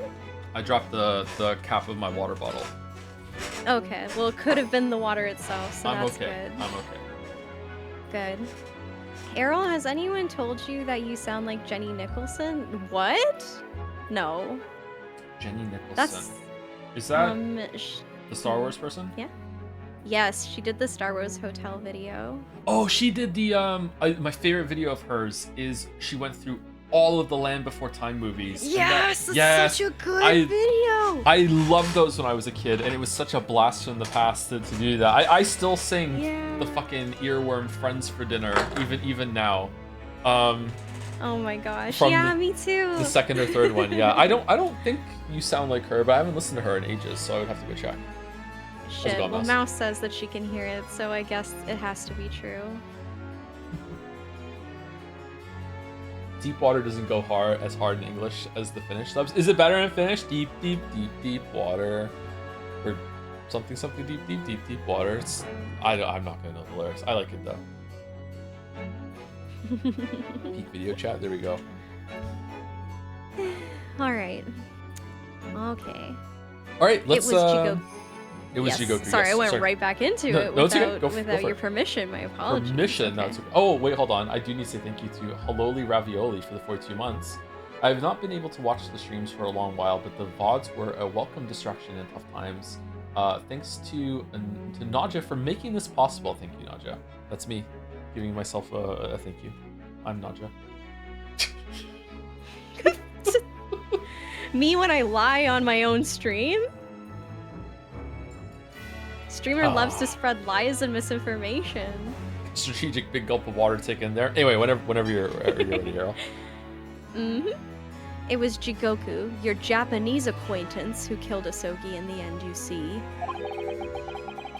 He claimed to be the man's friend, but when push came to shove, he pulled the trigger. Did I morb this? I'm trying to think. I think that you morbed the idea that Jigoku was involved in the plot, and then some like to get Genshin out from his grave, and then things went wrong. So kind of, you were halfway there. Really? I don't remember that at all. I don't think I had any lead whatsoever on who killed Genshin at the cemetery. Yeah, this is catching me completely off guard. Just before Mr. Jigoku left the courtroom earlier, he said that the assassin exchange proposal was a demand from his British counterpart, not a request. So you coerced him too, using what happened in the graveyard. By that time, Jigoku was the Minister of Foreign Affairs, negotiating international treaties with Britain. You could imagine what would have happened if it came to light he'd murdered a compatriot 10 years earlier. He would have lost everything. I merely reminded him of that. Yeah, merely, just a little reminder, yeah. Gentle nudge. How do you sleep at night? Really easily, I'm sure, actually. Yeah. I don't think this bothers him at all. In a bed of plushies. Surrounded by his Benjamin clocks. These past 10 years, I've fought tirelessly with the dark. Let's start over. I fought tirelessly with the darker recesses of London's criminal underworld. And I've used whatever means necessary to ensure that justice prevails and law and order reigns supreme. Objection! That couldn't be further from the truth. The fact is, You haven't fought crime at all. You are crime. How dare you? I saved Clint Van Zeeks from dishonor in his death. Objection!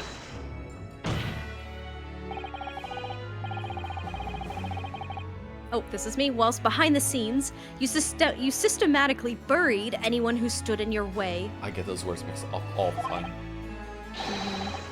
And then, you made my father take the blame. It was unavoidable. It was the only way to protect our justice system and public order. Let's not forget the others you had killed as well. Setting the defendant up as the Reaper to cover up the truth behind the murders of countless more.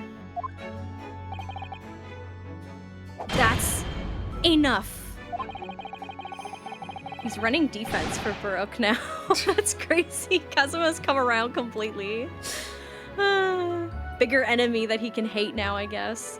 Do you have any idea of the conniving that led to the acquittals of those wretched criminals? When are we gonna tag Baroque in, actually? We have to fight fire with they like do like the baton pass like clap that they do. Yeah, that would be good. Yeah. Yeah.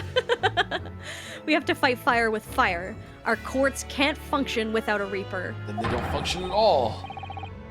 Can't you see all I've done for this country? This has been my struggle. Objection! You've done nothing. It's Lord Van Zeeks here who worked tirelessly and justly in court while enduring the disgrace of the Reaper name. And Inspector Gregson, fraught with anguish for having sullied his hands through a desire to do the right thing.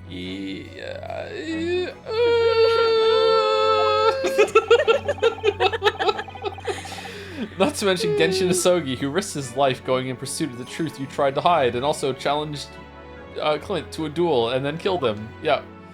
And also did the same thing that you did, just only one time, so he got his free birthday kill. Birthday kill? No, the dark recesses of London's underworld were largely filled by you! You little. When will you get it through your thick skulls? He's so angry that it was all for Queen and country. I'm tiring of that excuse. You've consistently twisted the truth for bargaining power to make others do your bidding. Nothing more. Oh, he's fucked. People who willingly twist the truth and coerce others have no right to call themselves part of the judiciary. Yeah, that's it. Kick him out. Yep. Yep. Bye. I strongly suggest you don't ever talk of justice again. Oh no, he's strongly suggesting something. Oh no. That's serious coming from Ryu. If he's strongly suggesting, yeah. Ah!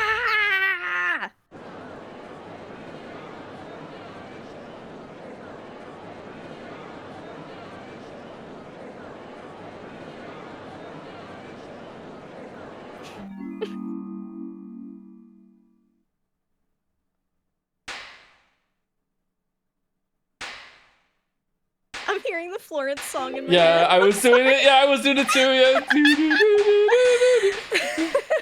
Well. Dear me, my good fellows. Dear me. I'm still hearing out the third round of applause, I think, for a quite marvelous performance. What are you talking about? Those delightfully grave expressions, that beautifully pronounced Queen's English. Really, our friends from the Far East are quite the picture of industriousness. You fraud, keep your mockery. Please, don't misunderstand. It really is exactly as you've both said. What are you trying to say? I have occupied the darker recesses of London's underworld and, how did you put it? Done nothing? I confess it's a little embarrassing to have it pointed out quite so starkly, but yes. I really have done nothing, which means I can be indicted for nothing. No? Dude. What? Oh. It's true. Personally, I have committed no crime. I've merely been surrounded by fools who've acted very rashly indeed. Objection! You can't get away with that. You've consistently preyed on people's weaknesses. And what? Threatened them? Are you sure it wasn't just bargaining? What's the difference? Dude, be for serious right now. I would like to address all the good lords, ladies, and gentlemen of he loves being like lords and ladies. Don't forget, I love women. Gentlemen of the jury. He's appealing to all people of the judiciary here present. You all know of these darker recesses in our great capital, and deep down, I believe you also know that to fight those who dwell there requires at least some of us to occupy the darkness ourselves. So let me appeal to your good sense now. Consider the situation with me. If this catalog of horrifying revelations were to become common knowledge among the 6 million inhabitants of London, what might happen? To learn that the infamous murderer of royals and nobles was a respected member of the aristocracy himself? That evidence was fabricated in the scapegoat's trial amid secret negotiations with prosecutors to effect a jailbreak? That the Reaper of the Bailey was an organized group of assassins managed by a Scotland Yard inspector? And finally, that it was all masterminded by the Lord Chief Justice himself. If the general public of Britain knew the truth, all faith in the police and the prosecutor's office would be completely lost, without doubt. Public order in the capital will completely break down. We'd be cast back to the lawless days of the last century. Precisely. As it was 100 years ago, when 1 in 10 of the population were criminals. Oh, holy shit. Alright, so this is how the banks got bailed out a couple years back, huh?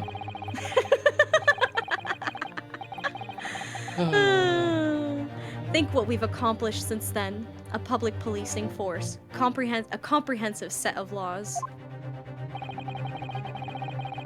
And if we want to continue to protect this new era of law and order, I say again, we must at times occupy the darkness ourselves.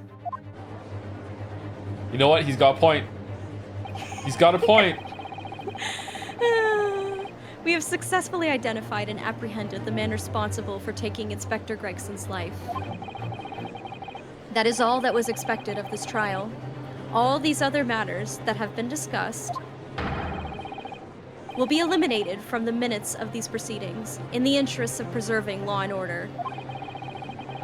And to protect Her Majesty the Queen, of course. Well, my lords, ladies, and gentlemen, what say you? He may be a mass murderer, but at least he's not a sexist. He has a point. The things Sloshonghar has done are quite unforgivable. But on the other hand, isn't it our duty to maintain law and order in the capital? We can't deny that the threat of the Reaper over the years has done wonders for the crime rate. And by fair means or foul, that's all thanks to Lord Strongheart. Strong heart, strong heart, strong heart, Strong heart, my strong L, heart. my L, my L. Are you hearing this? This is the will of the British judiciary.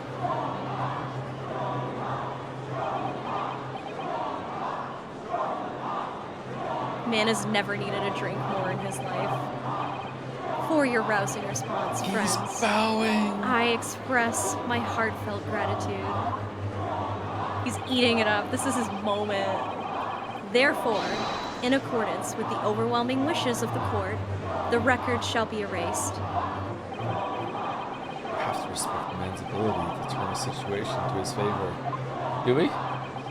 Lord Strongheart. Gotta give it to him. We gotta give it to him. Lord Strongheart really is a master of manipulation. You've conclusively proven his guilt.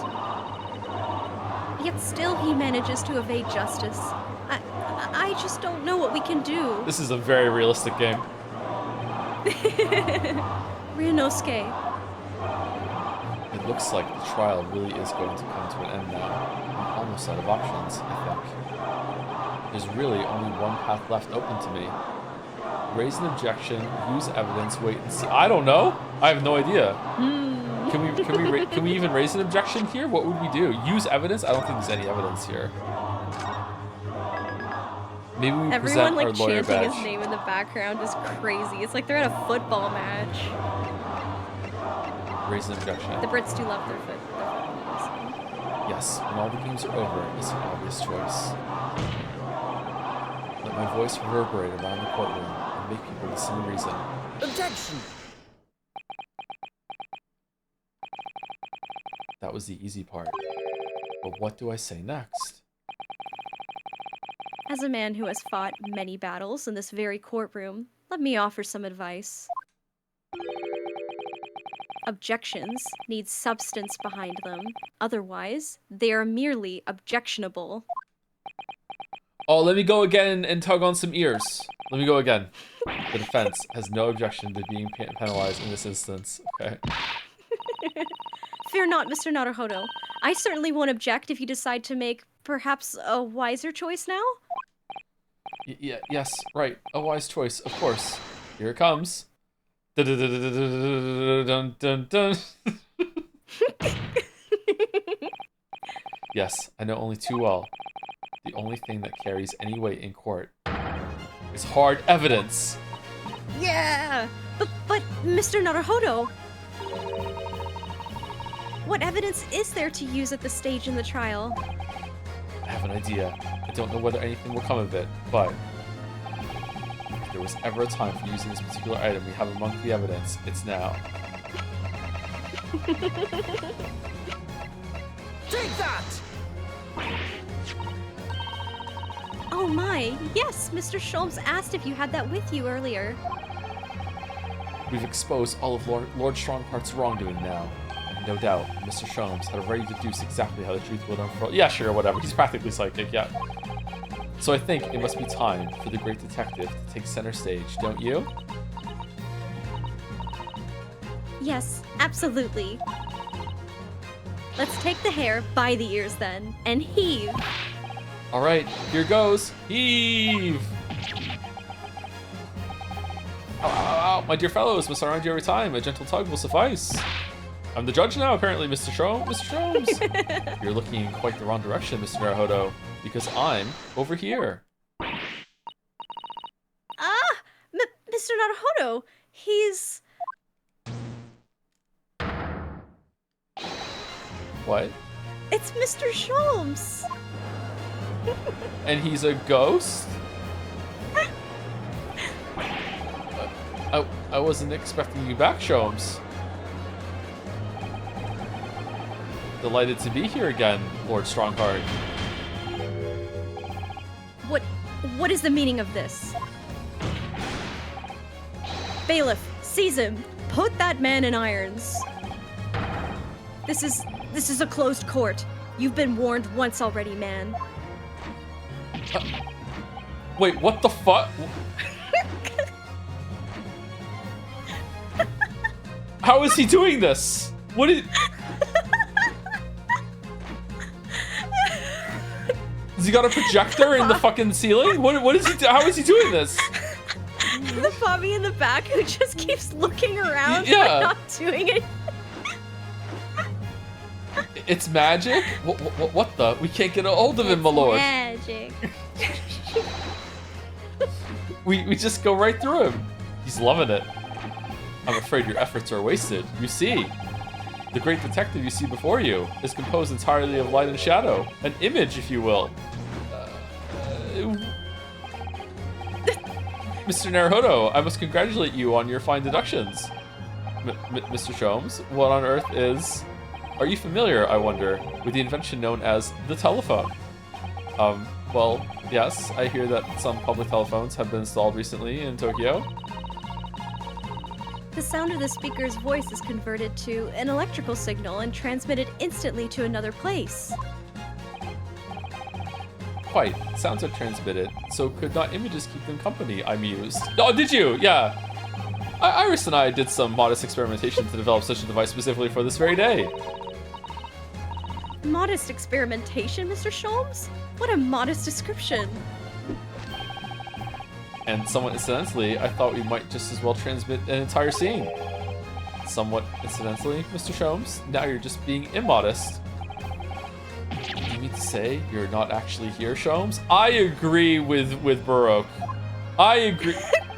I knew my trusty partner would have no trouble grasping the concept. Except he's grasping the stand to steady himself after your shock arrival. Poor father. I would have hoped he might have been forewarned, being the great detective's great partner. Leave my courtroom at once. Get out, or I swear to you. Ah, my good fellow, I'm not even here. Dear me, you on the other hand, more strong heart appear to have very poor grasp of the situation. Allow me to reiterate, I am not here. Yeah, there we go, I'm not here, which would, I hope, lead naturally to one asking. Where exactly are you? The very question I was awaiting. I am at present enjoying the air in a rather splendid garden. A garden? Not just any garden, you understand. A garden at Buckingham Palace. What? You can't be. Buckingham Palace? What's Buckingham Palace, Mr. Zato? I've never heard of it. Do you ever read the news, Mr. Naruhodo? I am the news. Mr. Sholmes? Is Iris with you here? Is Iris with you there? Ah, well now, Iris is currently enjoying some tea. With Her Majesty. No, Her Majesty? Not just any Her Majesty, you understand. Her Majesty, the Queen of the British Empire. What? Queen Ex Machina? Is that what we're doing? What on earth is all this about? Buckingham Palace is Her Majesty the Queen's residence in London, Mr. Naruhodo. Order. Order in the court. I demand immediate silence. Her Majesty the Queen? You can't be... I mean, no. This is some sort of unforgivably distasteful trickery by a third-rate detective, that's all. I think at this point he's a fucking sorcerer, actually, so I think we're just gonna all have to go. This is Sholmes' world, we're just living in it. Unforgivably distasteful True. trickery? What an apt description. A closed court session attended by elite members of the judiciary is a rare event. I presume that Her Majesty would be more than a little curious about the proceedings. So, I decided to show her. Everything, from start to finish. Huh? You showed her? Indeed. By dint of the Herlock Sholmes remote I don't know how to say it. Cinematograph, maybe? Cinematograph, there we go, that's better, yeah. You meddling. This is some kind of nightmare. Real. Just as I appear to be standing before you, regaling you with the talk of my latest invention. No doubt, you've inferred that the reverse is also true. You don't mean... Her Majesty has seen and heard every moment of the proceedings.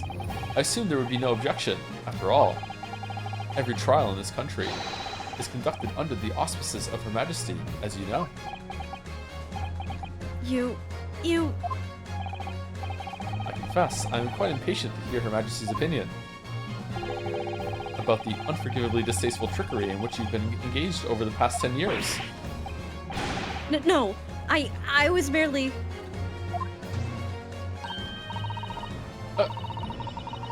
Oh, sorry to keep you all waiting. Vicky and I had so much to talk about. Vicky? She's besties with the Queen now. Iris, there you are. In fact, I have a little message here from Her Majesty. A message? Well then, is everyone sitting comfortably? Ahem. Forthwith and with immediate effect, all authority previously afforded to male Strongheart is hereby revoked forevermore. Furthermore, he will be prosecuted for crimes against his country in a public trial by a jury in the coming days. So, it seems that Her Majesty doesn't believe we need to fight fire with fire.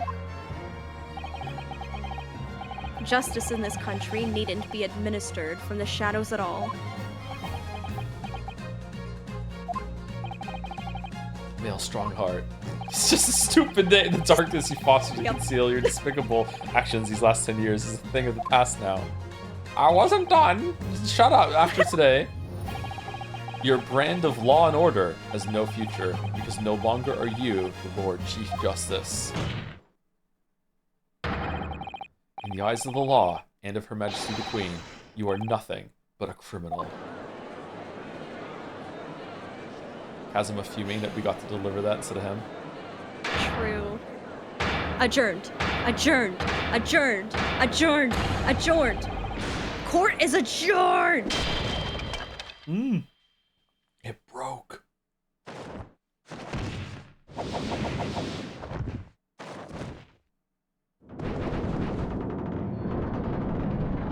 Double guilty. Oh. Oh. Oh.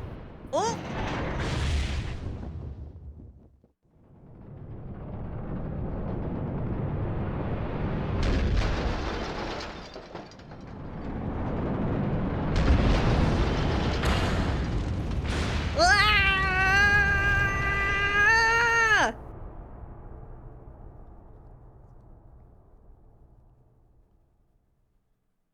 That shot is peak, I'm sorry. Did it fell and then it kept going? Oh, he's there now. Oh shit. Lord Clint Van Zeeks left a will in which he confessed everything. When those words came out of Asogi's mouth, it deranged me completely. I knew I must do anything and everything in my power to contain the situation.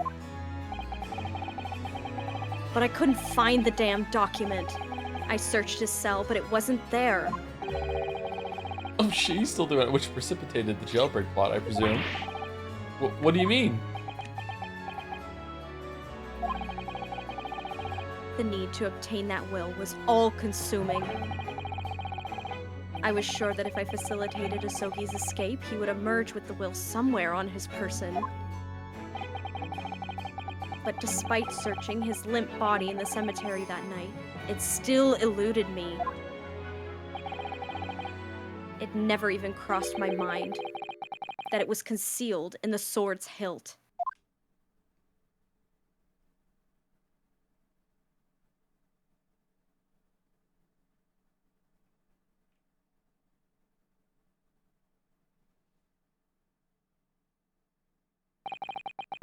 What pains me now is that my brother left this world without a word to me.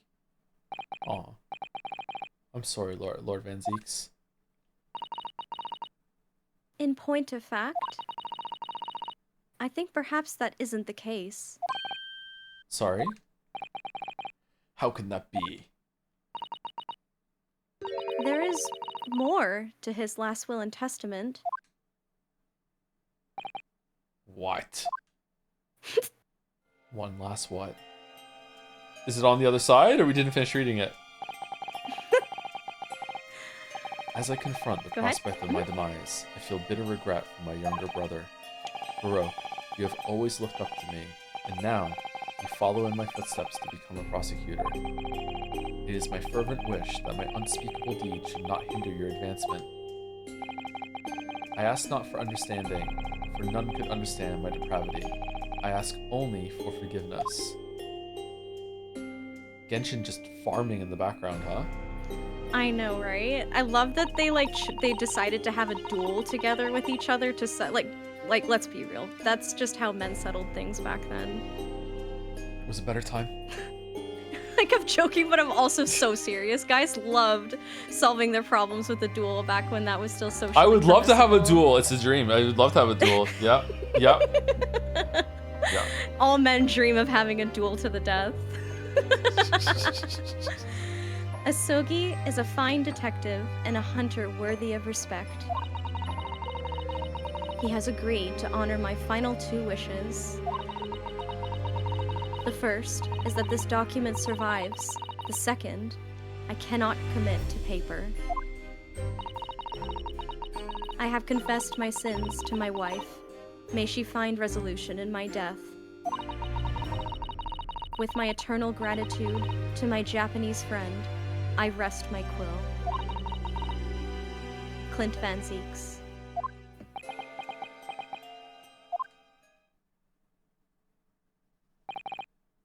Clint.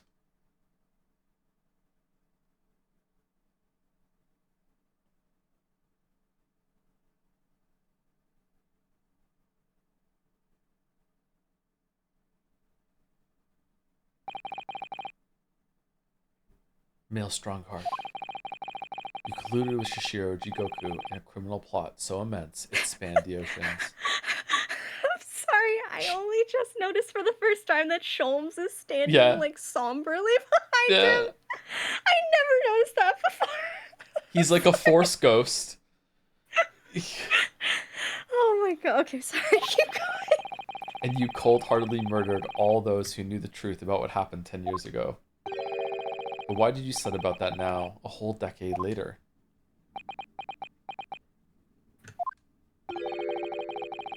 To ascend to the very peak. These last 10 years made me realize being the Lord Chief Justice wasn't enough, short of becoming Her Majesty's Attorney General. I could have no real power to affect the changes needed in this country. And for that promotion, I needed to ensure no remnants of the past remained. How could you? Easily, like I said, I like everything to run smoothly in the exact manner that I prescribe, like a well-oiled machine. And I was just a step away. And for your ambition to succeed, did you even bother to count the number of brilliant people you had killed?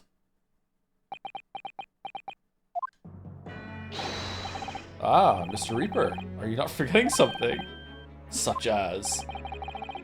You very much adopted your usual prosecutor-like demeanor in the proceedings now.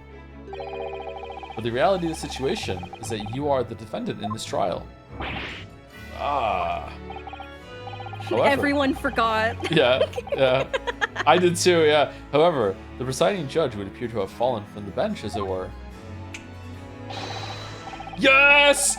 Yes! He's back! May I suggest, therefore, that we entrust the final adjudication to an old friend.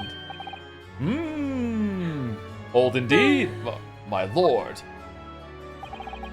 As a member of the judiciary, I have been following the proceedings from the gallery. I knew he was here. And I must say, I shan't ever forget the extraordinary battle between good and evil that I witnessed here today. He just had to finish his popcorn first. The darkness that has blighted justice in our land these past 10 years has at last been dispelled. Thanks, in no small part, to the efforts of a bright young star from the east. Defense Counsel Naruhodo. Yes, my lord. On behalf of everyone here present in the Old Bailey, I give you my heartfelt thanks. You're too kind, my lord. The first time I faced you... No, Kazuma's getting no credit whatsoever. The first time I faced you in court, just under a year ago now, I had the faintest of intimations that if British justice, so warped and twisted over its long history, was finally to know change, this might just be the man to do it. No way, not on the first one. Not second trial, maybe, not the first one. He's basically saying it was love at first sight. Yeah. That's crazy. Yeah. He's proposing, yeah. What? But at the time, I wouldn't allow myself to acknowledge the possibility or my feelings. I couldn't overcome my hatred of the Japanese. after the circumstances of my brother's death. Mr. Naruhodo, allow me to apologize for countless discourtesies on my part. Whoa! You are a lawyer of boundless talent. Oh my god, that must feel amazing. Wow. Oh, Lord Van Zeeks. The guy we've never lost to thinks we're a great lawyer? Damn. When I first... when I first... That took me out of Jesus. When I first arrived in Great Britain, I was literally a nobody. Certainly not a lawyer. Oh, thank you for the gift subs, Annie. Yeah, I just noticed that. Thank you so much, Annie. 50 gift subs. Holy shit, thank you so much, Annie. I hope you're having a wonderful time in the spoiler chat. Annie loved playing this, and he was super excited to see you play this. Good. Yeah. Someone in chat said that they were Yowie subs. Thank you, Annie. Thank you, Aperture City for 13 months too. With a lol. Thank you very much. Did I say thank you, Nozo? No, I didn't. It was Halali Ravioli was the last one. Thank you, Nozo2727 for 13 months. Very glad to see you finish the greatest history. Yeah, me too. Me too. Oh, maybe I did say thank you this one. I'm not sure. Thank you again. Why not? The truth is, my fortunes have entirely been made by the miraculous people I've met.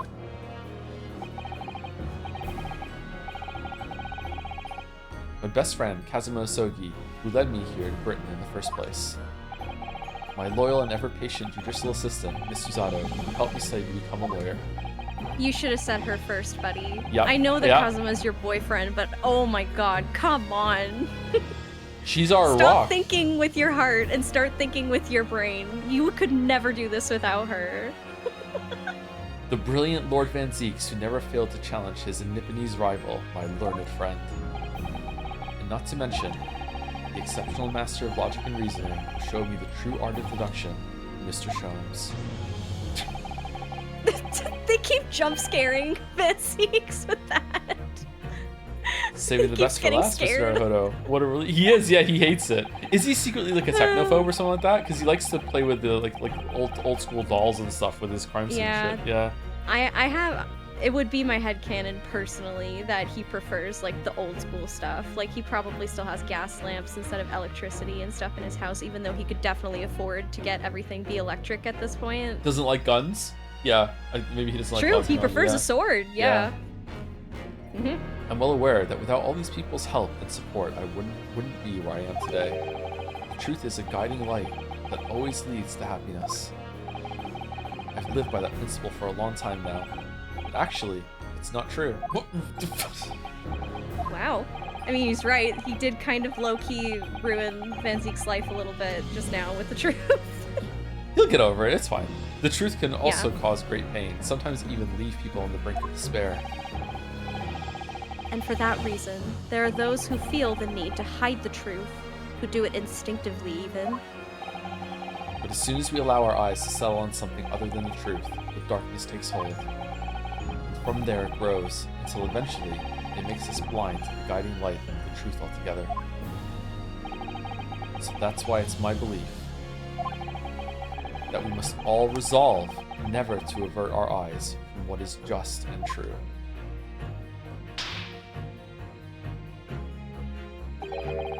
So that we can continue to walk the straight and narrow path ahead. It's not straight when you're involved, buddy, but okay. Yay, Susie! Kazuma smiling. Well, I must excuse myself now. But before I go, Mr. Naruhodo, let me compliment you on your grand opus. What? Without your beautifully composed case against Lord Strongheart, Her Majesty would have been unable to act. Thanks to you and your fellows, the haunting undertones corrupting Britain's justice system have been silenced. Thank you very much. So does that mean we're getting paid? No. No? Okay.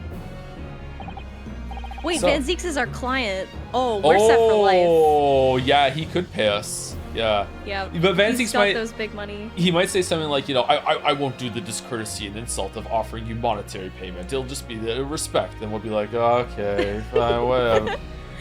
What he would do is he would just open a bank account in Ryu's name and then just start paying all his bills for it. I'm describing a sugar daddy. Never mind.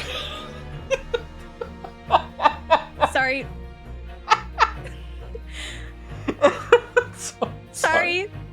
So until our paths cross again somewhere.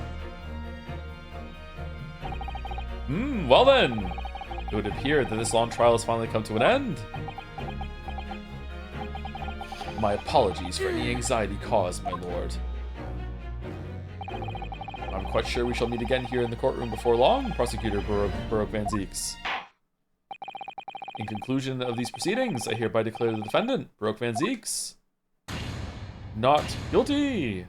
Yay! Confetti court? Confetti court! Yeah! Confetti court. Yay! Firework court! Yay, my brother's a mass murderer and my entire family's reputation is ruined forever and the entire aristocracy has a reason to hate me now because I killed their relatives. Yay! And also, London's going to be riding the streets tonight because the whole justice system has fallen down no matter what the Queen says is done. We're good. But yay! Confetti court not guilty. Yay! That is all. Court is adjourned. Everything will be alright. It's okay. Mm-hmm. It'll work out.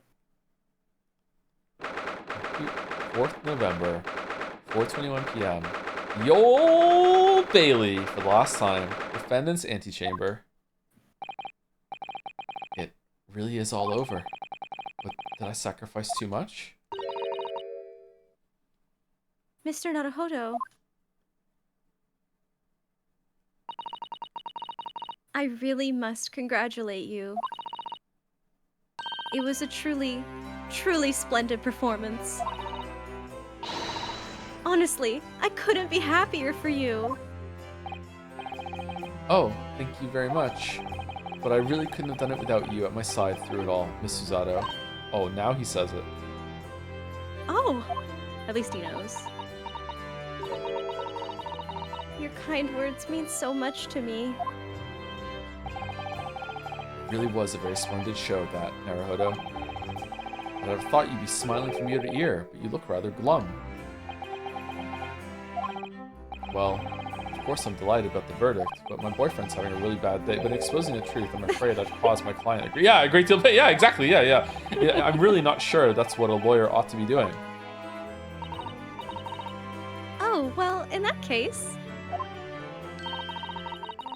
I'm quite sure that when you see Lord Van Zeeks' smiling face, everything will seem much better.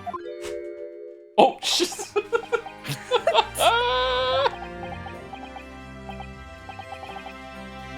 Miss Susato, everything seems worse. He has a face like thunder.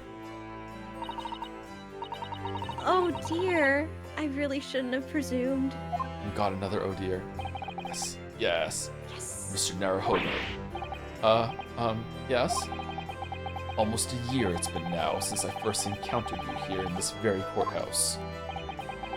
For you to have risen to the level of excellence you have demonstrated today, well, it's quite remarkable. But I exposed the most unpalatable truth you could ever have imagined in court today. I feel as though I've robbed you of something you held so dear. What was it he said? To fight those who dwell in the darkness requires at least some of us to occupy the darkness ourselves. But that was just the feeble excuse of a coward. Only those with a steadfast eye for the truth have what it takes to fight the dark forces of crime. You made fine work of establishing that fact in court today. Oh. Well, thank you.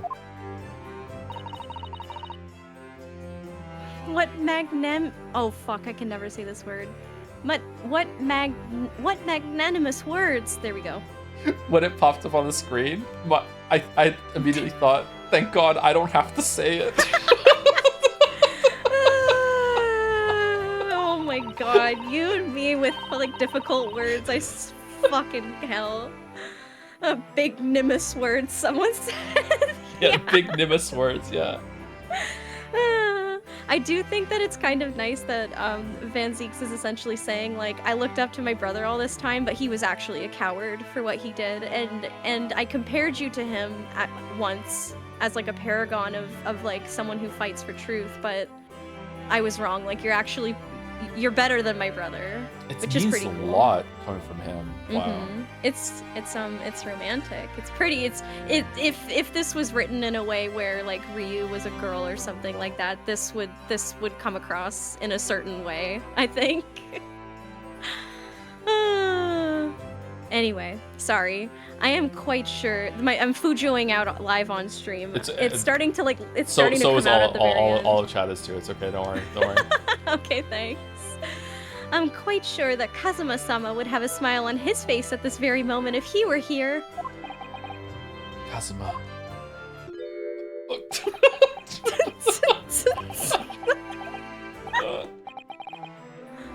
Miss Susato, there's another face like thunder here.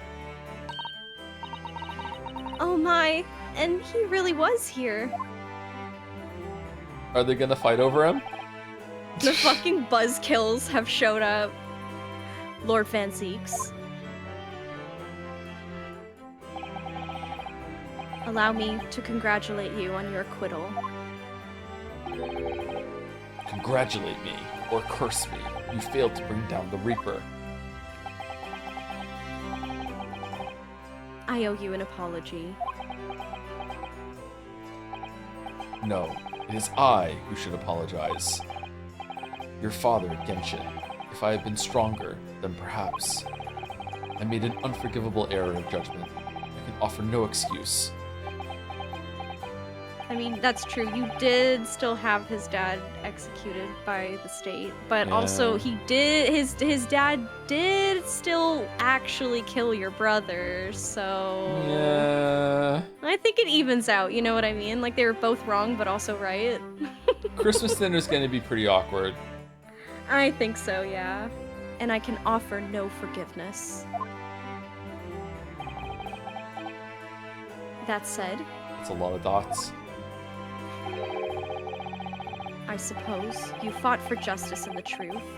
For that, at least, I can't withhold respect.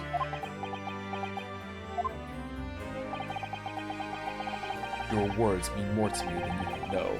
I will hold them dear. Kazuma-sama!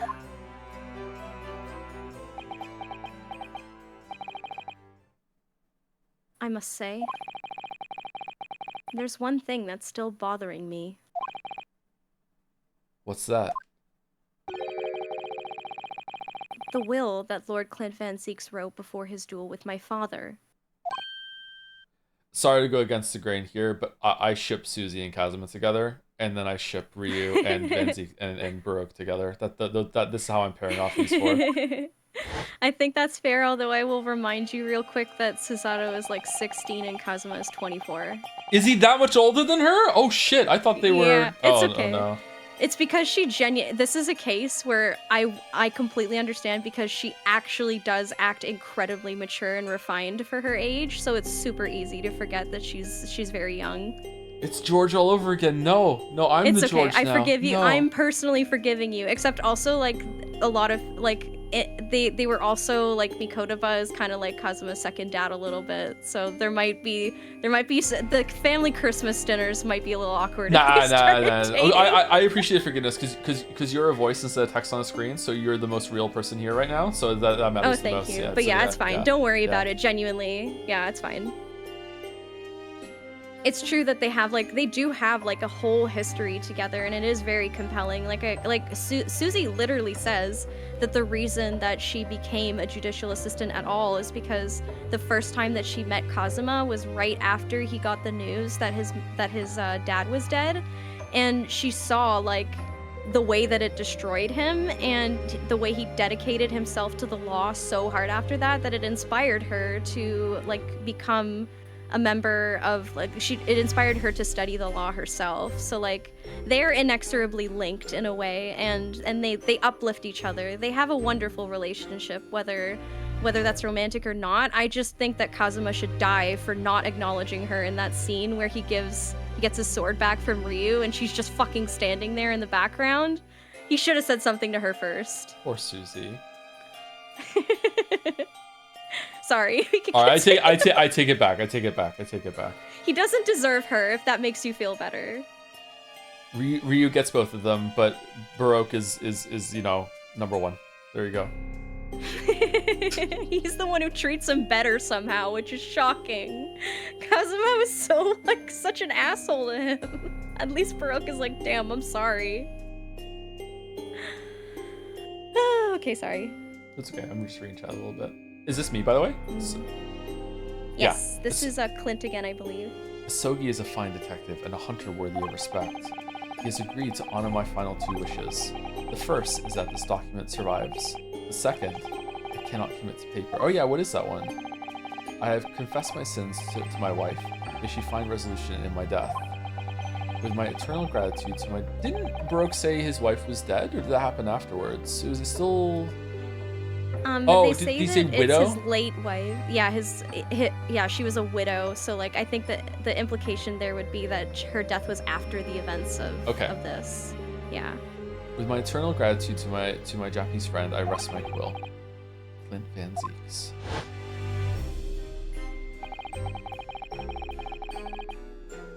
What can be the second of his final? Whoa! What can the second of his final wishes have been? That your father agreed to honor you me. I think perhaps I might be able to shed some light on that. What? Father? Father Mikotoba? It was 10 years ago, as you know, the day before the execution was scheduled. I went to the prison to say my farewells to Genshin.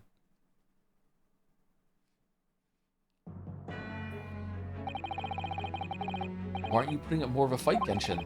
If you'd only agree to it, Shishiro and I would gladly petition the government. We've been through this already. You don't need to worry about me. Anyway, Yujin, I have a favor to ask of you.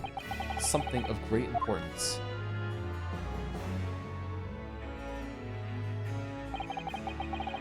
You're one of my greatest friends, Genshin.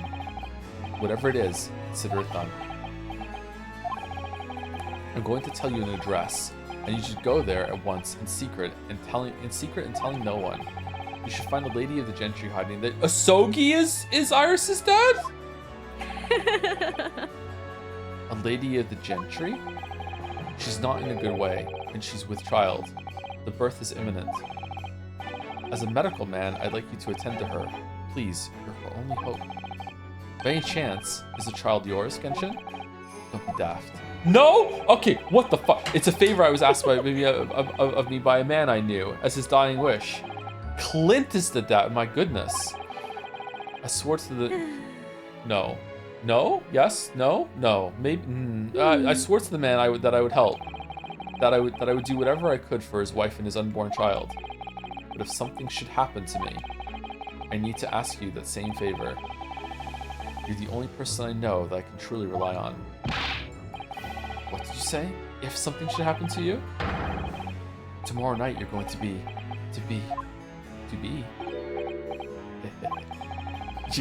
You never know though, do you? What life will bring. Alright then, tell me the address. I'll head there at once, with Shishiro and... No, not with him. Oh, he knew. Pardon? This is a favor I'm asking of you, and only you, Yujin. Right, I see. Very well then.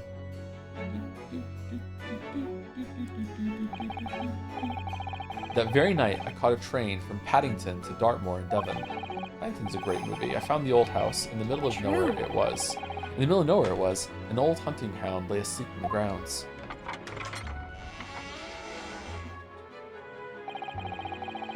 The poor woman was on the floor at the back of a darkened room. She was in mortal danger. This is where she is? Oh my god, how awful. I broke her waters to precipitate the labor before she weakened further, but it was a torturous birth. I did everything humanly possible for her and her child.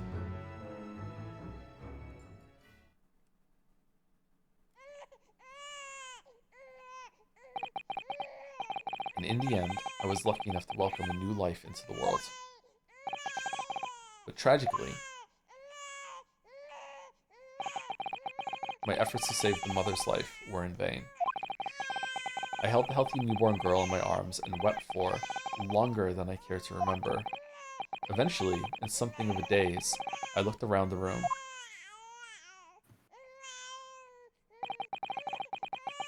There was precious little in it, but an old travel trunk caught my eye. It had clearly been well looked after over the years, made of top-quality leather with fine stitching. But it was when I saw the emblem on the side of it that everything dropped into place.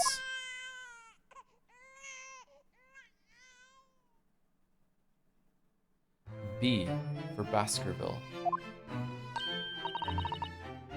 But Baskerville? You mean, the woman was the wife of Lord Clint Van Zeeks? That's right. The newborn was his daughter. But that makes no sense. Why on earth wouldn't Clint have entrusted the child to my care in that case? Yeah. I was completely unaware that he even had a daughter. I suppose he didn't really have any choice. What? Well, your brother said that he confessed everything to his wife, so she must have been beside herself with worry for her child. And if the true identity of the professor were ever to be made public, the girl would be forever branded as the daughter of the infamous mass murderer. Ah. So the only solution was to distance the young girl from the Van Zeeks family as much as possible. That's fucking sad as hell. I don't know.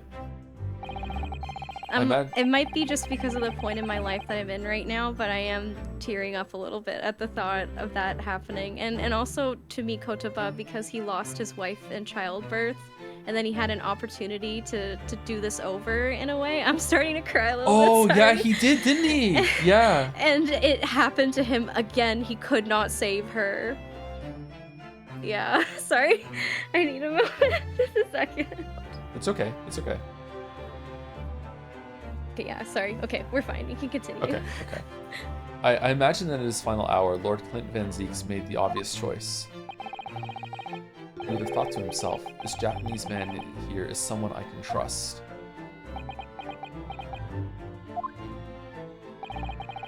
I honor my promise to Genshin, of course. However, only a month later, I was summoned back to Japan, and without disclosing the parentage of the child, I couldn't obtain permission to take her with me. Oh, how awful. I was completely at a loss. In the end, I had to ask my great friend. I asked him if he would be a father to her. That being Mr. Sholmes, I presume. Yes. He took one look into my eyes and agreed to it on the spot. Oh, I want to go back and see, because Iris met Van Zeeks at one point, didn't she? Didn't they talk? Yeah, I would like to see that. They did, yeah. At the beginning of this episode, they had like a little moment. Wow, I would also like to point out. Oh, sorry. No. This is your stream. You should say what you. No, want. I just real quick. I never would have guessed it was Clint. It was the father. Never. Yeah, wow. Can I tell you something a little funny about my experience when I was playing this for the first time? Sure, of course. So when I was playing this, and my wife and I were like speculating on who we thought the Reaper could actually be, and talking about Iris's father and stuff, we at one point thought that John Wilson was the Reaper, and that like something happened like afterwards, and then he had to get replaced or something, and but we didn't know yet that wasn't Iris's father, right? So I said to her, I was like, that's impossible, because there's no way that they would make Iris's father the professor or the killer or whatever. Yeah. Nice. Wow. Yeah. Dark Morb. Yeah. Oh my god. I forget what I was gonna say now. Oh, what I was gonna say is that Iris has the exact same eye color as Clint does, actually. They both have like the same teal eyes. Oh, nice. Doesn't really mean much, it's just like a nice little detail. It's a detail. Yeah, I never would have guessed it was him. Wow. I'm really surprised. It's a nice little twist. Sorry, you can keep going. Okay. Mr. Sholmes, he has a heart of gold. He really does, actually. Yeah. Really. all it can be said that I did for the child was to give her a name. Oh? When I come to Britain, I was trying to escape from the grief of losing my darling wife. So it was her name that I gave the little girl. Your wife's name, Professor Mikotoba. In other words, Sumari. The name of my mother. Ayame Mikotoba. Oh, Oh! that's right. Ayame. Or in English, Iris. Iris.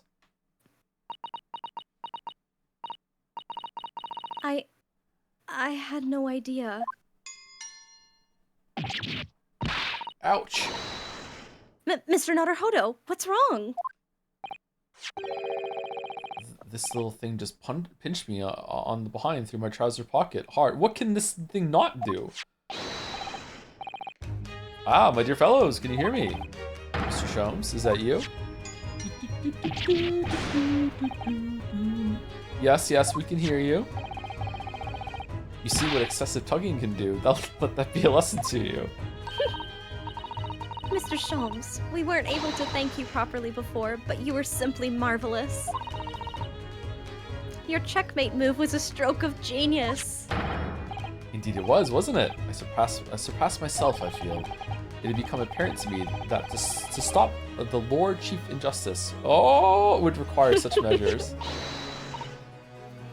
Runo, Susie! Oh, Iris! Oh, I'm so pleased. What a wonderful outcome. She has so many dads. I know, right? It's She's nice. got like a Yeah. dad for every day of the week. Yeah, She's she so really lucky. does. Her Majesty Queen Vicky said she thought my special blend was delicious. Oh, I'm sure she did. After all, no one brews a more delicious tea than you do, Iris. Let's have a party to celebrate. And Mr. Reaper, you simply must come too. What? I'm afraid I couldn't. The Reaper of the Bailey flustered by a 10-year-old girl. Again. No, really? Oh, poo. But I give you my word that I shall present myself at your residence in the near future to express my gratitude. Baroque, you should come to the tea party. What are you doing? Sorry. Go ahead. Yeah. No, it's okay. You're right. He should. I agree. Oh, how lovely. You've promised now. I won't let you forget. Bye for now, then. All right, Iris. Thank you for all your help earlier. Oh, that was nothing. Just come back home soon.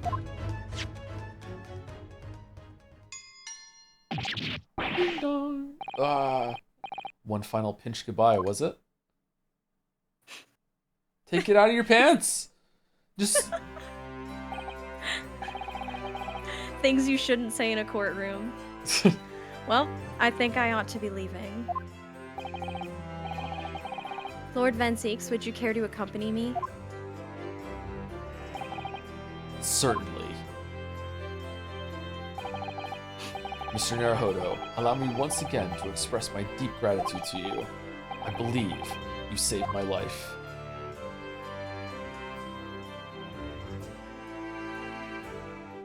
Oh, and he means that in more ways than one. That's nice. Wait, Lord Van Zeeks. Yes. What are you intending to do now? Well, clearly, I shall have to resign from the prosecutor's office. Oh no! I intend to publicize the full truth about the professor case.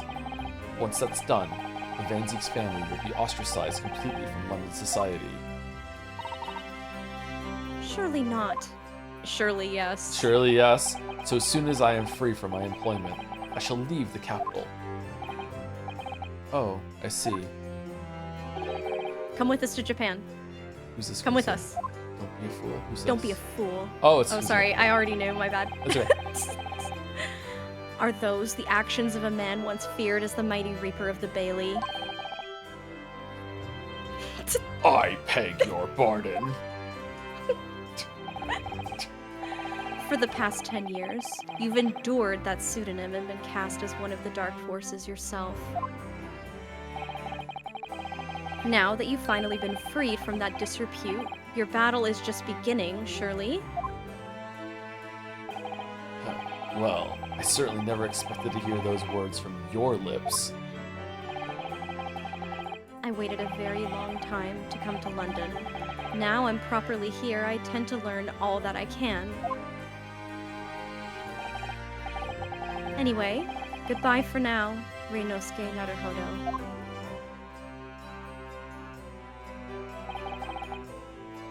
Kazuma Sogi. It seems as though he's really matured suddenly. Like yeah, in the scene, yeah. He's not the only one who's matured, Mr. Naruhodo. He's matured because now he's gotten everything that he wanted, so he's cool again. He's yeah, that's true. Yeah, that's what you need in life. Yeah, you just get everything you want, and then everything will be fine. Yeah. Yep. Well, I think we should make our way back to Baker Street. We must help Iris with tonight's dinner. We must.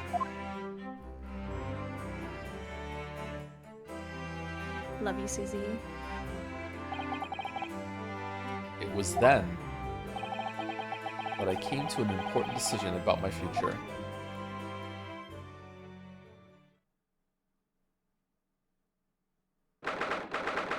November, 6:25 p.m. Sholmes' Suite. I'm home. It's nice we get to see this place one last time. Yeah. Oh, Jeannie's here too. That's nice. Oh God. Okay, let me do my Cockney calibration.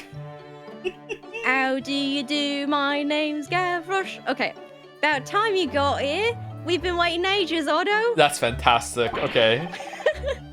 What are you doing with that colorful piece of history? It's a party, innit? It's gotta go off with a bang. I mean fireworks, ideally. But when you ain't got fire, smoke's the next best thing, ain't it? There's a girl on Fresno Street who could help you with that, I think. Right. I'll remember that. You don't have to reload that thing every time I speak. Oh fuck. Sholmes? I think it's Sholmes. Sholmes? Yeah. You really must hear this. It's quite the most extraordinary thing. I assure you, we'll defy your expectations. Take down every detail now, Mikotoba. The world-famous great detective regaling his partner with the tale of his adventure. A sight to behold. Would you care to hazard a guess? Where you suppose the fiendish runaway had concealed himself? Would you believe inside the trunk I found abandoned in his cabin? I would believe it, yes. I say, Mikotoba, I detect not a hint of surprise. I wonder why that is, Maybe because I was there at the scene as well, Sholmes? What? You were? Then why the deuce didn't you say so before? Not quite the sight I was expecting to behold, but still. Is he pretending? It's not hard to feel privileged to see it. It's the ADHD. He can't remember which case this was, so he's just talking like it could have happened with anybody there with him. His brain works like a broken hard drive when it comes to storing all these things. They're all like meshed together, yeah. Yeah. Hello, Mr. Sholmes, Professor Mikotoba. I'm finally back from the Bailey. And not a moment too soon. A feast prepared by Iris and Miss Susato awaits. I must say, I haven't seen Susato looking so happy in a very long time. Ah, Bruno, there you are. Dinner is on the table, everyone. Please do come and take a seat.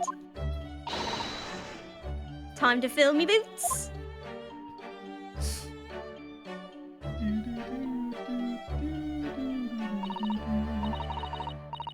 Goodness, is that really true, Gina?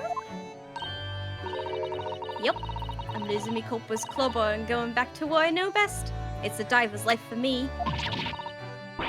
You're really leaving the police force? But why, Ginny? Well, the boss ain't around no more, so... Oh. And anyway, no matter how hard I try, that Reaper ain't never gonna accept me, a diver turned dick, is he? Well, people can change, you know? Yes, that reminds me. I rather thoughtfully offered to relieve the bailiff of this now defunct piece of evidence. Nice. Eh? It's the inspector's pocket watch, and the crown has been reattached. That watch was his pride and joy, a symbol of his great achievements at Scotland Yard. For 10 years without fail, it measured every second of the man's remarkable career. And all the times he ordered people assassinated. And all the times that he told Ashley Graydon he would let you go down for a capital offense, by the way, for the crimes that he committed. Anyway, Apart from but that, now it's, yeah, you know, but now it's stopped.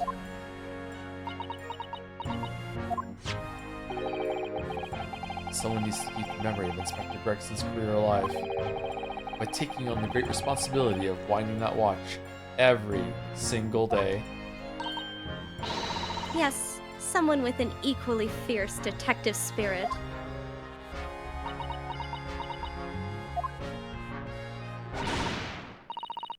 It's gonna be me. There ain't no one else.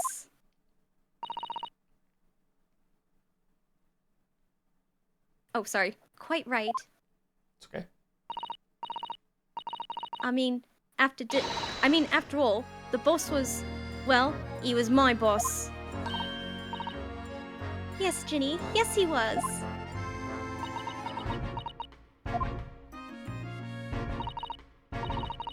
Oh, yeah. And I made you a promise and all, didn't I, Iris? That I'd become a proper detective one day and track down your old man. Hmm. Alright then, it's decided. I'll do it, and I swear. Nope, turn it southern. Hold on, gotta recalibrate. It's Tuesday, ain't it? I'll find your dad and bring him kicking and screaming. Yes, I swear. Yeah. I'm not entirely sure that would be appropriate. Yes, I think, Gina, it might be best to, well... I think I'd like you to forget that promise, Ginny. Eh? Iris? Well, obviously I've always wondered about who my real daddy is. Of course I have. I wanted to know where I've come from. I thought it might tell me something about myself. But I've caused a lot of trouble trying to find out for so many people. Hurley, Bruno, Professor Mickey. Oh, no, not at all, my dear. Really, you owe no apology to anyone. Mickey. Well, anyway, I've decided to give up on it because I finally realized my daddy is the greatest in the world. I don't think it matters what his name is or where he's from. Don't you agree? Hurley? Aw. I'm crying a little bit again. Aw. With every word, Iris. Thank you, Hurley. Thank you, Daddy. He is her dad. Yeah, he is her dad. He really is. I think, Mikitoba. Yes, Shams? I think I ought to express my gratitude to you. Oh? For 6 years, you and I solved many a mystery together. And during that time, I remembered countless expressions of gratitude for our good services. But a moment ago, I heard the most pleasing expression of gratitude of them all. And I should never have experienced it were it not for you. You old softy Shams. But I must confess, it's a weight off my mind to hear you say it. Well then, I think this calls for a lengthy violin recital, wouldn't you say? Oh, well, the food would go cold. That's the only problem. Maybe next week, Carly? Week? She's like, please don't make me listen to your fucking violin again. Are you sure a week is long enough, Iris?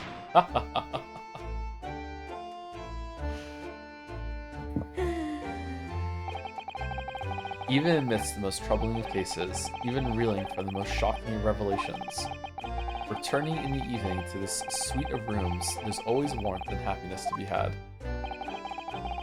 The home of the world's greatest detective, and my home too, with my greatest family.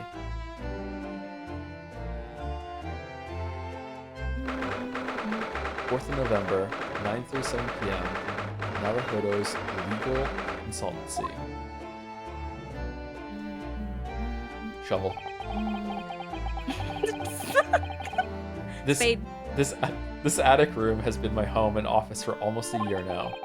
I've certainly had some unforgettable experiences whilst I've lived here. But I think now the time has come. Time to bid this place farewell. Oh, old place or going back to Japan? Naruhodo. Oh, nope, that was you. Oh, Professor. Are you alone? I didn't hear any sound from Susato's room. Yes, Susato-san went out after dinner. She took a carriage. Something about an important matter she needed to take care of. Oh, really? Huh. Ah, I see. I wanted to thank you for what you did earlier. Oh? With Iris, I mean. When the subject of her father came up. Lord Clint Van Zeeks. I made up my mind many years ago never to tell her who her real father was. It's what was agreed with Genshin after all. Lord Clint Van Zeek's final wishes before he died, you mean? Yes.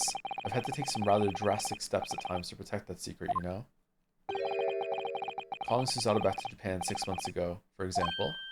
Ah, that's why? What if the mother had survived? Was there a stipulation there or something? Or are we just like, you know, it's not worth fussing over. When I read Soseki-san's report about his final days in London, my heart nearly stopped. We'd stumbled across the crux of that terrible case, the dog's collar. The description of the Baskerville insignia left me in no doubt. Baskerville. If you decided to investigate that insignia, sooner or later you'd have made the connection to the Van Zeeks. And to make matters worse, Susato knew of the unpublished story as well. The story that Iris had written based on my notes from the time. This dog is terrifying. Ah yes, the hound of the Baskervilles. Exactly. It was a work of fiction, but based on the grim reality of the huge beast of a dog being used as a murder weapon. A dog with the Baskerville family emblem around its neck. Armed with those two clues, I feared you and Susato might arrive at the truth. So I invented that story about having collapsed, just to justify her leaving London and returning to Japan at once. All in aid of halting any investigations you and she might have been contemplating. The rare tactical collapse. This dude really respects us compared to where we were at the beginning of the game, huh? It's a completely different relationship now. Wow. Yeah. Like we're peers now. We're equals. Like he's very much like wow. I see. Yeah, we've earned his respect. Yeah, it feels good. Something I've never understood is why Susato-san came across that manuscript in Japan, though. You know, Iris is the hound of the Baskerville story. I mean, Shom sent it to me. That was before Susato left Japan. He was very troubled about what should be done about it, you see. I'd read it and carelessly left it on my desk, which is where Susato came across it, of course. Ah. It was the only case Sholmes and I ever pursued that I didn't record in meticulous detail. So I was stunned when I discovered that young Iris had pieced together so much of it from my paltry notes. Sholmes and I discussed the matter and decided that we couldn't allow the story's publication. At that point, I returned the manuscript by post to Sholmes for safekeeping. So you did all that to stop Iris from finding out the truth about her father? That's right, because Sholmes had told me how astute she'd become. Do you think Iris is gonna figure it out herself one day? Yeah, for sure. Well, So there's two questions there. So the first question is Iris intelligent enough to figure it out? Absolutely. Is Iris going to do it though? I don't know. That she might be. Yeah. Yeah. She seems very content with where she's at right now. Yeah. I think my suspicion would be that if Van Zeeks comes back into her life, she might start to suspect just from intuition, you know what I mean? She might eventually, but I would suspect that even if she figured it out, she wouldn't say anything. It might be that, yeah. I think it's fine for her. I think two things can be true here. I think she can view Sherlock. Sherlock's my dad, but I still want to know like biologically where I came from, right? Like I think that's quite a drive. That yeah. It might be like this might be sharing maybe slightly too personal of an anecdote for a stream with like a bunch of people watching, but right now I'm experiencing something somewhat similar to that because my wife and I are having a baby, and obviously when you've got two women, there are some logistical things to figure out there, and we have a donor, and that donor. Congratulations again, by the way. Thank you. We really appreciate that. And our donor is obviously an important part of making that process happen, but my wife and I, Levi, we are going to be her mother's, or her. I don't know why I said her. We don't know the gender yet. Oh, okay. Maybe I just predicted it, but yeah. we don't know the sex. I should have said sex. It's sex, not gender. We don't know the sex yet, but we will be their parents. But the idea that the person, that guy out there who helped make it happen doesn't have any kind of relevance or importance at all, I think would be the wrong mindset to have, because it's possible that someday that kid is really going to want to know that person, right? So where somebody came from can really matter, and that's something that I think people shouldn't forget about too, right? Like, you can be like, nope, this person may not be biologically related to me, but they are my family, and still be like, well, I also would like to know more about myself, and anyway, I don't know where I was going with that. I guess I relate to that especially closely right now in my life, and I think that it's really sweet, the found family kind of theme that the Great Ace Attorney has going on. Even if it's just like to satisfy just a tiny little crumb of curiosity, even like just like, of course. Are there any similarities? Just anything at all. Like it doesn't have to go any further than that. Like I can see that for sure. Yeah, of course.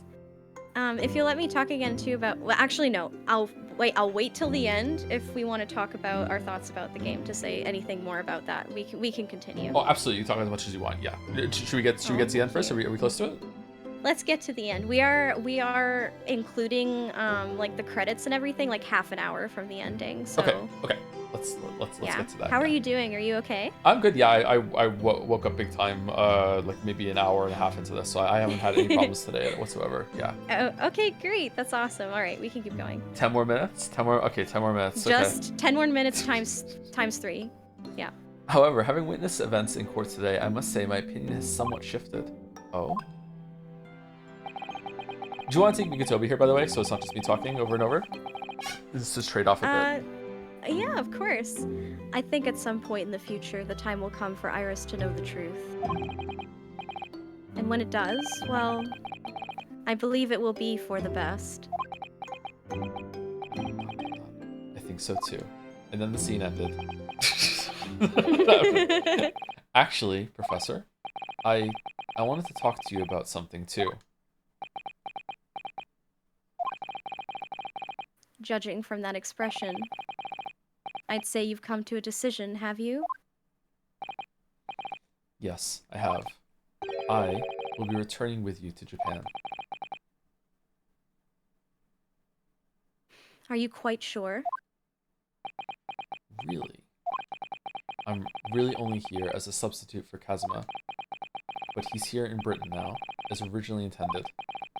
Locum student Naruhodo doesn't really have a right to stay, I think. Get married and then you can legally stay here. It'll be fine. Sorry, keep going. Sorry, I see. Yes, yeah, exactly. I see. And then he can take our name, and then he's not a Van Zeke, and then he won't be Oh, shit. persecuted for. It all works out. Genius. Yep. Looking back now, The old last name change trick. no one will see it coming. Looking back now, when I first arrived here in February. Never mind the fact that I believe. No, I'll be quiet. This is a moment. My becoming a lawyer just seemed to be the way things turned out. With Kazuma, Suzada-san, and Mr. Sholmes all gently pushing me in that direction.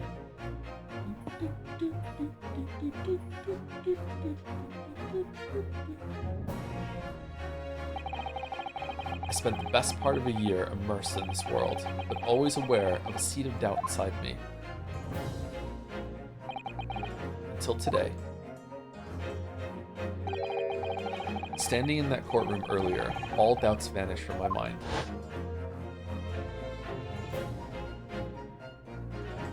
Born to do this, bro. I was totally focused. I was sure of my belief in my clients, and I was sure I could see the trial through. And at the end of it, I finally realized no one else chose this path for me. I chose it myself.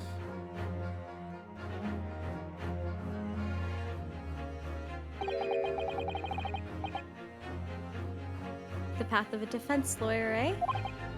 Yes, that's what I am now. That's what I'll be going back with you to Japan as. And that's the path I'll be following for the rest of my life. Well, it sounds like you've made quite a resolution there. The resolve, if you will. I have.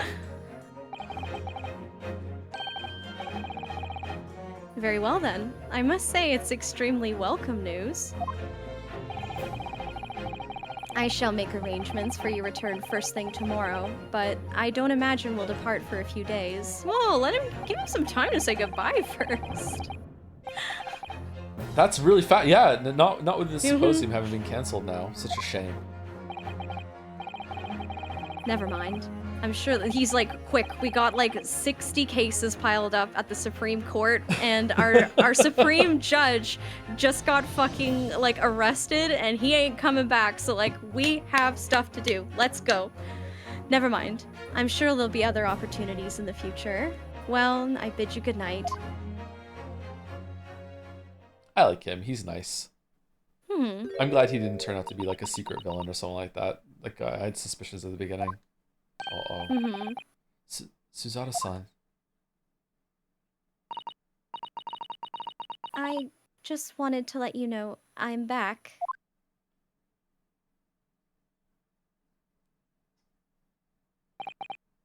Did you, hear what your father and I were discussing?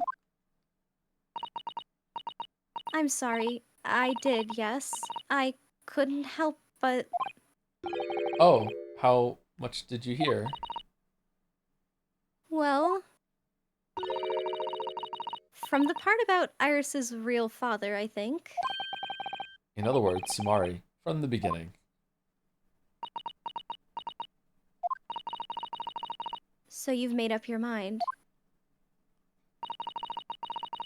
You'll return to Japan and continue working as a defense lawyer.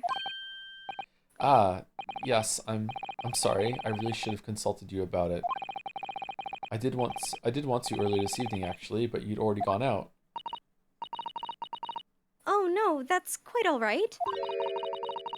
I already knew that it's what you decide, Naruhodo-san. You did?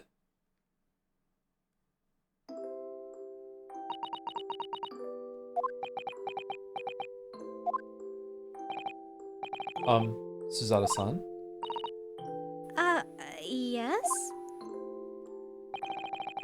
I suppose this means it has to be farewell soon.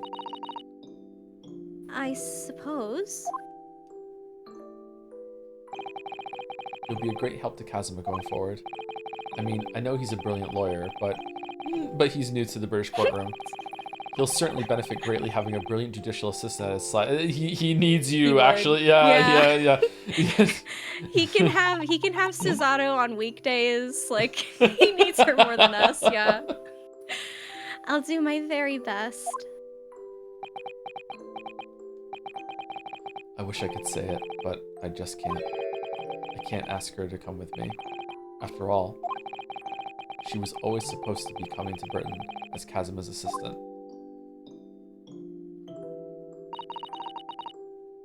It's growing late. I actually thought she was looking at the shovel. And by the way, Naruhodo-san, that's a spade. We should both try to get some sleep. I'm sure you must be exhausted after today. Oh, yes, you're right. Before I retire, let me just say one more time.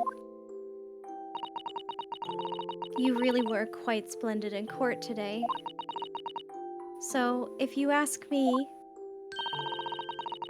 anyone who thinks of you as a substitute or a locum should be ashamed of themselves.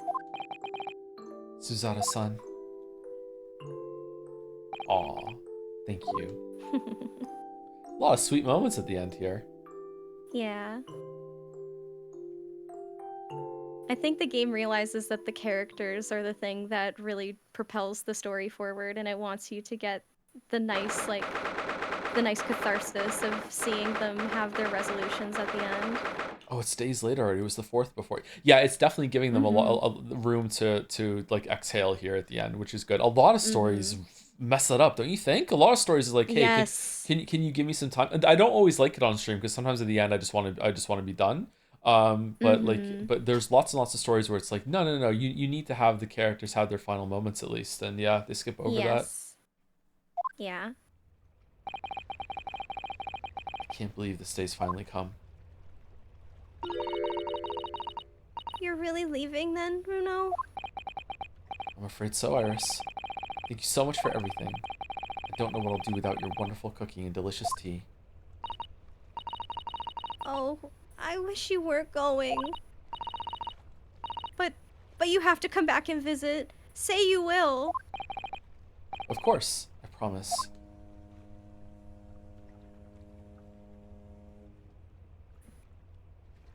Well, it was a very brief reunion, but it was a pleasure to pursue a case with you again after so long. For a while at least, it felt like old times. Yes, I suppose on reflection, there's something to be said for it. Having a little fun once in a while. I'll just go and say goodbye to the professor as well, I think, with your gun. All right, Iris, you do that. Pew pew. Honk. I like a good, like, deep, like, steamboat honk. Oh, shit, I forgot that this is voiced. It's a very satisfying sound. Okay, let's see how much of it is voiced. I've just checked, Naruhodo-san. Your luggage is already on board. Such a beautiful morning. Perfect for embarking on a journey, isn't it? Before I set off, I'd just like to say how thankful I am for everything you've done for me. And give my warmest regards to Kazuma, please. Actually, I think you ought to give him your regards in person, don't you? Sorry? Ryunosuke. Kazuma! What are you doing here? Do you really think I'd miss my best friend's departure? The great departure, if you will. To be honest, I'd been looking forward to our wild time tearing up the streets of Her Majesty's capital, but, Well, we'll have to save that for another time. Personally, I'm looking forward to facing you in court again. Me too. But, we're both defense lawyers, so, I'm going to become a prosecutor. Oh. I'll stay in Lord Van Zeek's tutelage for the time being, but before long, I intend to be just as formidable as the Reaper himself. Oh, Without the I killing see. people part, right? Yeah, right? Yeah. 2 swords. Yeah. He can dual wield, he Actually, can kill 2 people Ryunosuke, at once. I have a favor to ask. Name it.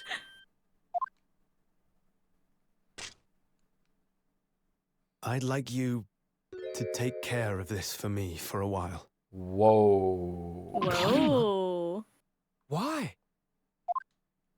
because I've seen it now. I've seen what's inside me, the demon that reared its ugly head that day.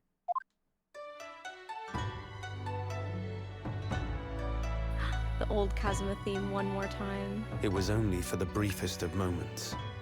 The last time I came face to face with that inspector, but it was unmistakable. I wanted to kill him. I've always known there are demons that live inside people. And now I know there is one in me. The fact that it very nearly consumed me is something I'll carry with me until the end of my days. While I devote my life to fighting those whose demons have got the better of them. As a prosecutor.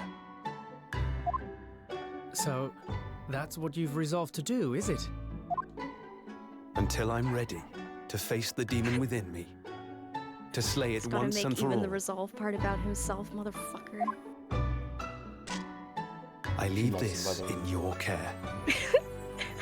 If you'll take it. Of course I will. I'll keep it by my side. Always. This is, This sure is. Here, have Until my we meet soul. again, I mean, then. my sword. You have your Shit, path someone to in chat follow, just said that. Fuck. and I have mine. Naruhodo-san?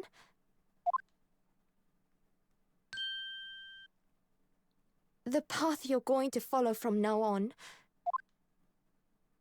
I wonder if I might follow it at your side, and unless I'd be a burden. Really? Aww. I mean, I would very much like you to come with me. But aren't you? That got me a little bit. You're so predictable, Ryunosuke. I am? Honestly, Shut up. you never change at all. But that's what I like about you. You mean you knew about this? You like me? It was the evening after Lord Van Zeek's trial came to an end. She came to see me at the prosecutor's office. Really? Oh, when I had that conversation with Professor Mikotoba. So, you'd go with Ryunosuke back to Japan? Yes. I know it's unfair of me to follow my own interests like this. Coming here especially to tell me. You're a stickler for etiquette, aren't you? Well, what are his feelings? We've never discussed it, of course, and Naruhodo-san has made no such suggestion. I worry that perhaps I'd be a burden to him. He's just as much of a stickler for etiquette as you are. She's too He'd good never for say this anything world. before he was asked. It's true.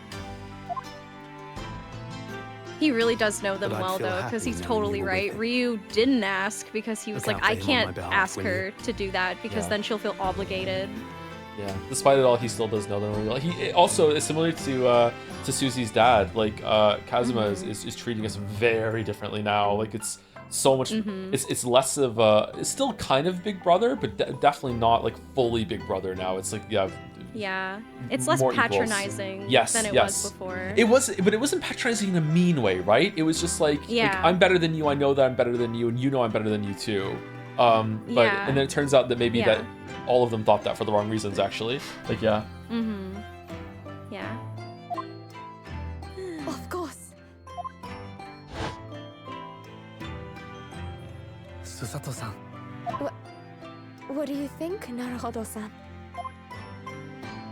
With you by my side, no trial would seem too daunting. So if you're Aw. willing, I'd be honored if you'd come with me. Together we can take on the world. I'm terribly incompetent, but if you'll have Shut me, up. No, you're I'd be not, delighted. girl. Oh, no, not at all. If anyone's terribly incompetent, it's me. Me playing Celeste. True. Ah! What's wrong? Your luggage, Susato-san. There's no time. The ship's going to set sail any minute now. It's all right. There's no need to worry. As it happens, my luggage is already on board too. It is? Your fine judicial assistant has everything in hand as always, I see.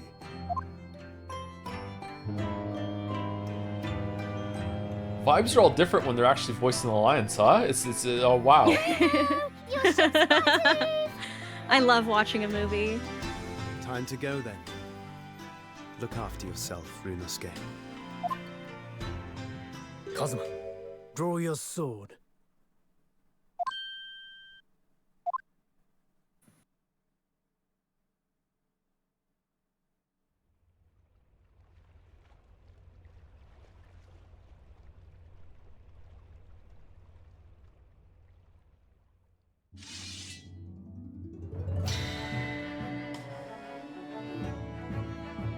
One It's day, still broken. when our paths cross once more, we'll fight a duel of words across the courtroom.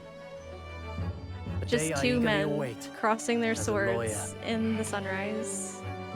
I've been waiting to hear you say that. I love it when stories don't bother with subtext.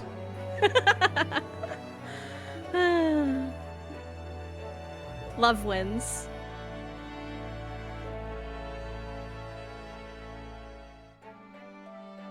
Don't forget me then, Kazuma. As if I could, Ryunosuke. And Mr. Sholmes, thank you so much. I'm very much indebted to you. Indeed, Mr. Naruhodo. I believe you are. I'll never forget all you've done for me during my time in London. Quite. I should like to think you will remember your debt of gratitude. Especially when I visit you in your country. Promise. What? The truth is, although many are ignorant of the fact, the world is far smaller than most folk realize. Well, I'd be delighted if you came to Japan one day. Oh yes, would welcome you with open arms, Mr. Sholmes.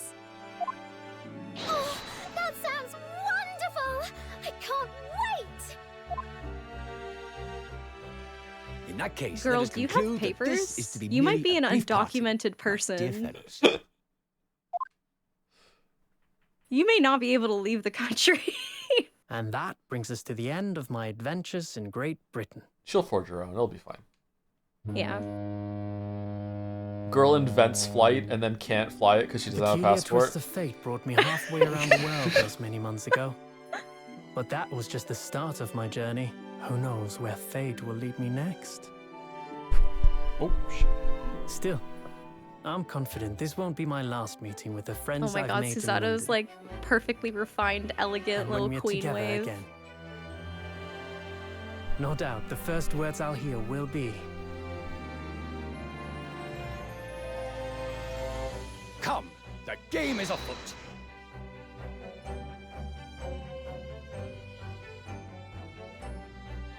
The ship, with our friends from the east, sailed steadily towards the distant horizon.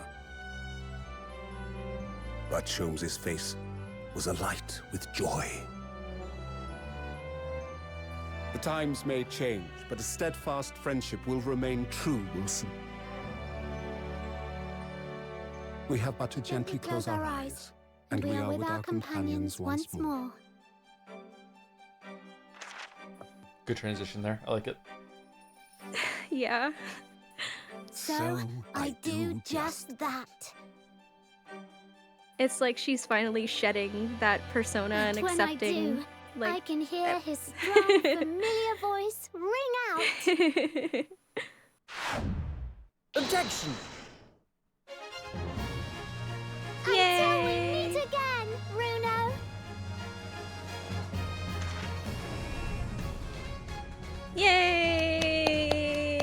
Yay!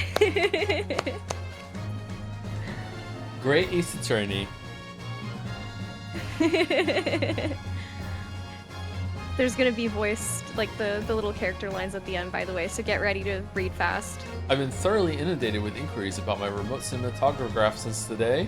I'm no purveyor of electrical goods, and what are the promised close court secrecy? Anyway, I've decided an absence from London is in order. A sojourn in distant climes. The Empire of Japan, perhaps. I understand that wardrobe class incurs no charge whatsoever.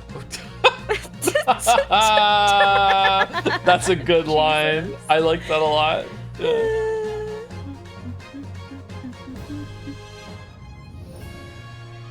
I gave a little note to Hurley the other day. It just said, "Thank you for everything, Daddy." But it made Hurley cry. And I gave him some lotion I'd invented as well, to dye his hair red safely. But he said that might make him cry too, so he'd rather not use it.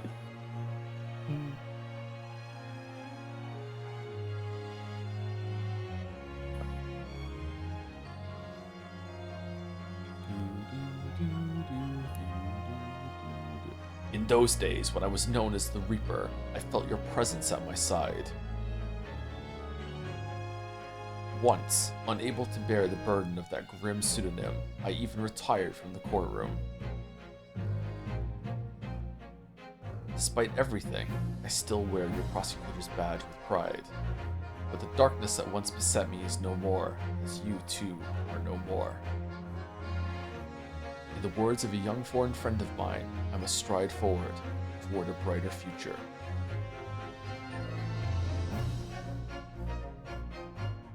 Could have had a little bit more Van Zeeks at the end of this, by the way, I think. Maybe a scene. I agree. I agree, yeah. It would have been nice for him to be there at the end, I think. The boss felt let of know for me, you know? And I can read every letter now. A to Z, the whole lot. It's cleared a load of stuff up. The boss was trying to protect me, see?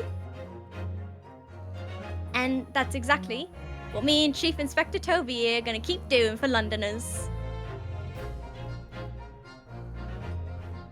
I only wish I could have said how grateful I was before he, you know. Poor Gina. Yeah, Gina's had a rough life. she really has.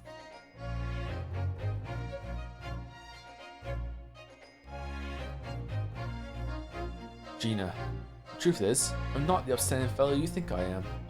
You might be a diver at art, but it's a good art. You've reminded me I need to be true to myself. Also cocky for some reason. Ghost, I've got one more job to take care of before it's ta-ta to London town for the foreseeable. And then, I've got to complete your education in the art of detection, a la Gregson, as they say. Not the fucking DreamWorks smile on Grace. Oh shit, yeah, you're right! The fucking creased down fucking eyebrow, oh no! Oh my god. Your Excellency, this man is accused of illegal entry into the Office of Ministry of Foreign Affairs. Objection, oblique, overstatement, overruled. The minister has been detained in Britain anyway. He's this caddish counsel for the defense, and women are forbidden to enter the courtroom. Oh, she's back? Oh, really? My friend Susato-san in the British courtroom all the time, doing an excellent job. Perhaps I should have engaged services of a regular legal team. we barely did that there. Holy shit, that was difficult. Team effort. We gotta get a little bit of Japanese sexism in one last time to remind everybody of what Ryu is going back to try and eradicate. Mama, is it true about Japanese people? Are they experts at filleting corpses? Yes, they are. Yes, they are. Corpses on the whole. Oh, okay, yeah. That's good. I'd like to go home my own filleting skills. You don't mind, do you, Mama? Yes, I do. I'm not a corpse yet, am I? No. And I'm glad. Danganronpa ass characters. It's true. They're very silly. She's like, I'm glad you're not dead. Don't worry, that will change really soon. Here I am again in Great Britain on the invitation of my dear old university friend. He sent me a very nice letter saying he'd like to show me around now that everything was settled. I can't remember his voice. Was it German? I can't. Yeah, what it was have I German. done? I'm so excited. I picked this splendid hotel and now I can't afford the bill. Oh, Baroque, come to my rescue again, please. Oh, I wish I could just vanish into thin air sometimes. Please come pay my bills. Honestly, it is kind of crazy that he didn't sponsor his friend. Well, I guess he didn't know he was even here, so. When I went to make the waxwork impression of the killer in the cemetery, I realized what had happened.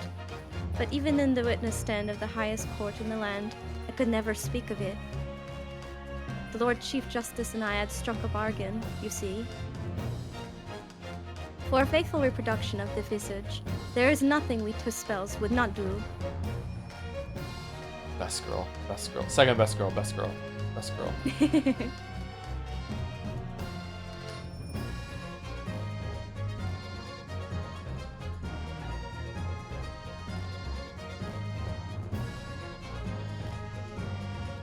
Everyone calls me gossip. I sell jaunty little tidbits to passerbys, you know? Oh, fuck. Everyone calls me a pepino, and I sell the spaghetti and more red-haired something. Everyone, they call me. No, I cannot do it. I really can't. This is ridiculous. Oh, Daily, how charming. You've made lots of new friends here, I see. Yes, and when we're released, we're all going to strike it rich together. More spaghetti? Oh, God. You kind of morbed him being in the redheaded league.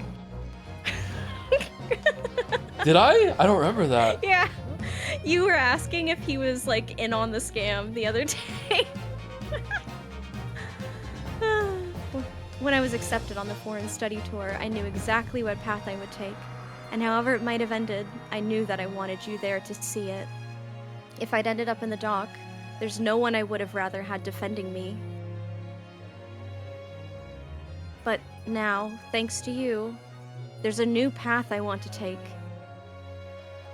I'm sure we'll meet again in the courtroom, my friend. Until then, I leave Karama in your care.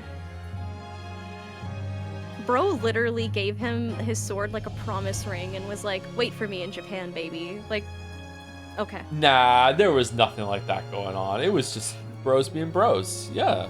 True. Yeah. Yeah, that's true. I've made some tea, Naruhodo-san. It's important that you rest whilst you can. Once we arrive in Japan, you shall be busy establishing your new office. I'm so delighted to be accompanying you. After all, your talents have been recognized by a great detective. Because you really are the greatest of lawyers. A great ace attorney, some might say. They could not help themselves. That's so cheesy. Yeah, they went for it. It is.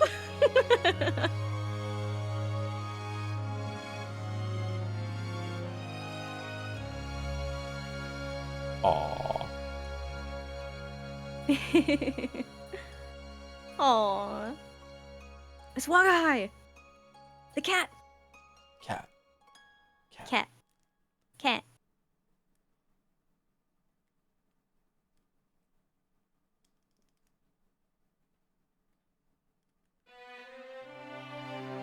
Yay.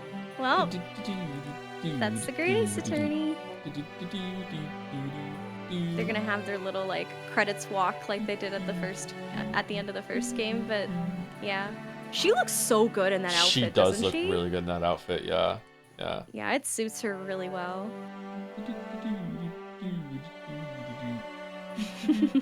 Is there any word on there being a third game or no? Unfortunately, no. Trust me, you're not the first person to ask. It would be, so people have been like saying, when's Ace Attorney 7 coming? When's Ace Attorney 7 coming for what, like 10 years now or something? And I get where they're coming from, but I'm over here like, where's my great Ace Attorney 3?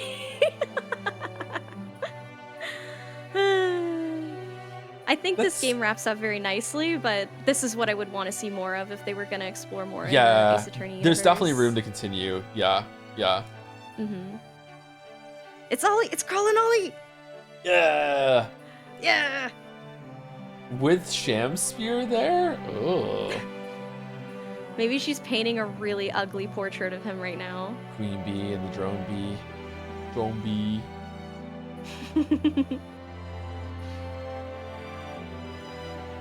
This is Capcom, right? Capcom is in a big resurgence right now, so maybe they're going to like revive Ace Attorney. Like, since they started putting the games on Steam, has a new one come out or no?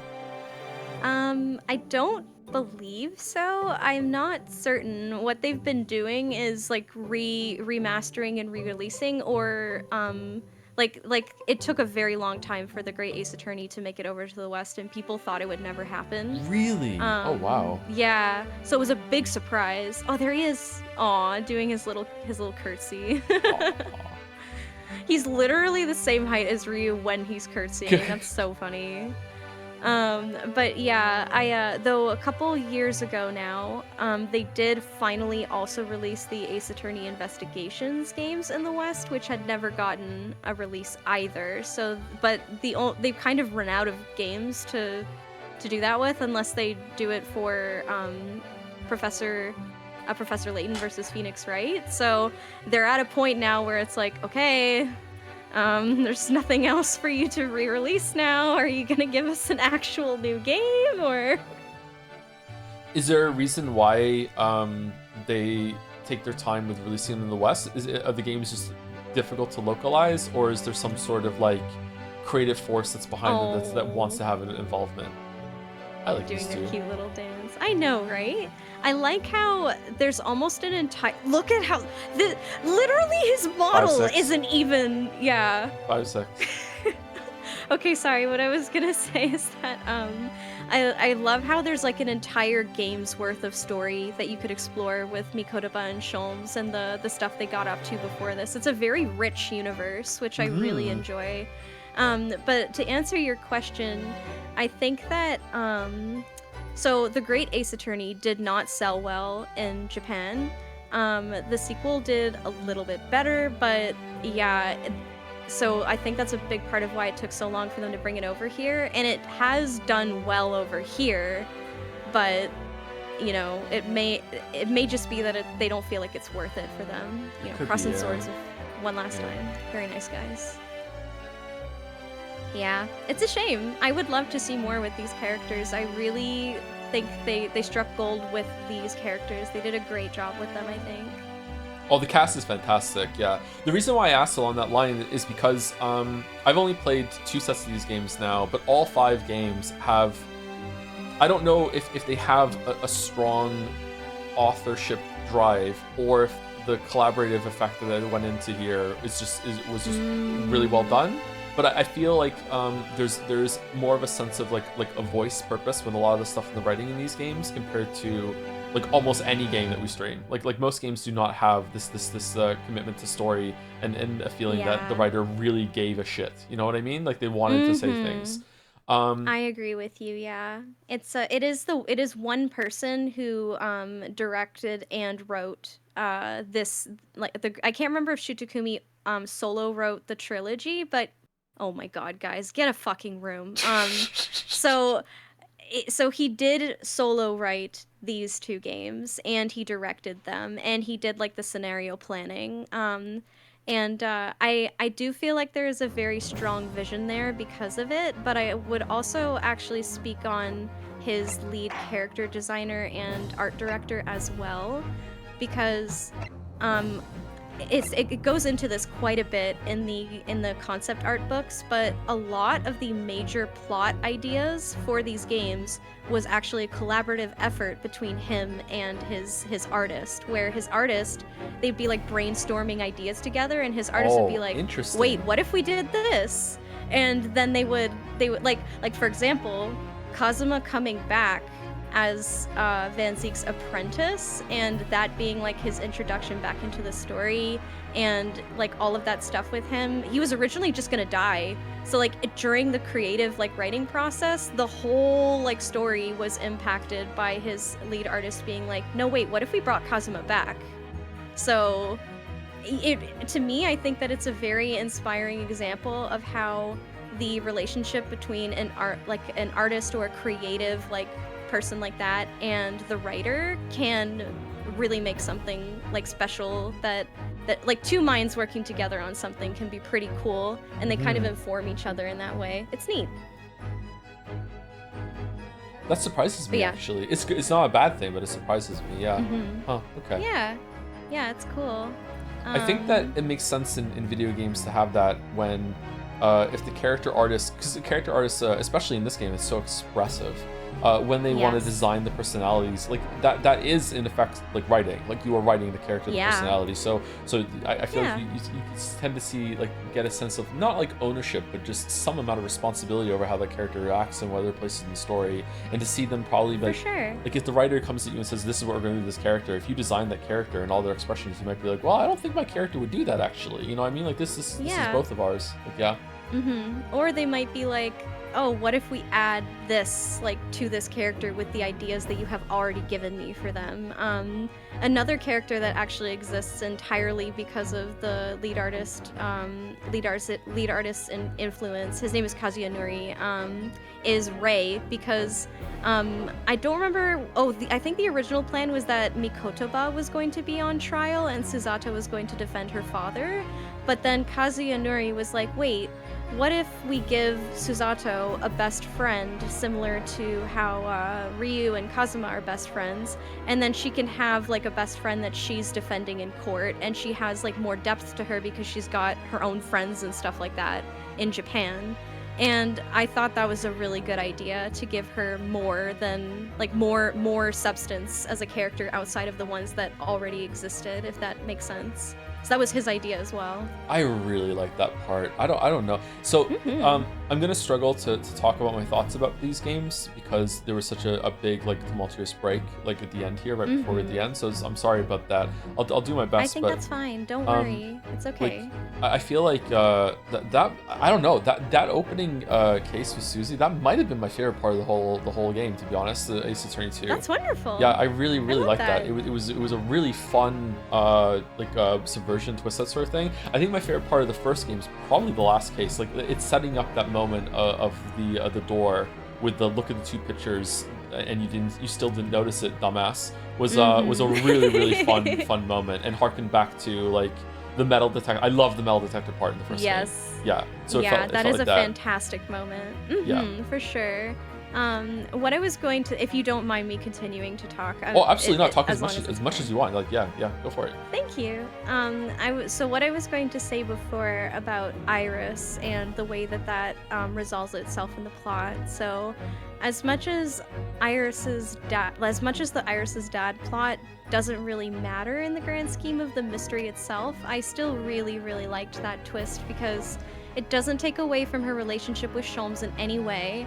But it does add something a little tragic to her and Van Zieks' characters, in that they both she and him have been living most of the past decade longing for a sense of family again, right? Like her, because after Sholmes said he wasn't her real dad, she started believing she had a birth father out there somewhere far away, and him because he lost his brother in such an awful way. So to these two characters have both been longing for their family, and it turns out they've been living on the peripherals of each other's lives for so long, and they could have had that all this time without even knowing it. But because Van Zieks he's thinking of her, he knows that he would be doing her a disservice by telling her about that blood connection, so instead of just letting her live her life, so he decides to take a step back. It's tragic in a way that's very Victorian, I guess, so I like it. I think it's good. I like it for it brings, even though it's at a distance, it brings Van Zieks, Baroque, into the found family. Like it's a really solid link, because otherwise, like, he's with Kazuma at the end, but like that's kind of tenuous, you know what I mean? But it's like a rock solid, because I don't think he's definitely going to be a part of her life. He might not be, he might not tell her anything, but he's definitely, he strikes me as the kind of person that really gives a shit about legacy and stuff like that. And he's going to really want to be in her life. And also, considering that her biological father is dead, this may be a morbid thought, but I mean it in a nice way. It really solidifies like Sherlock as her dad. You know what I mean? Like and he raised her, so it's like I feel like if it was like Baroque that was somehow her father, or it was Mikotoba, or anyone like that, that would be nice. It would be sweet, and I would like it if Susie and Iris were sisters or something like that. But there's something like nicer about this in a way that it's like, okay, it's none of the supporting cast. There is no real father sitting on the sidelines that might like interfere with that at some point. It's like, no, because Sherlock is her dad, which is what I said when that was my answer that I wanted. And you know, he's not, but he also is. Like, he's definitely her dad.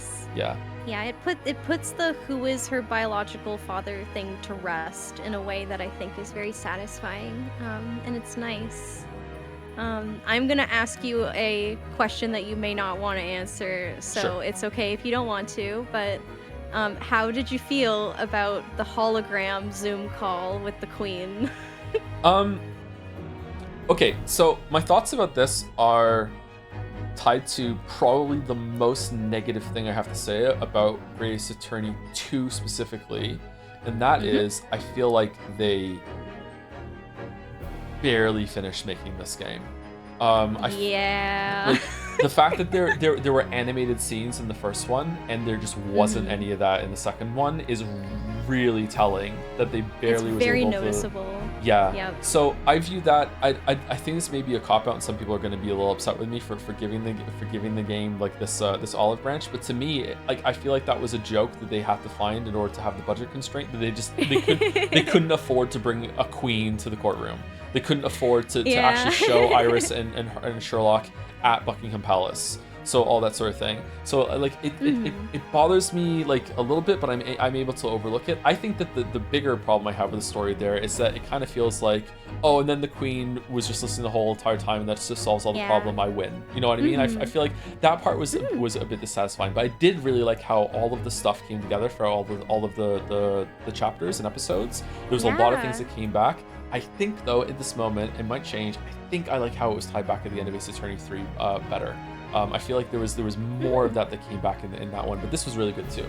I like the characters in this one more though, like way more. It's not even close. Yeah, yeah, I think that's completely reasonable. Ace Attorney 3 is a lot shorter. It only has 5 cases, so I think it really packs a lot into them to have them all like build up like domino style to this big thing at the end where like everything matters in all of them. I'm having an every detail matters moment for Ace Attorney 3 here, but it really does feel that way. This one is so big.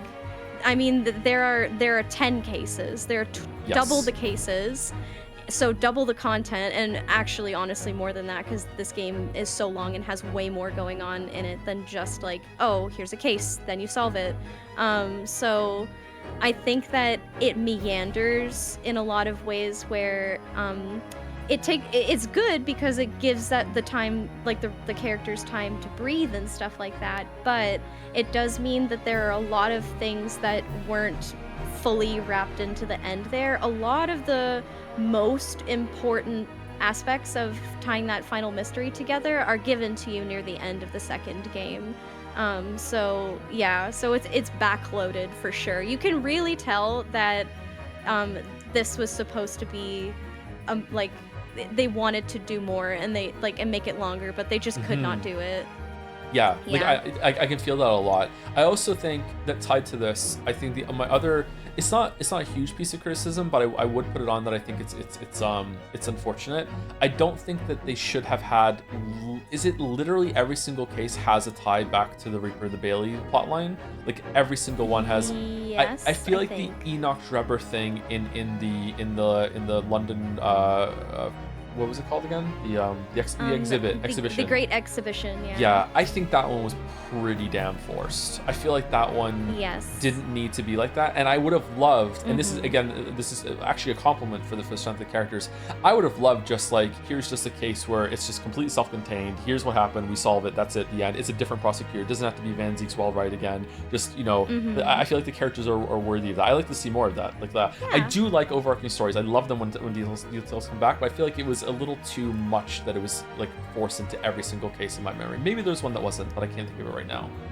No, I think that's totally fair. I agree with you that he loves the characters, folks. He loves the characters so much. He just wants to see them do their own thing and not have it be plot relevant at all. But yeah, no, it's totally true. Like the characters are really enjoyable, and you know, like the way that the stories are, the like mysteries are written. I mean, they may not be great mysteries, but they are fun stories, and because of that, it would be nice to like you were talking about when you played the first game, you were like, oh, during the 5 months that Ryu was suspended from court and Susato was back in Japan, it actually would have been nice to see him take on some cases by himself, like some like more more simple things like, you know, like, I don't know, tax evasion case with Ryunosuke defending someone. You know, it could have been it could have been nice to have more of that. It was a maybe in a way a bit of a missed opportunity because they were like, no, we have to make everything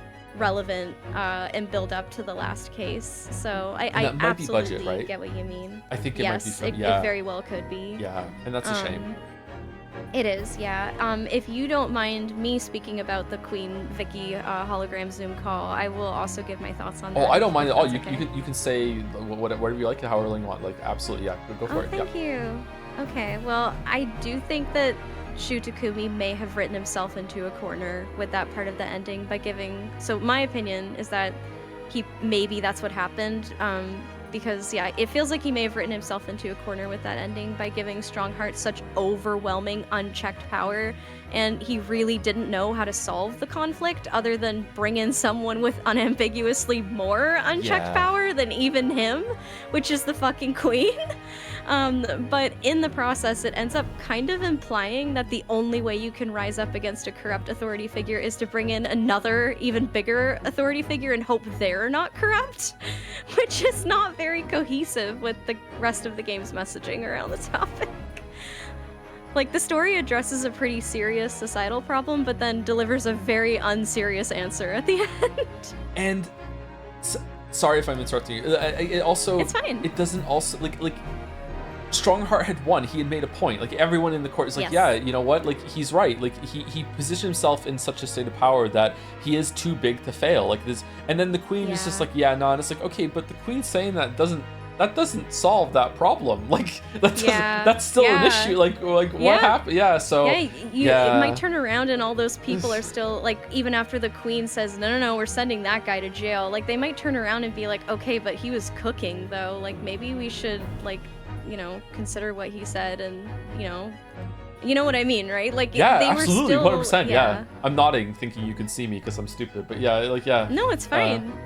Boulder said something very apt that I actually agree with 100%, which is that he said such a clean wrap-up of the themes would have been if they had to convince the judiciary using the jury system, like the summation examination type thing, but like have it be against everybody in the jury.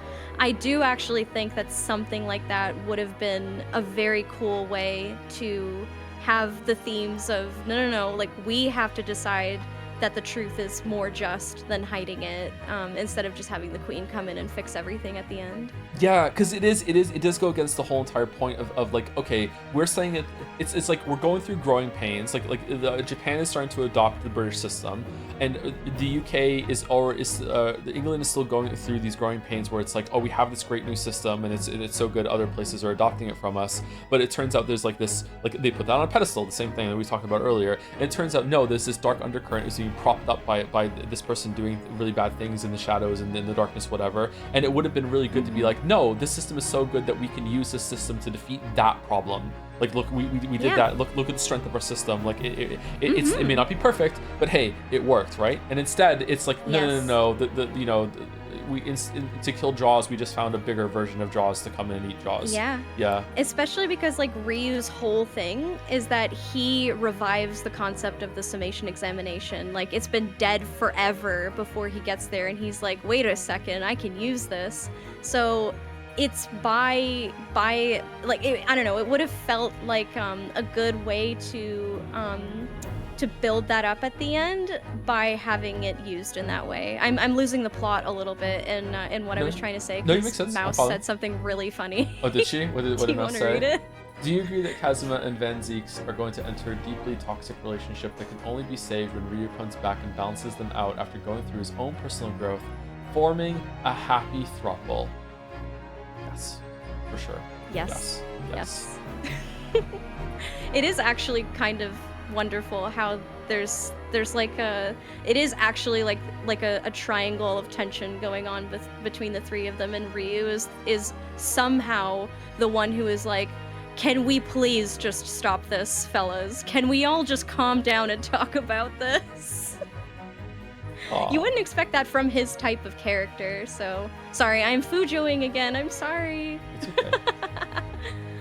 Okay, well, I'm happy that the queen thing didn't ruin the ending for you, because there are definitely some people where they're like, this is completely antithetical to the whole like point that the story is trying to make, or they just get really mad about how it's a complete like ex machina at the end.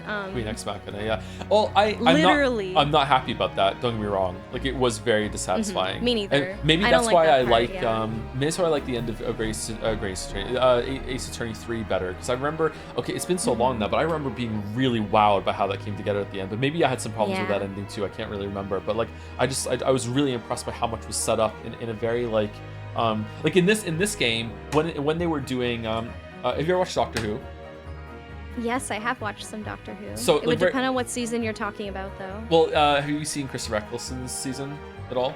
Yes. The first one? Do you know how every single time that they're dropping some main plot hints, it's like bad wolf, bad wolf, bad wolf, bad wolf, or when it's Matt Smith's and it's like the crack that they keep seeing in the universe, and it's like every single time they're dropping a tidbit, it's like, oh, here's the crack, hey, blaring warning signs, we're talking about the main plot in this part right now, boom, boom, boom, boom. Where that's what it felt like Everyone to me wake here. up, wake up, Yeah, it's like plot. like this, we're doing this. Whereas in Ace Attorney 3, I felt like there were a bunch of details they wove into some of those cases where it didn't until you didn't realize until much later. Oh shit, that was about the main thing that was going on. So it made you like learn the pieces and put them together like more organically than it has been for this, I think. Yeah, I not to think say that's that completely fair. it's not a bad way of doing it, but I think I prefer the other way too. Yeah, I feel like I lost my train of thought there too. It's Fuck. okay. I will say, I do have to tell you that you did more of, in fact, one last huge thing during this stream. Is that at one point you jokingly said, are they gonna televise this to the queen and have her like weigh in on this trial? Oh, I did while say that. We were yeah. Yeah, I did through the thing. I did say that. Yeah. Okay. It was yeah. very, very, very funny. There was no more being fucking light-based telephones though. With but oh you my were literally god. like, they're gonna pull on the ear and then it's gonna be a surprise. It's gonna be televised to the queen. And I had to mute myself because did you I really? said, what the Shit. fuck out loud when you said that. I'm sorry. Fuck. Yeah. No. Why would you apologize? That was great. It was a great moment. Delete TF says, I also gotta mention the game is really funny. Oh yeah, for sure. The biggest improvement Yes. shoots Kami made is writing this humor. I didn't click at all with the humor in the original trilogy of this game rules. I think the humor I think humor is tied to like I say this too much. Humor is funny writing is really, really hard to do, and it shows the strength of like how good you are at writing. And I think that if you're really good at that, you're also really good at writing just characters in general, because like humor is very like a lot to do with writing is kind of like mathematical construction of things in a sense, but humor is more poetry, and poetry is tied to like more emotional character writing, and I think that's the best that writing can be most of the time. I do love a good plot, but like character writing is king for me actually, which may surprise some of you actually, because I don't know, usually I harp on about plot, but character writing is just great when you really, really enjoy a character. So it doesn't surprise me that like humor and character writing in this game are elevated together, because like they're the same kind of skill set. Yeah, I think that personally, it doesn't surprise me at all, actually, to hear you say that the character stuff tends to resonate more with you and you tend to enjoy that, because, okay, I'll pat myself on the back for a second and say that when people were speculating about whether it was going to be a he loves it or he hates it situation with the Great Ace Attorney, I said that I felt like even if you hated the plot or weren't satisfied with the mystery or whatever, that you would like the characters enough that you would vibe with the story just for that reason alone. And the reason why I felt that way is because it was similar with Umineko, where the characters are just such a great part of that story that if you vibe with that, then it's fine, really. Like you can enjoy the experience on those merits, and I felt like the Great Ace Attorney would be a similar experience for you. I'm very happy that the characters were something that you enjoyed that much, and that the plot and the story and the mysteries and stuff are more like it's like a vehicle for those characters getting to have their story and their development and stuff. Yeah. It really does stand out, because in the original trilogy, I think that my favorite character is probably Edgeworth. and then after Edgeworth, it's like maybe Gumshoe. Like Phoenix is okay. He's kind of like neutral, kind of there. I like him, but he's not. When he was on the screen, I'm not like excited like I was with Edgeworth. I like Phoenix a lot in context of Edgeworth because I like the foil that they are together, and I like the Von Karmas too. Like they were interesting, like adversaries. I feel like the original trilogy does the prosecutors, the villains, really well. And I really just don't like Maya at all. She's just such an abrasive character that I just don't like her. Maybe she grew on me a little bit as it went on. That's very fair. I can't remember. Whereas this, I like in another universe, I would be saying this game was carried entirely by Susie, because having the best friend character, like the one that's always there, the helper, like the Kim from Disco Elysium, like having that character just being just like one of the best, if not the best character in the game, just elevates the whole experience, because that's who you're gonna hang out with the most. But it's not. Even if Susie sucked, like it was like Sherlock was really good. Van Zieks was really good. I even kind of started to like Iris. I don't like the genius child trope thing, but me neither. I get it. She still acted like a kid enough that it wasn't patronizing. You know what I mean? Like I feel like that was probably well done. Maybe even the best kind of version of that I've seen, actually. Because usually it's so irritating. I'm so scared that you said that, because I've said that almost word for word before, that I hate the child genius trope. It's maybe one of my most beloathed in all of media. And this is one of the very few instances, maybe the only one I can think of right now off the top of my head, where I'm like, they sold me on this, because she may be really smart, but she's smart in a way that I can feel is convincing for a child, because she absolutely acts like she's just a little girl. She just happens to be incredibly gifted in a way that the world is not equipped to handle for somebody her age. Yes, whereas I think literally every other time that I've seen a child genius trope, they're just a 40-year-old in like an 8-year-old body, and they only act like a kid when it's, oh, we need to get the character in trouble. Like, here we go. It's just forcing it to get them into conflict so we can resolve it. Yeah, I hate it. I hate it. I agree completely. And then it's also usually the kind of intelligence that's like BBC Sherlock, where oh, look at they're so smart, because I actually like BBC Sherlock, by the way, sorry, but it's kind of like they're smart in a way that they're just like, basically they're just psychic. Oh, smart people just know things, Lamayo. It's like, okay, that's not really smart, that's just you just giving them all the information, you're cheating. And I don't think Iris was like that a little bit, maybe with the bunny here, but most of the time it's okay. So.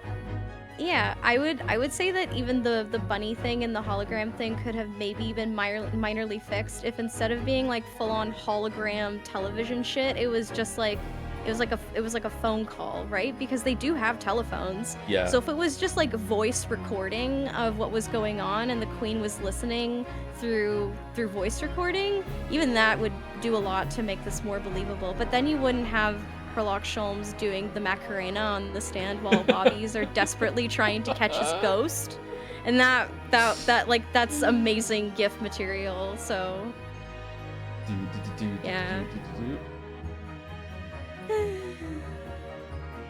Oh, and just like we spoke about this before, I think. Did we speak about it? Was it when we were the spoilers chat? Like every single time that we've gone on break, we've sat here for like a couple minutes talking about the game before we go on break. We should just like not muted the microphone, and then we just speak about the game, and then we would go on break after. So I can't remember when we were speaking about this, but presentation wise, like the music's fantastic. I can't judge that very well, so the music's fantastic. Oh shit, that reminded me of the thing I wanted to say about the music. I'll wait till you're done. Go ahead. And visually, just the amount of character that's added to the characters, and how well the 3D models are used to add so much, instead of it just being, oh, it's just a cheat code to make the visual side cheaper to make, because we can just like make the 3D model and then just manipulate it in really basic poses. Like, no, they really gave a shit. It was really well done. Like, yeah. Absolutely. And I was saying this to Joe, but I'll say it again for the benefit of people who are watching as well, that this game was conceptualized as 3D from the beginning, and I think that it benefits a lot from the character designer knowing that the game was going to be 3D when he was designing the characters, because knowing that they were going to be shown in 3D and the way that, you know, they would move and whatnot helps to make them feel so much more natural than it does when you have to make the jump from characters in 2D that were meant to always be seen in 2D to suddenly being in 3D. Yeah. Oh Very shit, I was gonna talk about the music. Yep, go for it. No, go it's for it. okay. What I was gonna say before about the music, and I could talk about the music in these games a lot, but as you said, Joe, you love a motif, and so do I. And this soundtrack does an amazing job using motifs and melodies to tie different characters and different plot points together. One of my favorite examples of that, I think I may have even said to you, like, I can't tell you what it is yet because it's still a spoiler, but Iris's theme. So on the soundtrack, there is a song for the professor. It has its own theme in the game. Oh. And there is a song for the Baskervilles that also has its own theme. And both of the, like, those two songs share a melody with each other in different keys. But both of the melodies of those songs are in Iris's theme. It's just that hers is so peppy and bright, and like the tempo and stuff is different. Oh, that's so you really have good. to listen pretty hard to hear it. But yeah, her theme is tied in with both the Baskervilles and the Professor theme. So it's almost like through music, the game is foreshadowing to you about how she has a direct like plot tie to that. It's really cool. There's so many examples of that. That's just like one. I think one of my favorite songs in the entire soundtrack is actually Van Zeek's theme, The Reaper of the Bailey. I really think it was a genius move to have it be a waltz because it invokes the feeling that this character is literally dancing with death. It's cool. Neat. Yeah. Yeah. I guess that's all I had to say A lot about of this is that. lost It's on cool. me, so thank you for providing that. You're welcome. You're very welcome. Sound good to me. I enjoy sound. Yeah. Mhm. That's as far Yep, as I go. yep. Yeah. That's so real. That's so true. So true. So I just enjoy music on just such a pure level. I don't know what to tell you. It just sounds Yeah. good. That's it. Yeah. Oh yeah. No, I think that's wonderful. That kind of pure enjoyment. I'm gonna sound so condescending when I say this, but that kind of pure childlike enjoyment of something, I think, is sometimes like the thing that is the most sincere when it comes to being a fan of something. So being a fan of music in a way where you can just vibe with it to that level is great. That's wonderful. I just like that I can listen to music and there's no part of me that is identifying, oh, I know what they're doing there. Oh, I know what instrument that is. Oh, I know what they're trying to do with in this meaning. I know this is a reference to this other song. Because I do that with video games. I do it with movies. I do it with writing, everything like that. But I don't do it with music. So music is just like, just enjoy it. Yeah. Yeah, there's nothing wrong with that. I mean, listen, I don't think that it would be reasonable to expect you to be able to analyze literally every single kind of media that you consume, as much as some people out there might be like, why isn't he critiquing this thing that I like? You know what I mean? So I think that's fine. Yeah, but Dark Souls has a story and I need to talk about it even if I don't like it. It's really, really serious. Yeah, it's Wait, it has a story? I know, right? It's news to me too. Yeah. I haven't actually played any Dark Souls games, so you could be joking right now that it has a story, and I would be forced to just believe you. Does someone going to the store to get some milk and then they get it and they come back, is that a story? Because, yeah, it doesn't have a story then. Well, you heard it here, folks. Dark Souls doesn't have a story. And I'm the one who said it, not Joe, so you can... I will fall on this sword for you. I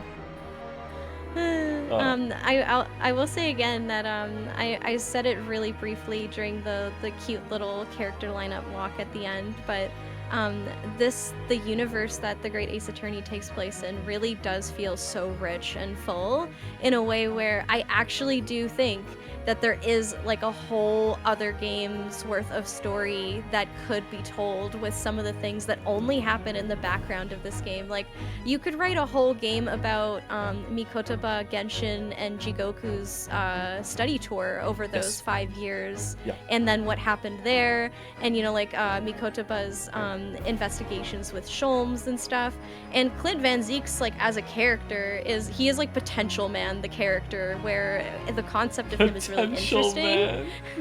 And like the idea of what he was doing and effectively, like becoming a Dexter type person, there's a lot going on there that you could explore in a story and have him be a really interesting villain or something like that. So the fact that there's like this whole world that is happening in the background and has already happened in the background before the game even started adds like a level of depth to the characters and the world that they are in that to me makes this world feel more realized than the world of Ace Attorney to me, and that's part of why I like these games more, even if I dearly adore Ace Attorney, at least the ones that I've played, because I haven't actually played all of them. I haven't played 5 or 6, but this world feels more real to me, if that makes sense. I agree. Yeah, I understand what you're saying. Yes, yeah.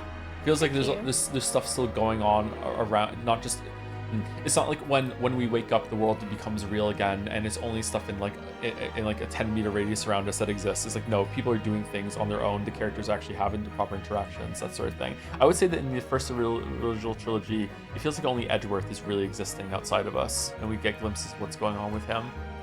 Yeah, which is very funny you say that because he is the character that has his spin-off game, so yes. he really is the only character that exists besides play those. Yeah, it'd be fun.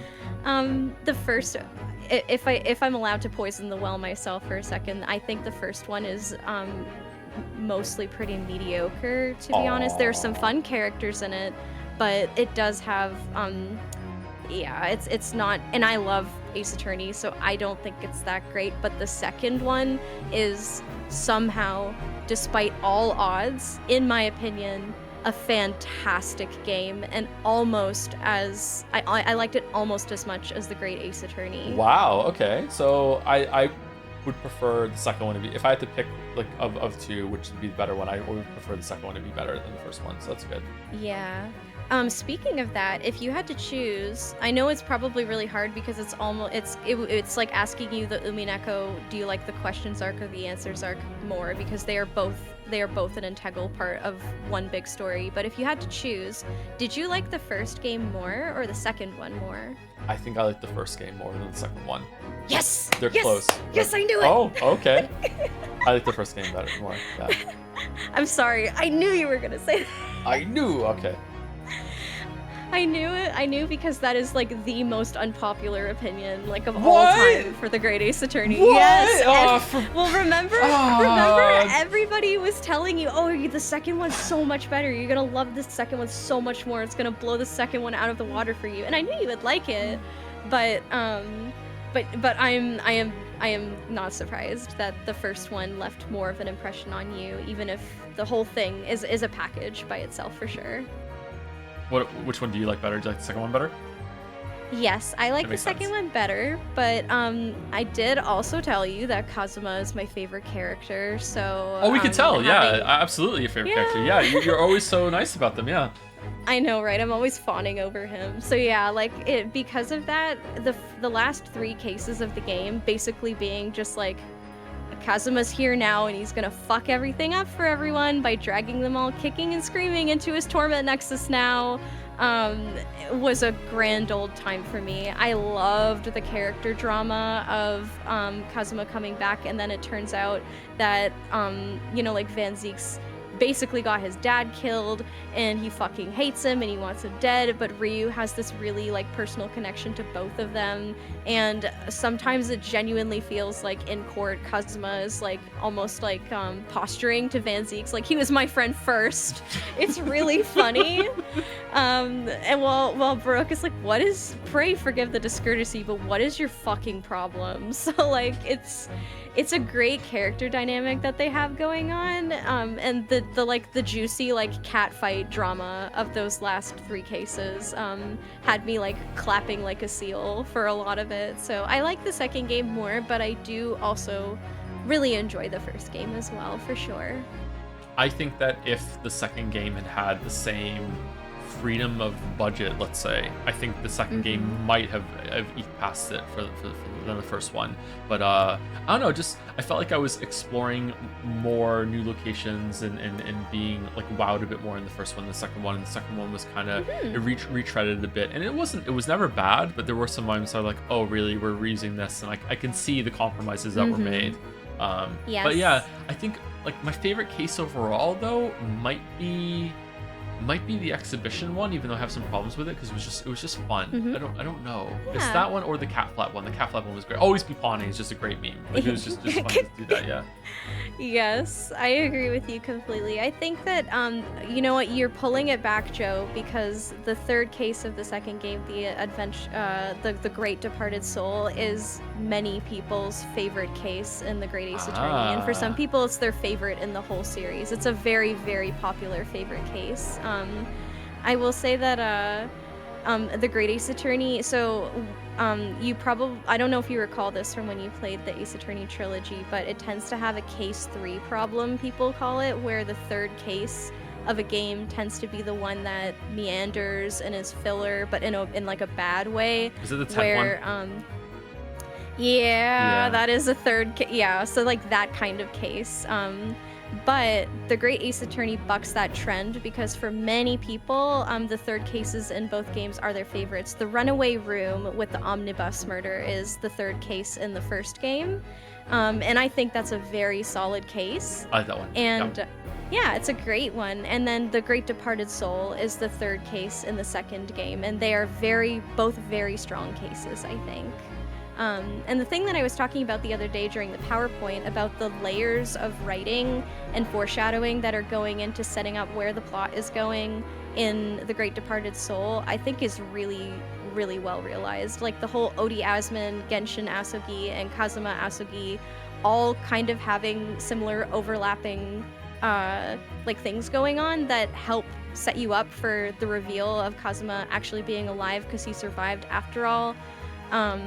Is really good, and it's very subtle in a way that I only noticed because, you know, I've played this game so many times that at some point you got to find new things to appreciate.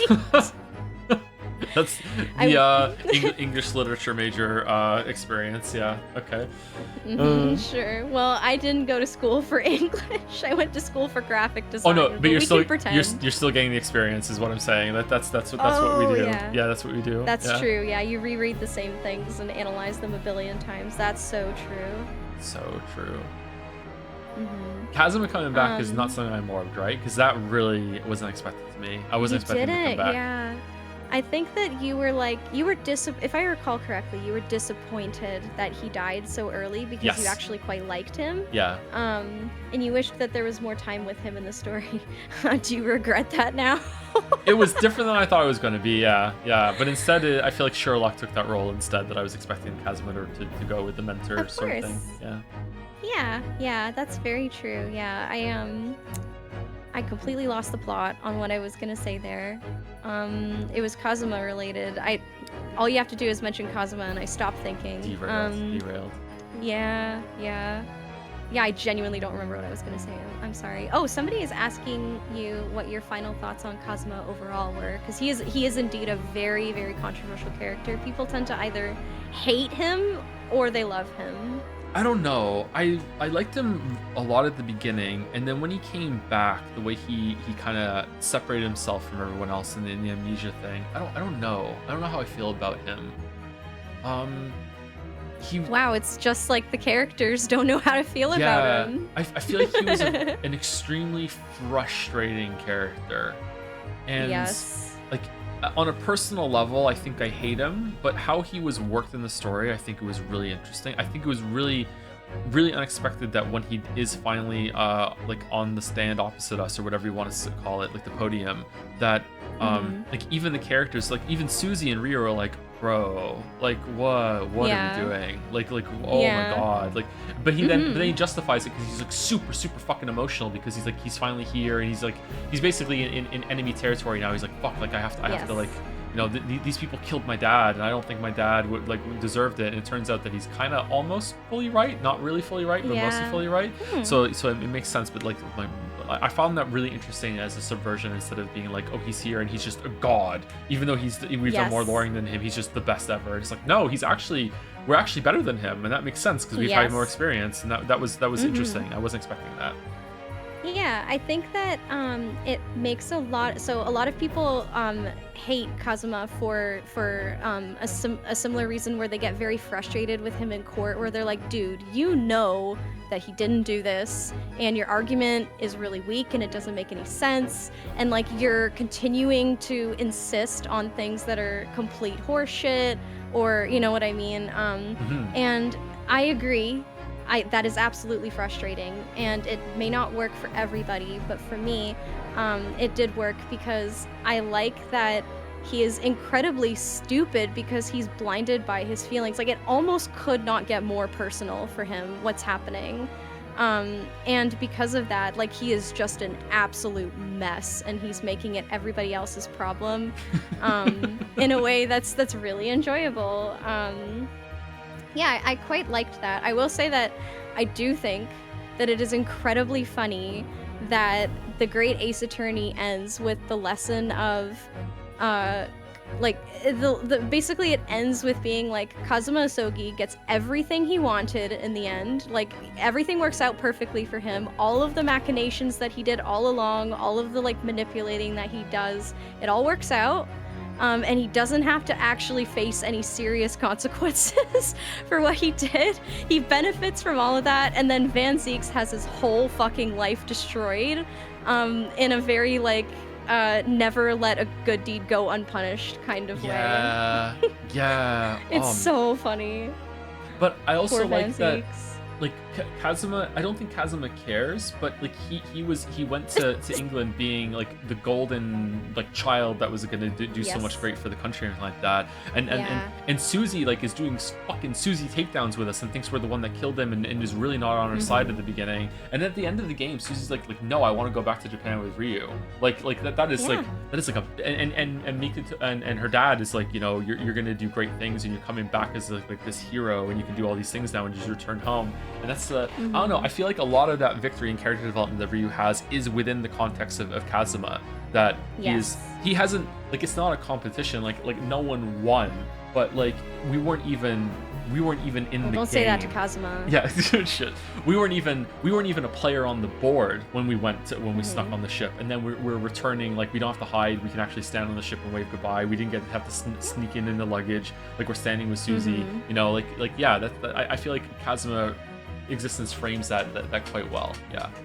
Yes. So what you're saying is that Ryu would be nothing without Kazuma. Yeah, that's pretty much what I'm saying. Yeah. Took the words right out of my mouth. Oh my god, he would love that so much. And that's why he gave him his sword at the end, to make sure that Ryu can never, ever, ever, ever forget about him and everything that he's done for him. Exactly. I hope he throws it overboard. Oops, I lost it. Oh no. Oh my god. Can I give... Okay, I'm gonna give warnings for the funniest thing on the planet, but I'm gonna give a quick spoiler warning for something that happens in Mouse's fic. So in the second... I think it might be the last chapter, I can't remember, but they do have, like... It does follow, like, a similar timeline, and in one of the chapters... when Ryu says goodbye to Kazuma, he's so fucking mad at him that he is literally like, I should just fucking throw your goddamn sword into the ocean. Oh yeah, really? That's funny. Yeah. It's really good. You and Mouse, you're in the same place. Yeah, that happens a lot with Mouse and I, yeah. I think you should, maybe you guys should write a fic together, I'm just saying. Mouse is a much better writer than I am. I don't know how that would go.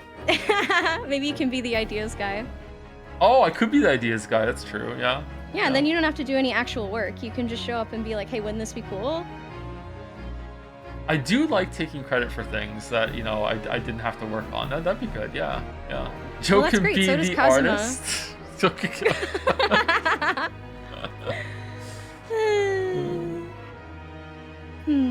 Anyway, let me say thank you to some people, and I think I need to take Gatsby out. Sorry, is there anything else you want to talk about? Because we can go for another half hour if you want. If there's any more, it's not desperate just yet. But...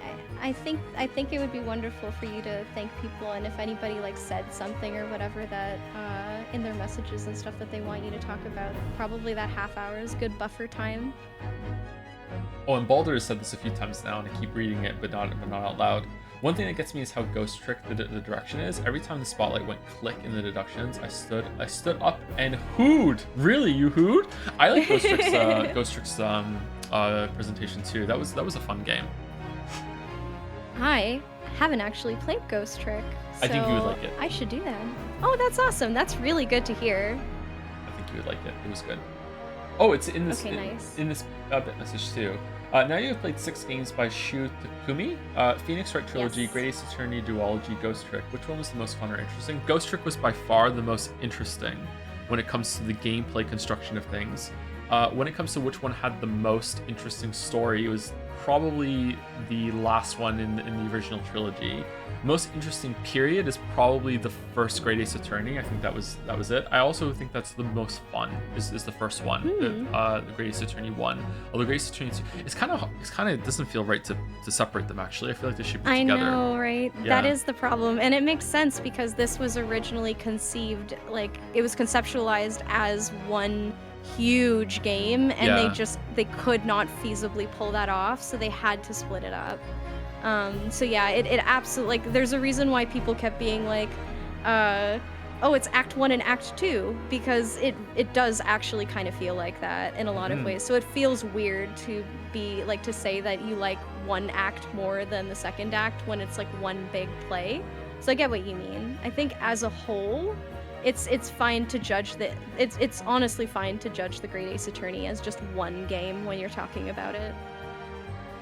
The writing is probably the weakest in Ghost Trick of all these, although the Ghost Trick writing, it's not bad. I feel like it has an interesting story, but I don't think it was the story that I particularly loved. But I'm trying to remember. I don't want to spoil it though at the same time. It definitely wasn't bad. The writing in these games is fantastic. I remember praising a lot about the first trilogy, and this is even better. Like they are really, really well written. Like arguably the Great Ace Attorney trilogy is the first thing that won the Weeb's Gambit, really, even before like 13 Sentinels or anything like that. Yeah, I remember that. It was really, that was absolutely wonderful. I remember that you liked it so much that you were like, well, does it really win the Weeb's Gambit? Because is it really anime? Like, if it's good, it doesn't count, which is super funny. I would actually say that, I would say that they're anime influenced for sure, but I don't think I would call, at minimum, I don't think I would call the Great Ace Attorney anime. Anime theme. It has very few like full-on anime tropes in it, I think. So. Thank you also to Kaylee Gal for the bits with the message. I think even after all the reveals in Great Ace Attorney, I find it very odd they never answered the biggest plot hole, which is how Rinosuke ever leaves Kazuma to start a family so Phoenix can exist. I do not think Ryu would ever go that way unless Herlock made a straight Ryu clone through a petri dish experiment to continue the Naruhodo bloodline, because there's no way I could see Ryu going for someone of the opposite sex after the sword tips touched. Well, you do realize that this game does have a theme of found family and how you don't have to be biologically related to someone for them to be your family. So how do we know that Phoenix is biologically related to Rinosuke? For all we know, he and Kazuma, or he and Van Zeeks, whichever, pick your flavor, pick your story, adopt someone. You never know. Are they their kid. Are they meant to be related? Is it the same bloodline? So they say that Ryu is Phoenix's ancestor, and honestly, I wouldn't be surprised if the developers confirmed like this. He did in fact sire a child, like kind of thing. But I don't really care about that. I think that it really doesn't matter. You know what I mean? It is funny as a joke though, to joke about how there's no fucking way that Rinosuke like did that with a lady and made a baby. Not even bi? We can't even get to bi? Like, no? Honestly, I'll be honest with you, I actually do think that it's entire, like, I could 100% see Rinosuke as being bi. To me, it's less about him being gay and more just about him having chemistry with the right person, and he just happens to have crazy chemistry with some of the men around him. I don't know.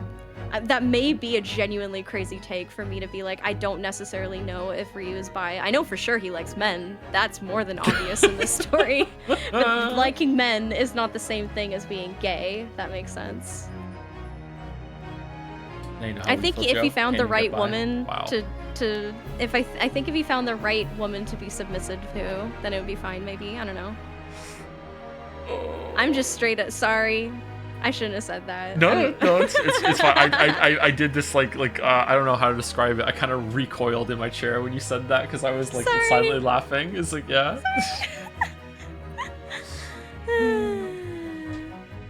Did anybody else say anything? Oh, we have 500 bits from Quantum Moving Castle with just saying thank you to Joe and Errol. Thank you very much, Errol. Thank you very much, Quantum Moving Castle. Aw. Thank you. You're very welcome, guys. Nelly Orion is Russo for 20 months with my dumbass kept thinking Hosonaga would be more plot relevant due to his involvement negligence with the assassins and their deaths in the first game's 2 cases. Me too! Along with his mysterious bleeding and coughing that never got explained. Although case 1 does have a little fun aha moment on a reread. Does it really? Thanks for the fun streams. Wait, I'm sorry, I zoned out completely. What was this about an aha moment? Case 1 does have a little fun aha moment on a reread. Oh, sorry, fun moments on a reread. Is it about Wilson Yes. or is it about Hosonaga?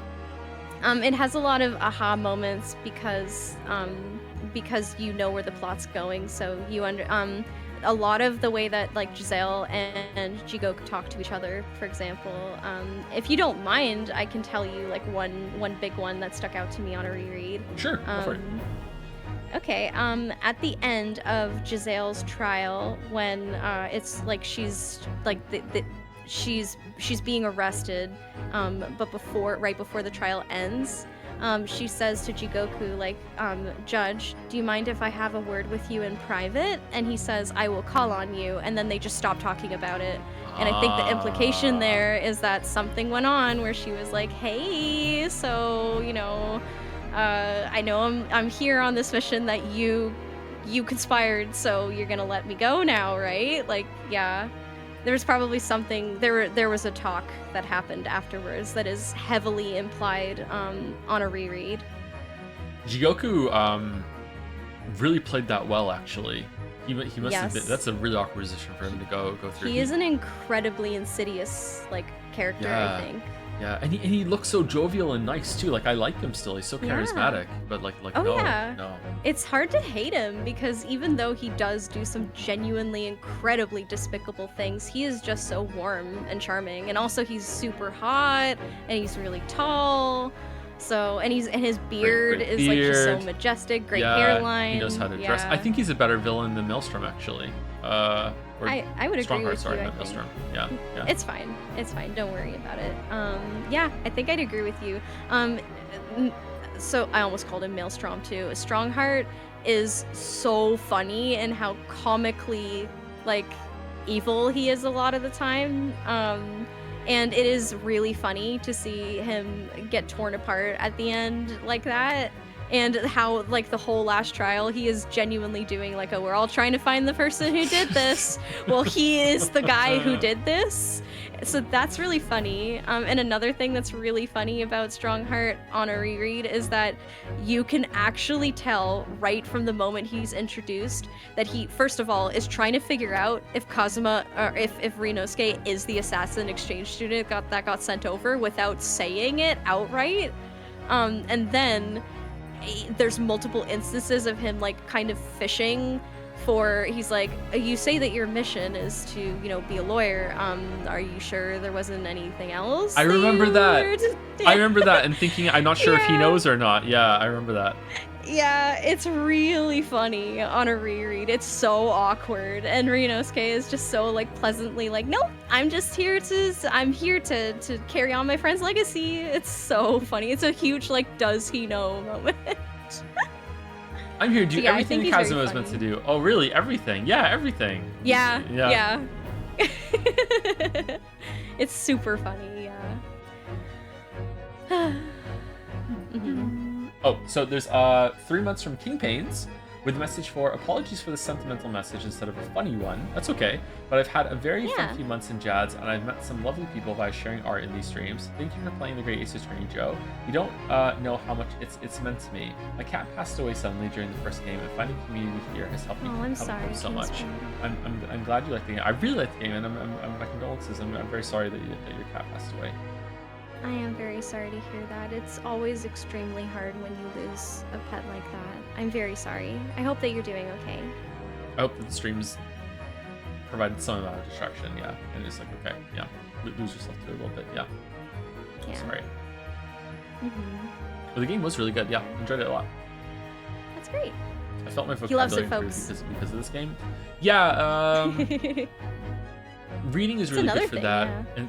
But the problem with reading is that you don't read it out loud, and then you know a lot of words, but you don't know how to say them properly, and then you become a streamer, and then people, this is the path. If you start reading, you'll become a streamer. That's how it works. And then people criticize you for not knowing how to pronounce like hundreds of words that you know the meaning of. Yeah. I'm in trouble then. Yeah, I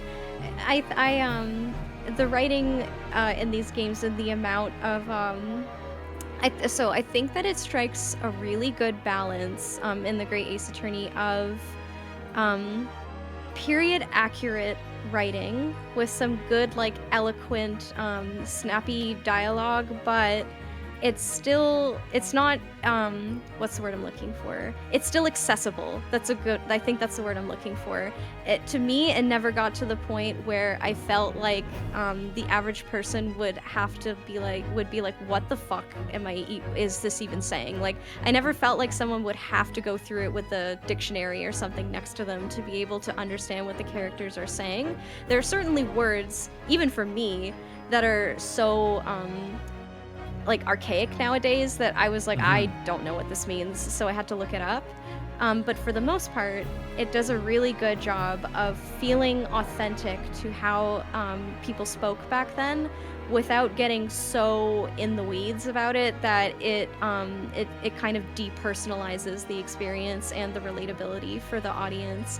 And then it really uses that to great effect. Like, me and Joe were talking about this. An example of them using the period accurate language to great effect is during Clint Van Zeek's will, where the way that it is written is so ostentatious, but like you can feel the anger and the malice like dripping from that will. But it feels very Victorian at the same time. So yeah, it's good. The writing is good. I actually don't know how much of that is the localization's credit and how much of that is the original script. But in my opinion, as someone, who hasn't played a game in Japanese, so they don't know what they're fucking talking about, the localization for this is incredibly well realized. It's always an awkward time to be like, you have to judge something that you don't really have any way of judging because you don't know the alternative. It's like if you understand it and it feels so natural, then the localization team must have done a good job. But it's so hard. Yeah, like you need to be such a specific kind of person. Like, there's probably very few people on the whole entire planet that are equipped to be able to do that like really properly. You know what I mean? And then do they even have the time to do it right? But yeah, I think it's fair to say, like, yeah. I do think that at minimum, it certainly feels like this game has an incredibly good localization. At no point did I ever feel like this game, like at no point was I ever playing it where I had a moment where I was like, oh, this part was definitely written in Japanese first. You know what I mean? Like, I always felt like the English was natural. And also, they added a lot of nice flavor, too, like where you've got the Scottish character, and they use, I can't remember what the word for it would be, but, like, they write his accent out in a way that feels natural.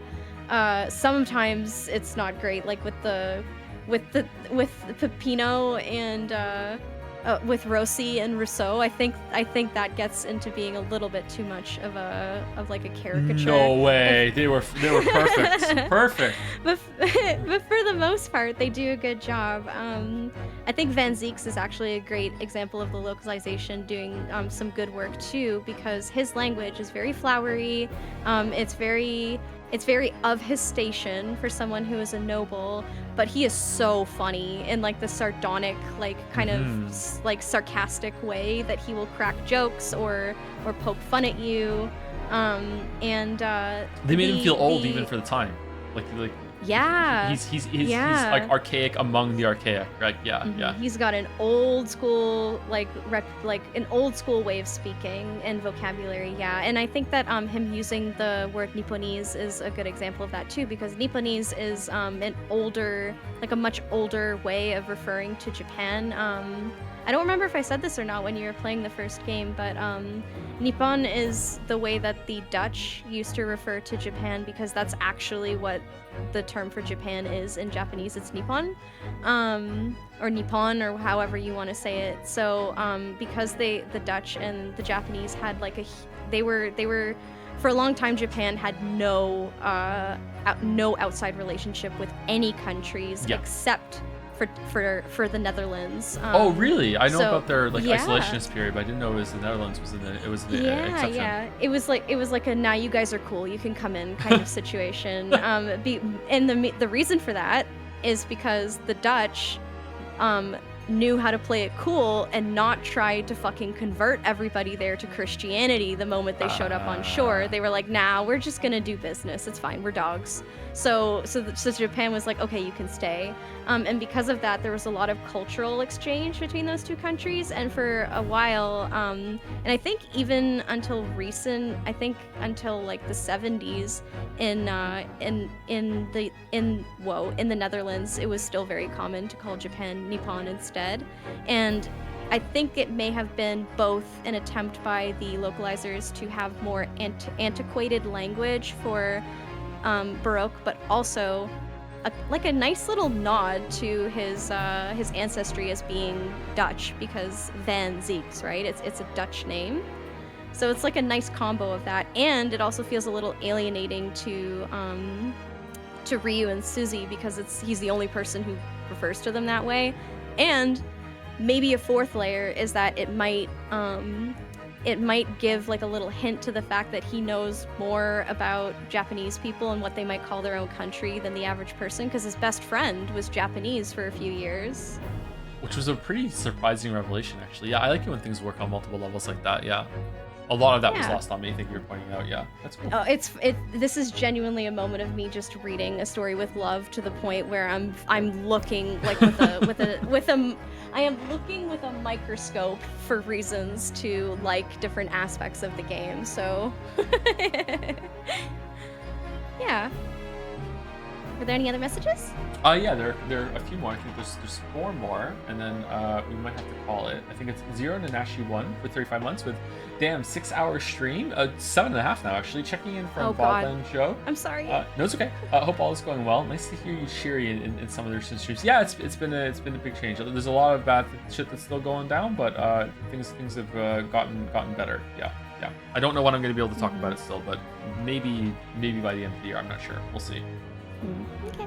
Thank you, Serenity, for the bits with thank you for playing my favorite game, Joe. It may have flaws, but the Great Ace Attorney has occupied a space in my brain for years, and having these streams made me love it even more. Oh, that's a nice message. I'm glad that you got to enjoy it even more via like experiencing it vicariously through the streamer. That's cool.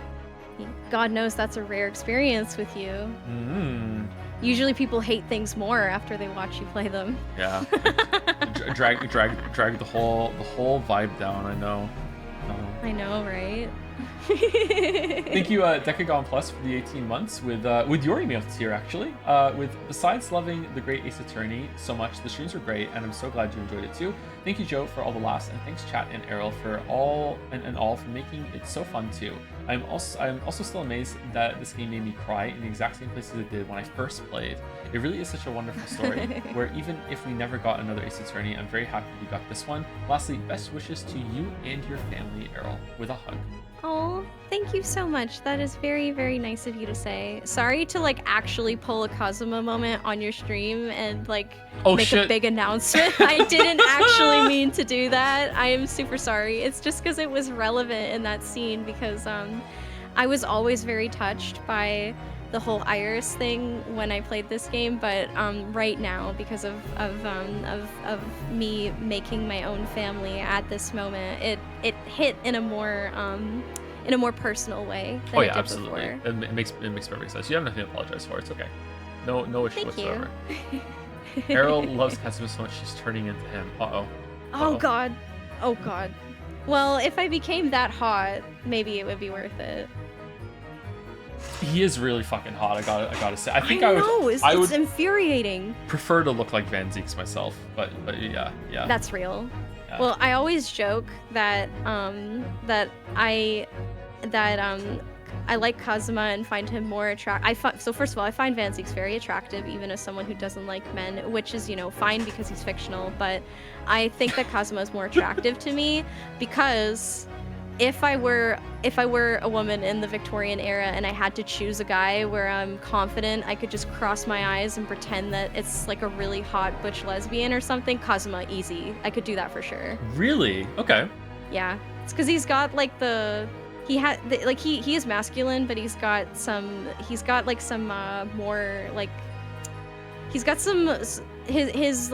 his harder masculine features are a little bit more like slender, I guess, if that I don't know how to describe what I'm trying to say. That's okay. I just think that I could convince myself more easily that he's a woman. That's an insane thing to say on your stream. I'm sorry. I revealed way too much about myself by saying that just now. Chat is enjoying it, so it's okay. As long as you're okay that you said it, it's all right. It's all good. I'm fine with it. It's okay. Listen, I stand by it. He serves. Okay, thank you, Simple. Thank you to Whale Shark for the new sub also 10 minutes ago, and I think that's the last one. There's no message that one. Thank you, Whale Shark. Whale Shark. Lots and lots of A's.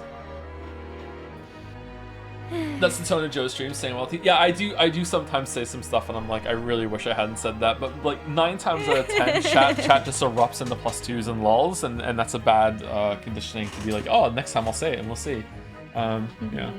It's dangerous because it gives you a little bit of that dopamine like reward situation where you're like, oh, I shouldn't have said that, but everyone thinks it's funny, so it's fine.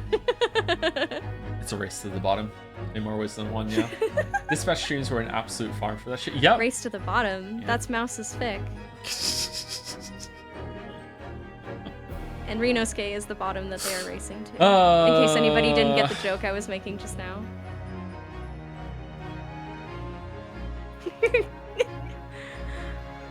Sorry.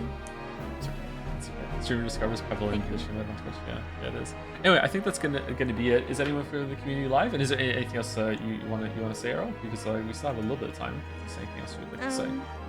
Yeah, I will just say thank you everyone for tolerating me being here. I know that it was probably really jarring, and it will probably be especially jarring for people in the future who are watching all the VODs together, that the finale, like the 2 finale streams, suddenly have like this random person on it who is just like nobody. I don't even stream. I do have my own audience because I'm an artist and I do my own thing on the side, but in terms of having like a presence that belongs on a stream, I'm just Joe's friend. So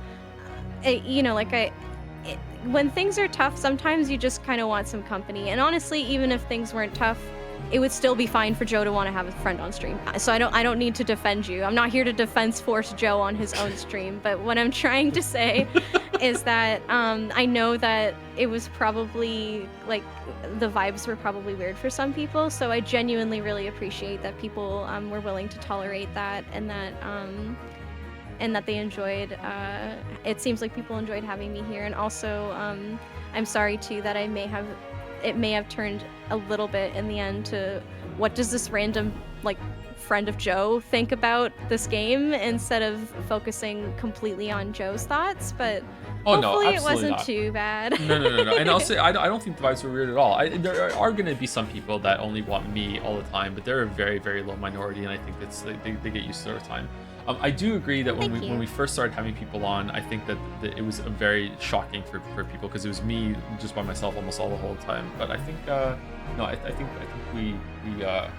we're into the era where we can have people on like this. Yeah, I don't think it was awkward at all. Well, I didn't feel awkward. Like I've said to you before, I feel very comfortable with you, like talking on stream and stuff like that.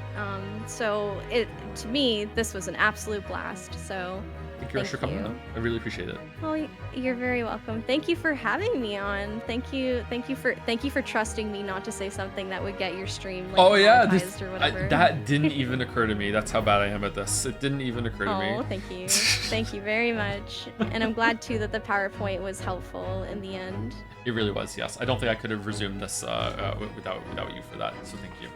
And it's really good You're that so welcome. I feel happy that we got this done because it's been hanging over me, not in like a chore like way, just like I wanted to get it finished, but yeah. Yeah, of course. And because you were enjoying it and having a good time, it's like you don't want to leave that unfinished for yourself too. Like I think you, like I said in the last stream, you deserved to be able to finish the story and enjoy it properly. So I am really happy. I think August said that Allison is having a miserable time with a JoJo fan game right now, so that might be a great thing to read into. JoJo. Okay, we can do that while the raid is going. So there's a time limit. August, what did you want to say about the Great Ace Attorney that I said no in chat earlier? Good luck.